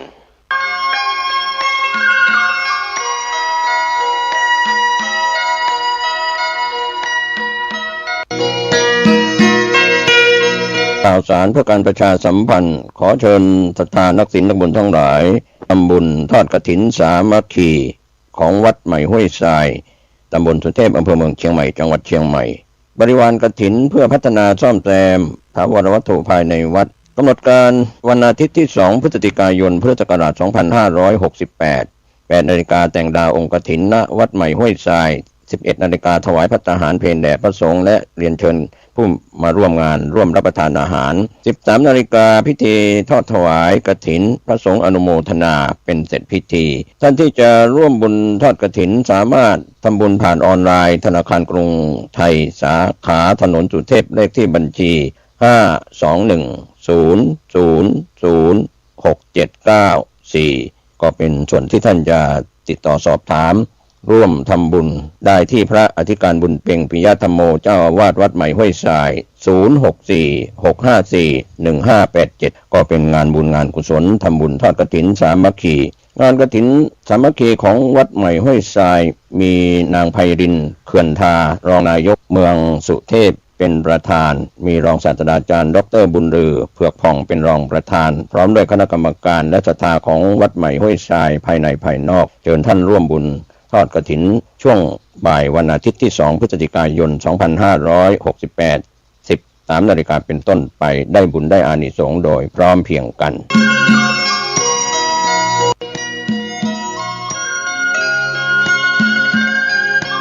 เนื่องด้วยศาสตราจารย์พิเศษท่านประเสริฐอยู่เจริญดีได้จัดสร้างสมเด็จพระเจ้าตากสินมหาราชไว้ที่พุทธมณฑลอำเภอดอยหล่อจังหวัดเชียงใหม่ขนาดเท่าวงเวียนใหญ่กรุงเทพมหานครผู้ใดสนใจร่วมทำบุญตามกำลังศรัทธาได้ที่ธนาคารกรุงไทยสาขามีโชคพลาซ่าบัญชีเลขที่ 661970775 ขอให้ผลบุญตามส่งให้บรรลุมรรคผลนิพพานในเวลาอันควรและหากยังไม่ถึงนิพพานเพียงใดขอคำว่าไม่มีอย่าได้เกิดขึ้นสาธุสาธุสาธุเนื่องด้วยศาสตราจารย์พิเศษท่านประเสริฐอยู่เจริญดีได้จัดสร้างสมเด็จพุทธาจารย์โตพรหมรังสีไว้ที่วัดรอมพระเจ้าตองอำเภอป่าตางจังหวัดลำพูนขนาดหน้าตักกว้าง16 นิ้วประดับด้วยเพชรพลอยผู้ใดสนใจร่วมทำบุญตามกำลังศรัทธาได้ที่ธนาคารกรุงไทยสาขามีโชคพลาซ่าบัญชีเลขที่ 661-9-70747-5 ขอให้ผลบุญตามส่งให้บรรลุมรรคผลนิพพานในเวลาอันควรและหากยังไม่ถึงนิพพานเพียงใดขอคำว่าไม่มีอย่าได้บังเกิดสาธุสาธุสาธุท่านผู้ฟังทั้งหลายทุกท่านทุกคนเจ้าวัดหนองตองแห่งดงจังหวัดเชียงใหม่มาพบมาปะกับญาติกับโยมในรายการพระกิณกะแห่งธรรมะอีกเช่นเคยพระกันณทางสถานีวิทยุแห่งนี้นะและในวันเวลาเดียวกันนี้เป็นประจำทุกวัน บางครั้งนั้นอาจจะมีเหตุติดขัดเกี่ยวกับไฟฟ้าดับพร่องเครื่องส่งมันเสียพร่องนะที่ขาดไปก็ต้องขออภัยกับญาติกับโยมเพราะทุกสิ่งทุกอย่างนั้นล้วนเป็นอนิจจังของไม่เที่ยงคือพิจารณาว่าทุกสิ่งทุกอย่างมันไม่แน่ไม่นอนมันย่อมจะมีการผันแปรเปลี่ยนแปลงมีการชำรุดมีการที่จะต้องซ่อมต้องแปลงมันเลยเป็นเรื่องธรรมชาติฉะนั้นก็ต้องขออภัยกับญาติโยมในบางครั้งนะเอาละต่อไปนี้เอากระปากันมาไหว้พระสวดมนต์ไหว้พระสวดมนต์เพื่อเป็นมงคลต่อชีวิตการดำเนินชีวิตของพวกเราตั้งใจบูชาพระรัตนตรัยเน้อว่าพร้อมๆกันไปอรหังสัมมาสัมพุทโธภควาพุทธังภควันตังอภิวาเทมิกราบพระพุทธสวากขาโตภควตาธัมโมธัมมังนะมัสสามิกราบพระธรรมสุปฏิปันโนภควโตสาวกสังโฆสังฆังนะมามิกราบพระสงฆ์นะโมตัสสะภะคะวะโตอะระหะโตสัมมาสัมพุทธัสสะนะโมตัสสะภะคะวะโตอะระหะโตสัมมาสัมพุทธัสสะนะโมตัสสะภะคะวะโตอะระหะโตสัมมาสัมพุทธัสสะพุทธังสรณังคัจฉามิธัมมังสรณังคัจฉามิสังฆังสรณังคัจฉามิทุติยัมปิพุทธังสรณังคัจฉามิทุติยัมปิธัมมังสรณังคัจฉามิทุติยัมปิสังฆังสรณังคัจฉามิอิติปิโสภะคะวะอะระหังสัมมาสัมพุทโธ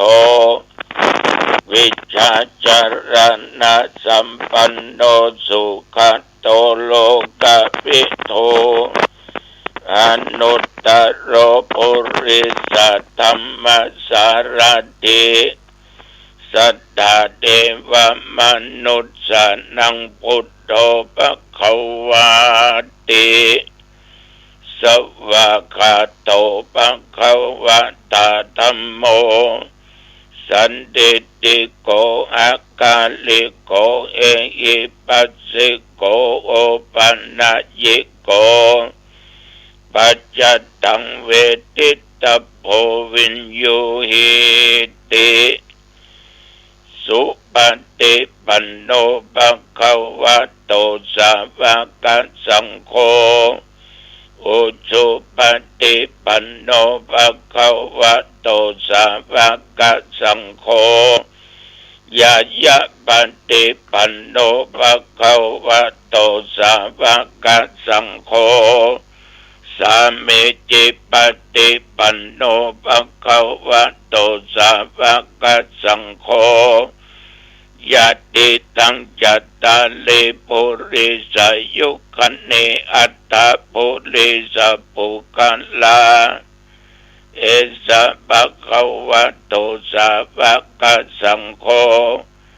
อาหุนายโยปะหุนายโยตักขินายโยอัญชริกรณิโยอนุตตลังปุญญเกตังโลกัสสาติกุศลธรรมะอกุศลธรรมะอัปปยากตาธรรมะสุขายะเวทนายะสัมปัญญุตาธรรมะทุกขายะเวทนายะสัมปัญญุตาธรรมะทุกขมาสุขายะเวทนายะสัมปัญญุตาธรรมะวิปากธรรมะวิปากธรรมะธรรมะเนวะวิปากนาวิปากธรรมะธรรมะอุปาทินนุปาทานิยธรรมะอนุปาทินนุปาทานิยธรรมะอนุปาทินอนุปาทานิยธรรมะสังกิเลตาสังกิเลสิกาธรรมะอสังกิเลตาสังกิเลสิกาธรรมะอสังกิเลตาสังกิเลสิกาธรรมะสัพวิตกะสัพวิจาระธรรมะอวิตกะวิจารมัตตธรรมะอวิตกะวิจารธรรมะปิติสังอาคัตตธรรมะสุขสังอาคัตตธรรมะอุเบกขาสังอาคัตตธรรมะทัสสะเนนะปังอัตตปะธรรมะภวนาญะปังอัตตปะธรรมะเนวทัสสะเนนะนะภวนาญะปังอัตตปะธรรมะทัสสะเนนะปังอัตตปะเหตุกะธรรมะภวนาญะปังอัตตปะเหตุกะธรรมะทัสสะเนนะนะภวนาญะปังอัตตปะเหตุกะธรรมะอาจัญญคัมมิโนธัมมะอัปปัจจัญญคัมมิโนธัมมะเนวัจจัญญคัมมิโนนาปัจจัญญคัมมิโนธัมมะเสกขาธัมมะอเสกขาธัมมะเนวัเสกขานาเสกขาธัมมะปริตตธัมมะบังอคัตถธัมมะอัปปมันนาธัมมะปริตตลัมมนาธัมมะบังอคัตถลัมมนาธัมมะอัปปมันนารัมมนาธัมมะอินาธัมมะปัจฉิมธัมมะปณิตาธัมมะธัมมะมัคคะเหตุกะธัมมะมัคคะติปติโนธัมมะอติตาธัมมะอันอุปันนาธัมมะอนุปันนาธัมมะอุปาทิโนธัมมะอติตาลัมมนาธัมมะนาคัตถาลัมมนาธัมมะปัจจุปันนารัมมนาธัมมะอติตารัมมนาธัมมะอนาคัตถารัมมนาธัมมะปัจจุปันนารัมมนาธัมมะอัจฉตาธัมมะปะยิตาธัมมะอัจฉตาปะยิตาธัมมะอัจฉตารัมมนาธัมมะปะยิตารัมมนาธัมมะอัจฉตาปะยิตารัมมนาธัมมะสนิตาสันนาสัมปติกะธัมมะอนิตาสันนาสัมปติกันธัมมะอนิตาสันนาปฏิฆาธัมมะ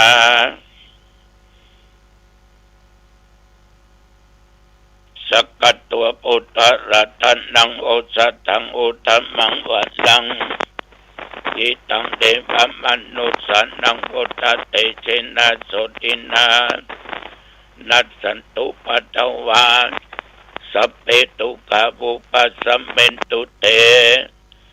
สกัดตัวธรรมรัตนังโอสัตตังอุตมังวัดลังปาลิลาอุปัสสมันังธัมมะเตเชนะโสตินา นัสสันตุปัตตวาสเปพยากุปัสสเมนตุเตสักกัตโตสังฆรัตนังโอสัตังอุตตมังวรังอาอุนายังปะอุนายังสังฆเตนะโสตินานัสสันตุปัตตวาสเปโรกาวุปัสสเมนตุเตภวตุสัพพะมังคลังรักขันตุสัพพะเทวตาสัพพะพุทธานุภาเวนะสัทธาโสติภวันตุเตภวตุสัพพะมังคลังรักขันตุสัพพะเทวตาสัพพะธรรมานุภาเวนะสัทธาโสติภวันตุเตภวตุสัพพะมังคลังรักขันตุสัพพะเทวตาสัพพะสังฆานุภาเวนะสัทธาโสติภวันตุเต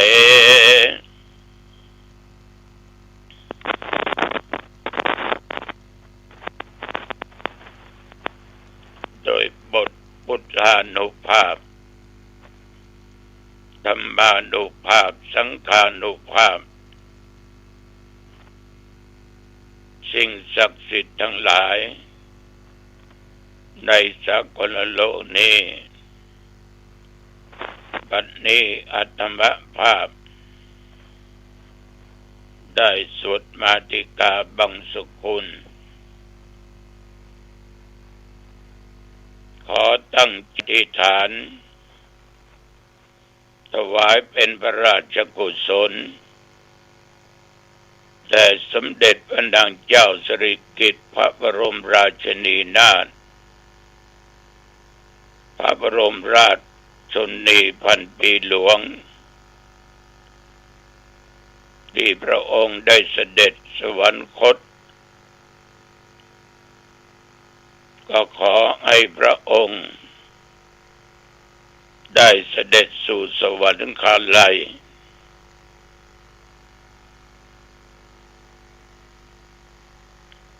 ได้เสด็จสู่สวรรคาลัย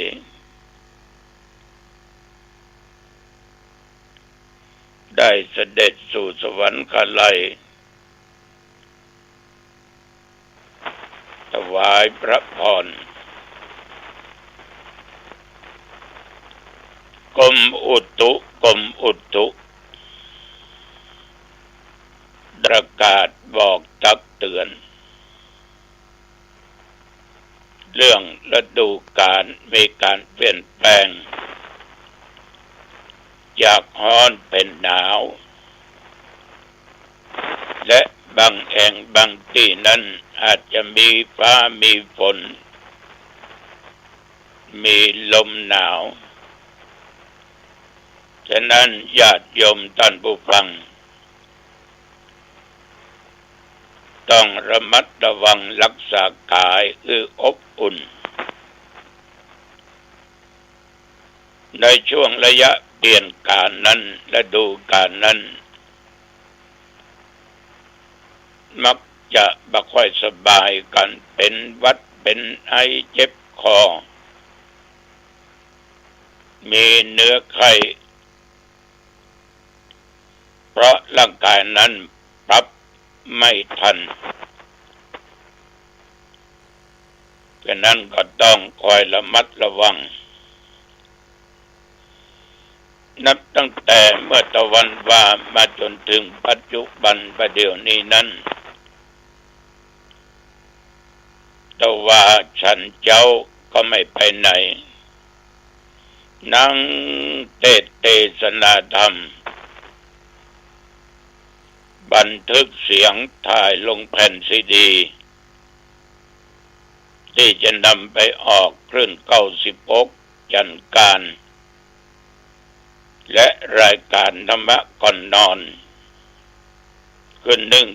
104.50วัดไฟหิน3 ชั่วโมงเมื่อตะวันว่านี้ฉันเข้าเมื่อตอนแล้วก็บ่ไปไหนอยู่วัด จนค่ำมืดและพักผ่อนตราบปัจจุบันประเดี๋ยวนี้24 ชั่วโมงนั้นผ่านไปเรามีชีวิตอยู่โยมก็มีชีวิตอยู่เรายังมีลมหายใจเข้าหายใจออกแต่ก็บ่ใช่ว่ามันจะจีรังยั่งยืนเมื่อมันเป็นเช่นนี้ก็จงมีสติและปัญญาบ่ควรตั้งอยู่ในความประมาทเน้อญาติโยมเน้อแต่ว่านี้ตอนบ่ายนั้นก็ได้ยินญาติโยมที่อยู่หน้ากุฏิบอกว่ามีแขกมาก็เลยออกไปนั่งพบปะกันบรรถวายทานสมทบในการทอดผ้ากฐินวันที่1 เดือนพฤศจิกายนพระพุทธศาสนาเนี่ยหรือพระพุทธศักราช 2568 เวลา 10 โมงที่วัดหนองตองคือชาณรงค์ปริกาพร้อมด้วยครอบครัวมีพ่อมีแม่มีลูกนอกจากนั้นก็ยังได้มีคุณโยมนอกจากชัยนรงค์ภรดาแล้วก็ยังมีกัลยาณมิตรกัลยาณธรรมคือคุณเชิดชัยคุณกัลยาทิพย์อุ่นพร้อมครอบครัวต่างก็ร่วมทำบุญ 1,000 กล่องบุญ 500 กล่องบุญสมทบในการทอดผ้ากฐินวัดหนองตองวันที่1 เดือนพฤศจิกายนที่จะถึงนี้ต้องขออนุโมทนาน้ำจิตน้ำใจของโยมเป็นอย่างมากแล้วก็ได้ได้จากันเกี่ยวกับเรื่องของศีลของธรรมเรื่องความปรารถนาเรื่องความปรารถนาของคนนี้ญาติโยมมันก็มีมาตั้งแต่ไหนแต่ใดบางครั้งเวลาทำบุญอุทานเอากระตั้งสัจจะวาจาขอให้เกิดนั้นเกิดนี้แก่ตัวแก่ตนเองขอได้พบขอได้ปะขอได้สมปรารถนาทุกสิ่งทุกอย่างพระเจ้าได้กล่าวไปหลายครั้งว่าความปรารถนานั้นมันจักสมจริงเมื่อเรามีจิตอันตั้งมั่นเป็นสัจจะโดยจิตเป็นสัจจะมักจะสมปรารถนาเหมือนมีครั้งหนึ่งในสมัยครั้งพุทธเจ้ามีพระชนมายุอยู่ความปรารถนาของพระเจ้าพิมพิสารพระเจ้าพิมพิสารนี่ญาติโยมได้ฟังธรรมะจากพระพุทธเจ้าก็ได้บรรลุโสดาบันพระองค์ท่านนั้นตั้งความปรารถนาไว้อยู่5 ประการถ้าจำว่าผิด 1. ขอข้าพเจ้าได้อภิเษกเป็นพระเจ้าแผ่นดิน ในแคว้นมคธนี้ความปรารถนาของพระเจ้าพิสารก็ได้เป็นพระเจ้าแผ่นดินแท้ในแคว้นมคธแท้สองขอต้านผู้เป็นพระอรหันต์ผู้รู้เองโดยชอบคือมาในแคว้นของข้าพเจ้าผู้ได้อภิเษกเป็นพระเจ้าแผ่นดินแล้วอันนี้ก็สมปรารถนาของพระเจ้าพิมพิสารสามขอข้าพเจ้าได้เข้าไปนั่งใกล้พระอรหันต์นั้นในที่สุดพระเจ้าพิมพิสารก็สมปรารถนาสี่ขอพระอรหันต์นั้นแสดงธรรมแก่ข้าพเจ้าพระเจ้าพิมพิสารก็ได้รับฟังพระธรรมเทศนาจากพระอรหันต์ขอข้าพเจ้าพึงรู้ทั่วถึงธรรมของพระอรหันต์นั้นพระเจ้าพิมพิสารก็สมปรารถนาทุกสิ่งทุกอย่างญาติโยมเวลานั้นพระเจ้าพิมพิสารได้กราบทูลถึงที่มีจิตอันเป็นศรัทธามีสัจจะวาจามีความประสงค์ทูลแก่องค์สมเด็จพระสัมมาสัมพุทธเจ้าคือเรื่องมันมีว่าพระเจ้าพิมพิสารเนี่ยได้แสดงตนเป็นอุบาสกในครั้งนั้นได้อัญเชิญพุทธองค์เสด็จพร้อมหมู่ภิกษุสงฆ์ทั้งหลายมาเสวยอาหารที่พระราชนิเวศเมื่อเสด็จลุกจากที่ประทับถวายอภิวาทแล้วก็ประทักษิณเสด็จกลับฉะนั้นญาติโยมท่านผู้ฟังทั้งหลาย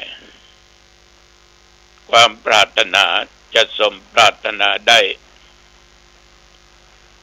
ดังที่ทุกเจ้าได้กล่าวว่าต้องมีสัจจะคือคนเราต้องมีสัจจะอยู่ในจิตในใจจะปรารถนาสิ่งใดก็ตามมันจะไม่สำเร็จผลเหมือนญาติโยมบางท่านบางคนตั้งความปรารถนาว่าสาธุสาธุสาธุบุญกุศลที่ข้าพเจ้าได้กระทำกาลบัดนี้ขอข้าพเจ้าถูกลอตเตอรี่รางวัลที่1กันเถอะแล้วข้าพเจ้าจะได้กลับมากินมาทานนะไอ้ตอนเนี้ยก็แสดงว่าโดยความที่มาทำนั้นอยากจะได้โภคทรัพย์สมบัติก็เกิดความโลภขึ้นถ้าถูกจะมาทำบุญอีกแต่ถ้ามันไม่ถูกล่ะ ก็ไม่มาข้ออย่างอธิษฐานอย่างยากนักที่จะสมปรารถนาถ้าข้าพเจ้ามีโอกาสมีบุญวาสนาใดก็ตามวันข้างหน้ามีโอกาสข้าพเจ้าจักทำบุญจักรักษาศีลต่อไปที่จะพอจะแขวนน้อยอันนี้อย่าถูก6 ล้าน12 ล้านแล้วจะมาทาน มันเป็นคนละทางเพราะความปรารถนาเหล่านั้นประกอบด้วยกิเลส คือความอยากความโลภฉะนั้นญาติโยมเหมือนกัตมาภาพเคยปั่นโจกปั่นใจว่าขอญาติโยมจงมีอายุวันนะสุขะพละเหมือนกันทุกท่านทุกทนเนอะ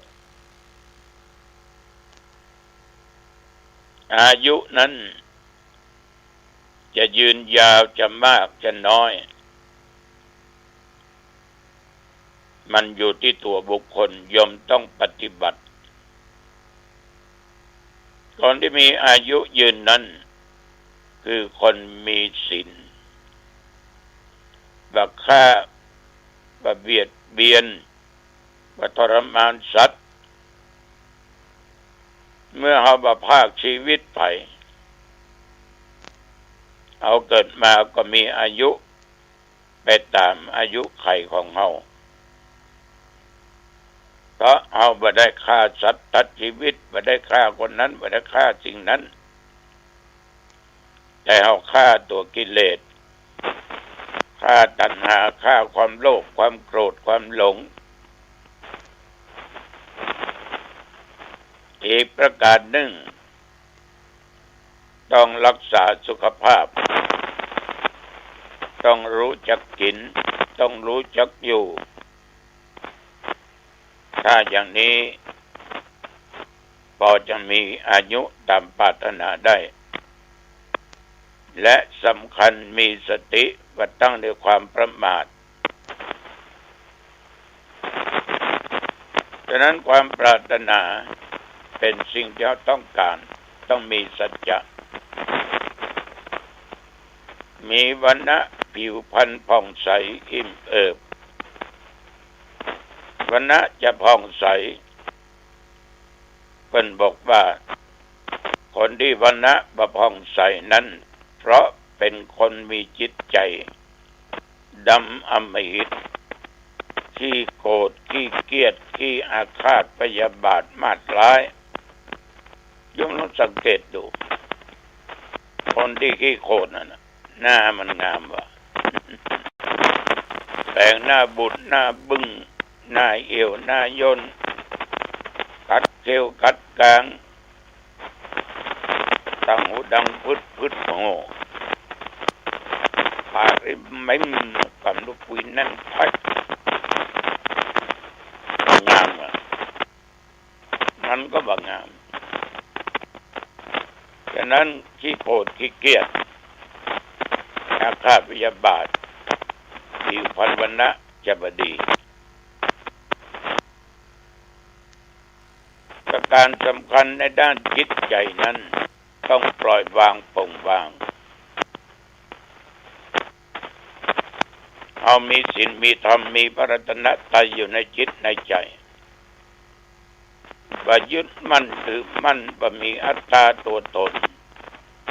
บ่มีมานะความยื้อยิ่งทำใจให้สบายสบายใจใสสะอาดมีความสุขเมื่อใจสงบนิ่งมันก็เบิกบานมีความสุขไม่ต้องเศร้าหมองมีแต่ความผ่องแผ้วฉะนั้นวรรณะจะเปล่งปลั่งอยู่ที่ศีลธรรมระวังความโกรธสุขะขอมีความสุขก็อยู่ที่จิตใจของเราจึงสุขหรือทุกข์ระวังอารมณ์ที่เกิดจากอายตนะตั้งตาหูจมูกลิ้นกายหูได้ยินเสียงตาหันรูปจมูกได้กลิ่นลิ้นได้รสกายได้สัมผัสร้อนเย็นหนาวนุ่มแข็ง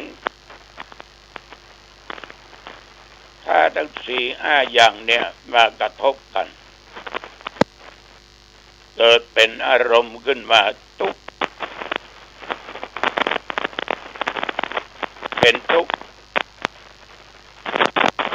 ได้หันก็ทุกข์ได้หันก็ทุกข์ได้ยินก็ทุกข์ไม่ได้ยินก็ทุกข์ฉะนั้นญาติโยมความสุขเป็นสิ่งที่ปรารถนาสุขนอกกายสุขในใจนอกกายต้องมีโภคทรัพย์สมบัติปัจจัยต่างๆที่อยู่ที่อาศัยของอำนวยความสะดวกทุกชนิดสิ่งเหล่านี้จะเกิดมีได้ต้องอาศัยหลักธรรมะฉันทะวิริยะจิตตะวิมังสา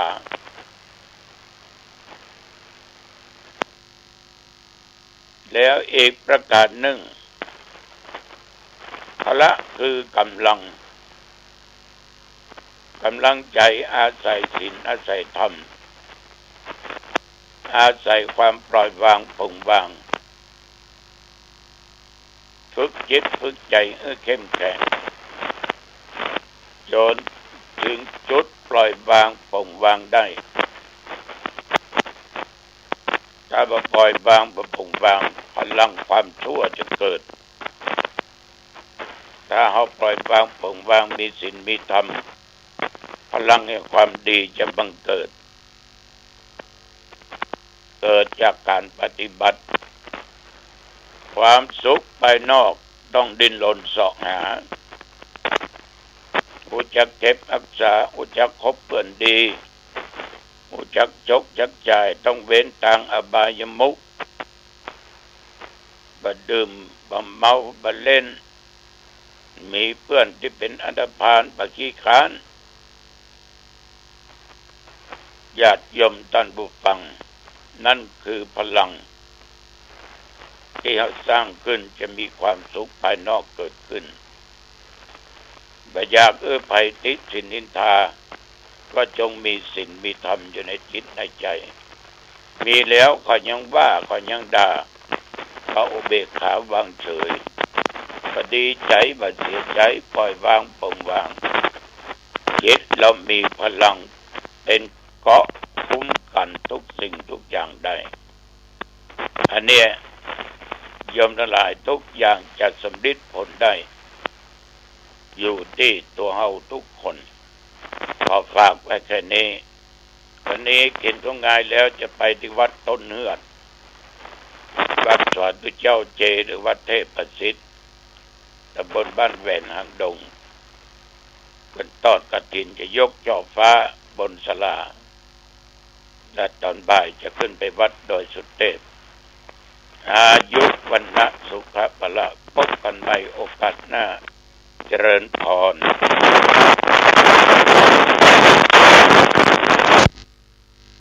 สวัสดีครับท่านผู้ฟังที่เคารพวันนี้ผมเกษตรเพชรสำริดจะได้นำเสนอเรื่องของเปตวัตถุจึงได้นำเสนอไปถึงอุรคะเปตวัตถุเป็นเปรตที่เกิดขึ้นในยุคสมัยพุทธกาลพระพุทธเจ้าทรงประทับอยู่ณวัดเชตวันปรารภอุบาสกคนหนึ่งก็พูดถึงในกรุงสาวัตถีนั้นมีบุตรของอุบาสกคนหนึ่งถึงแก่กรรมลงเหตุที่บุตรชายตายลงอุบาสกนั้นก็มีความเศร้าโศกร่ำไรไม่อาจทำการงานอะไรได้ก็มีที่พึ่งในการเดินลงจากบ้านเพราะว่าบุตรชายตายก็ไปเฝ้าพระศาสดาพระพุทธองค์ทรงแผ่ด้วยพุทธจักษุก็เห็นว่าอุบาสกในช่วงเช้าทรงนุ่งห่มถือบาตรเสด็จไปยังเรือนของอุบาสกประทับยืนอยู่ฝ่ายอุบาสกนั้นเห็นพระพุทธเจ้าเสด็จมาก็รีบลุกไปต้อนรับบาตรจากพระหัตถ์เสด็จนิมนต์เข้าไปในบ้านปูราดด้วยอาสนะ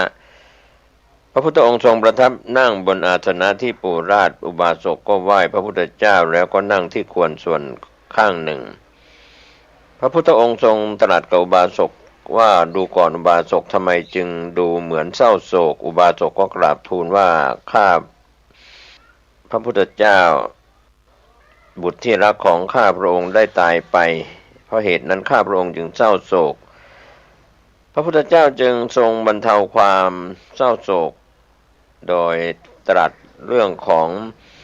อุรคชาดกว่าในอดีตที่ผ่านมาในเมืองพาราณสีแคว้นกาสีได้มีตระกูลพราหมณ์ชื่อว่าธรรมปาระ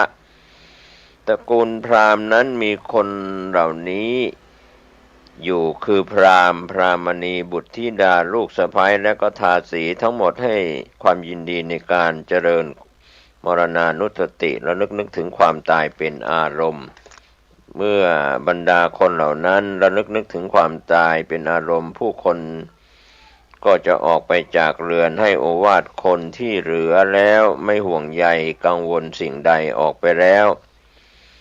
วันหนึ่งพราหมณ์กับบุตรออกจากเรือนไปไถนา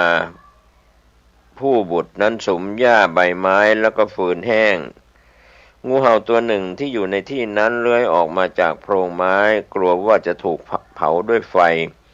ก็กัดบุตรคนนี้ของพราหมณ์เขาสลบไปกำลังพิษล้มลงแล้วก็ตายไปบังเกิดเป็นพระอินทร์ชื่อว่าท้าวสกเทวราช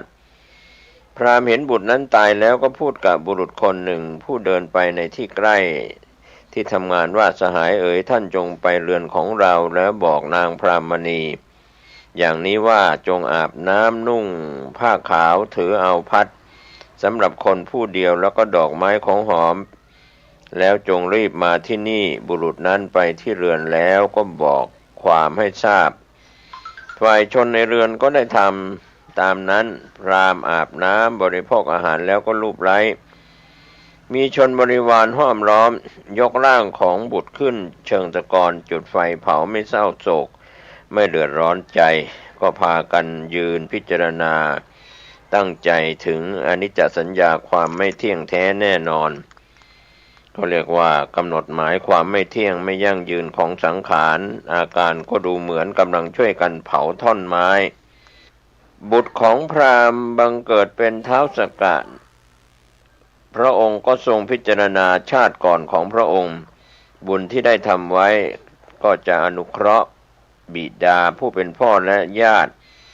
ก็แปลงเพศเป็นพราหมณ์มาในที่นั้นเห็นพวกญาติไม่เศร้าโศกก็กล่าวว่า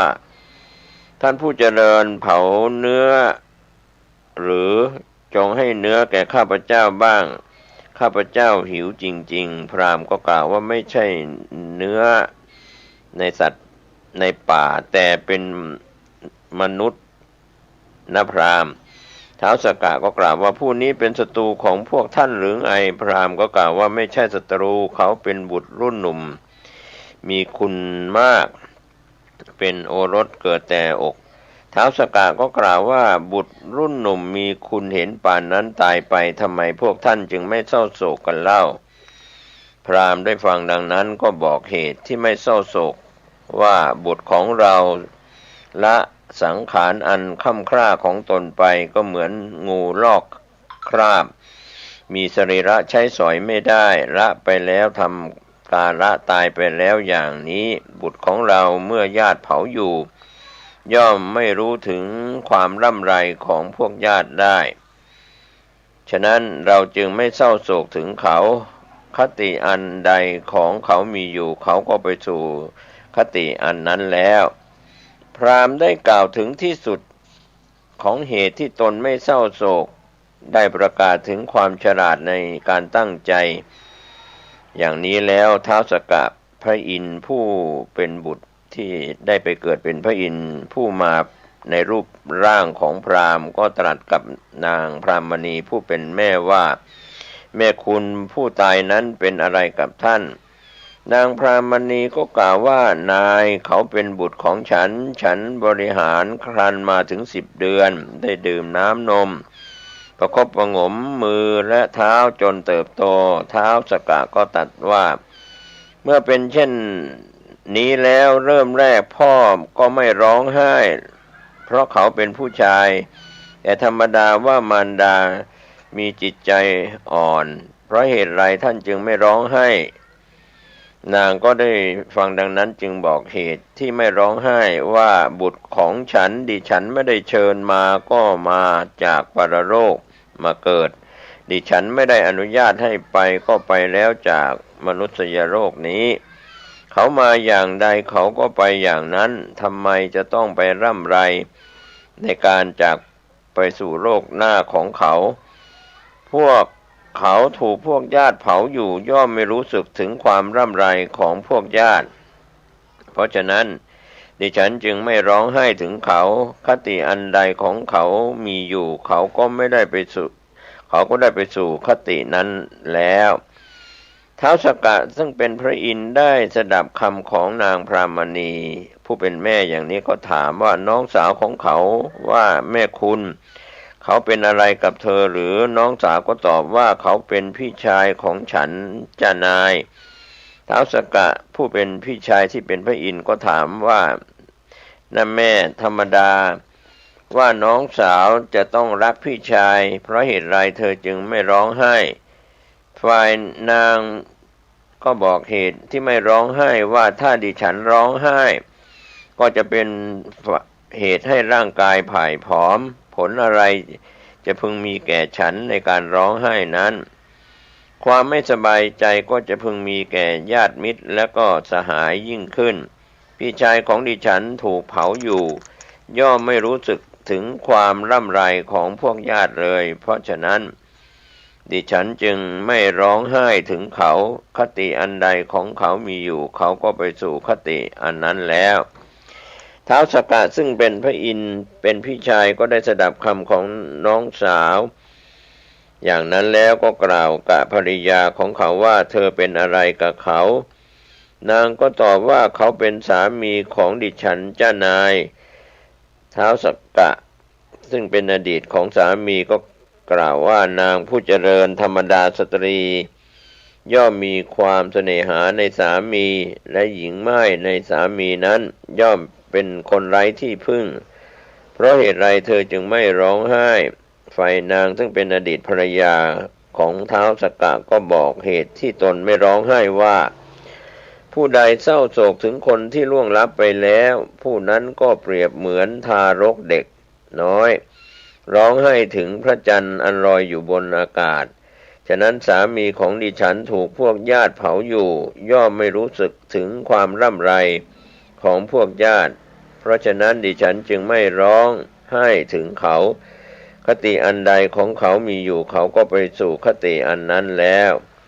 ท้าวสักกะซึ่งเป็นอดีตสามีของนางฟังคำภรรยาของเขาว่าอย่างนั้นแล้วจึงถามทาสีว่าเธอเป็นอะไรกับเขาทาสีตอบว่าเขาเป็นนายของดิฉันจ้าท้าวสักกะก็ถามต่อว่าเมื่อเป็นอย่างนั้นเธอคงจะถูกเขาโบยตีแล้วก็ใช้ให้ทำการงานที่หนักขึ้นเพราะฉะนั้นเธอเห็นจะไม่ร้องไห้ก็โดยคิดว่าเราพ้นดีแล้วจากเขานางทาสีซึ่งเป็นคนใช้ของพระอินทร์ซึ่งเป็นอดีตของเจ้านายนางทาสีก็กล่าวว่านายอย่าได้พูดอย่างนั้นกับดิฉันเลยทั้งข้อนั้นก็ไม่สมควรแก่ดิฉันบุตรของเจ้านายดิฉันพร้อมด้วยขันติความอดทนเมตตาและความเอ็นดูเมื่อเป็นอย่างนี้เป็นที่เอ็นดูเคารพอย่างยิ่งชอบกราบให้ฝ่ายนางทาสีก็บอกเหตุว่าที่ตนไม่ร้องไห้ว่าข้าแต่ท่านผู้เป็นเหล่ากอของพรหมหม้อน้ำที่แตกแล้วจะพึงประสานให้ติดอีกไม่ได้ฉันใดผู้ใดเศร้าโศกถึงผู้ร่วงลับไปแล้วผู้นั้นก็เปรียบเหมือนอย่างนั้นฉันนั้นนายของดิฉันถูกพวกญาติเผาอยู่ก็ไม่รู้สึกถึงความร่ำไรของพวกญาติเพราะฉะนั้นดิฉันจึงไม่ร้องไห้ถึงท่านคติอันใดของท่านมีอยู่ท่านก็ไปสู่คติอันนั้นแล้วเมื่อท้าวสักกะได้ถามในเครือญาติซึ่งตนได้ตายไปเกิดเป็นท้าวสักกะแล้วก็ฟังถ้อยคำของแต่ละคนเหล่านั้นก็มีจิตเลื่อมใสจึงกล่าวว่าท่านทั้งหลายการเจริญมรณานุสติเป็นเรื่องที่ดีเป็นเรื่องที่ชอบทีเดียวตั้งแต่นี้ไปท่านทั้งหลายไม่มีกิจที่จะต้องทำมีการไถนาเป็นต้นจงทำเรือนของชนเหล่านั้นให้เต็มด้วยรัตนะ7ประการ ให้โอวาทท่านทั้งหลายอย่าประมาทจงให้ทานรักษาศีลทำอุโบสถกรรมบอกให้คนเหล่านั้นรู้จักพระองค์แล้วเสด็จกลับไปสู่ภพของพระองค์แม้ชนเหล่านั้นมีพราหมณ์เป็นต้นทำบุญมีทานเป็นต้นดำรงอยู่ชั่วอายุแล้วก็ได้ไปบังเกิดในเทวโลกพระพุทธเจ้าทรงนำชาดกนี้มาแสดงทรงถอนลูกศรคือความเศร้าโศกของอุบาสกนั้นแล้วทรงประกาศสัจจะให้สูงขึ้นในเวลาจบสัจจะของการแสดงเรื่องของความจริงคือสัจจะอุบาสกก็ดำรงอยู่ในโสดาปัตติผลก็จบในอุรัคเปตวัตถุที่12ส่วนตอนต่อไปอุปารีวรรคที่2สังสาราโมจกะเปติวัตถุก็ว่าด้วยไม่ทำบุญต้องไปเกิดเป็นนางเปรตท่านพระสารีบุตรเถระถามนางเปรตตนหนึ่งว่าท่านเป็นผู้เปื่อยกายมีรูปร่างน่าเกลียดสู้ผอมสะพรั่งไปด้วยเส้นเอ็นดูก่อนนางผู้สู้ผอมมีแต่ซี่โครงท่านเป็นใครเล่ามายืนอยู่ในที่นี้นางเปรตก็ตอบว่าข้าแต่ท่านผู้เจริญดิฉันเป็นเปรตเข้าถึงทุกขติเกิดในยมโลกได้ทำกรรมชั่วไว้จึงจากมนุษย์มาเกิดในโลกของเปรตพระสารีบุตรซึ่งเป็นพระเถระก็ถามเปรตว่าท่านทำกรรมชั่วอะไรด้วยกายวาจาใจเล่าท่านจากมนุษย์โลกนี้ไปสู่เปตโลกเพราะวิบากแห่งกรรมอะไรนางเปรตนั้นก็ตอบพระสารีบุตรว่าข้าแต่ท่านผู้เจริญชนเหล่าใดเป็นพ่อก็ดีเป็นแม่ก็ดีหรือแม้เป็นญาติก็ตามผู้มีจิตเลื่อมใสพึงชักชวนดิฉันว่าจงให้ทานแก่สมณพราหมณ์ทั้งหลายชนผู้อนุเคราะห์แก่ดิฉันเช่นนั้นมิได้มีตั้งแต่นี้ไปดิฉันจึงเป็นเปรตเปื่อยกายถูกความหิวแล้วก็ความกระหายเบียดเบียนเที่ยวไปเช่นนี้ตลอด500 ปีนี่เป็นผลแห่งบาปกรรมของดิฉันข้าแต่พระผู้เป็นเจ้าดิฉันมีจิตเลื่อมใสจะขอไหว้ท่านข้าแต่ท่านผู้แกล้วกล้ามีอานุภาพมากขอท่านจงอนุเคราะห์แก่ดิฉันเถิดขอท่านจงให้ทานอย่างใดอย่างหนึ่งแล้วจงอุทิศส่วนบุญกุศลมาให้ดิฉันบ้างขอท่านจงเปลื้องดิฉันจากทุกขติอันลำบากด้วยเถิดครับก็เป็นส่วนที่นางเปรตได้สนทนากับพระสารีบุตรซึ่งก็ในส่วนพระสารีบุตรนั้นท่านเป็นพระอรหันต์อัครสาวกเบื้องขวาผู้มีใจอนุเคราะห์ก็รับคำของนางเปรตนั้นแล้วจึงถวายข้าวคำหนึ่งผ้าประมาณเท่าฝ่ามือผืนหนึ่งและน้ำดื่มขันหนึ่งแก่ภิกษุรูปหนึ่งแล้วอุทิศส่วนบุญไปให้นางเปรตนั้นพอท่านพระสารีบุตรเถระอุทิศส่วนบุญให้ข้าวน้ำและเครื่องนุ่งห่มก็บังเกิดขึ้นทันทีนี่เป็นผลแห่งการทำบุญอุทิศส่วนกุศลที่เรียกว่าทักษิณาภายหลังนางเปรตนั้นมีร่างกายบริสุทธิ์นุ่งห่มผ้าอันสะอาดมีค่ามากยิ่งกว่าผ้าแคว้นกาสีมีวัฏฐาภรณ์อันวิจิตรงดงามก็เข้าไปหาท่านพระสารีบุตรเถระพระสารีบุตรเถระก็ถามนางเปรตว่าดูก่อนนางเทพธิดาท่านมีวรรณะงามยิ่งนักส่องสว่างสวัยไปทั่วทุกทิศสถิตอยู่ดุจดาวประกายพฤกษ์ท่านมีวรรณะเช่นนี้เพราะกรรมอะไรผลอันดีย่อมสำเร็จแก่ท่านในวิมานนี้เพราะการกระทำกรรมอะไรและโภคะทุกสิ่งทุกอย่างอันเป็นที่รักแห่งใจย่อมเกิดขึ้นแก่ท่าน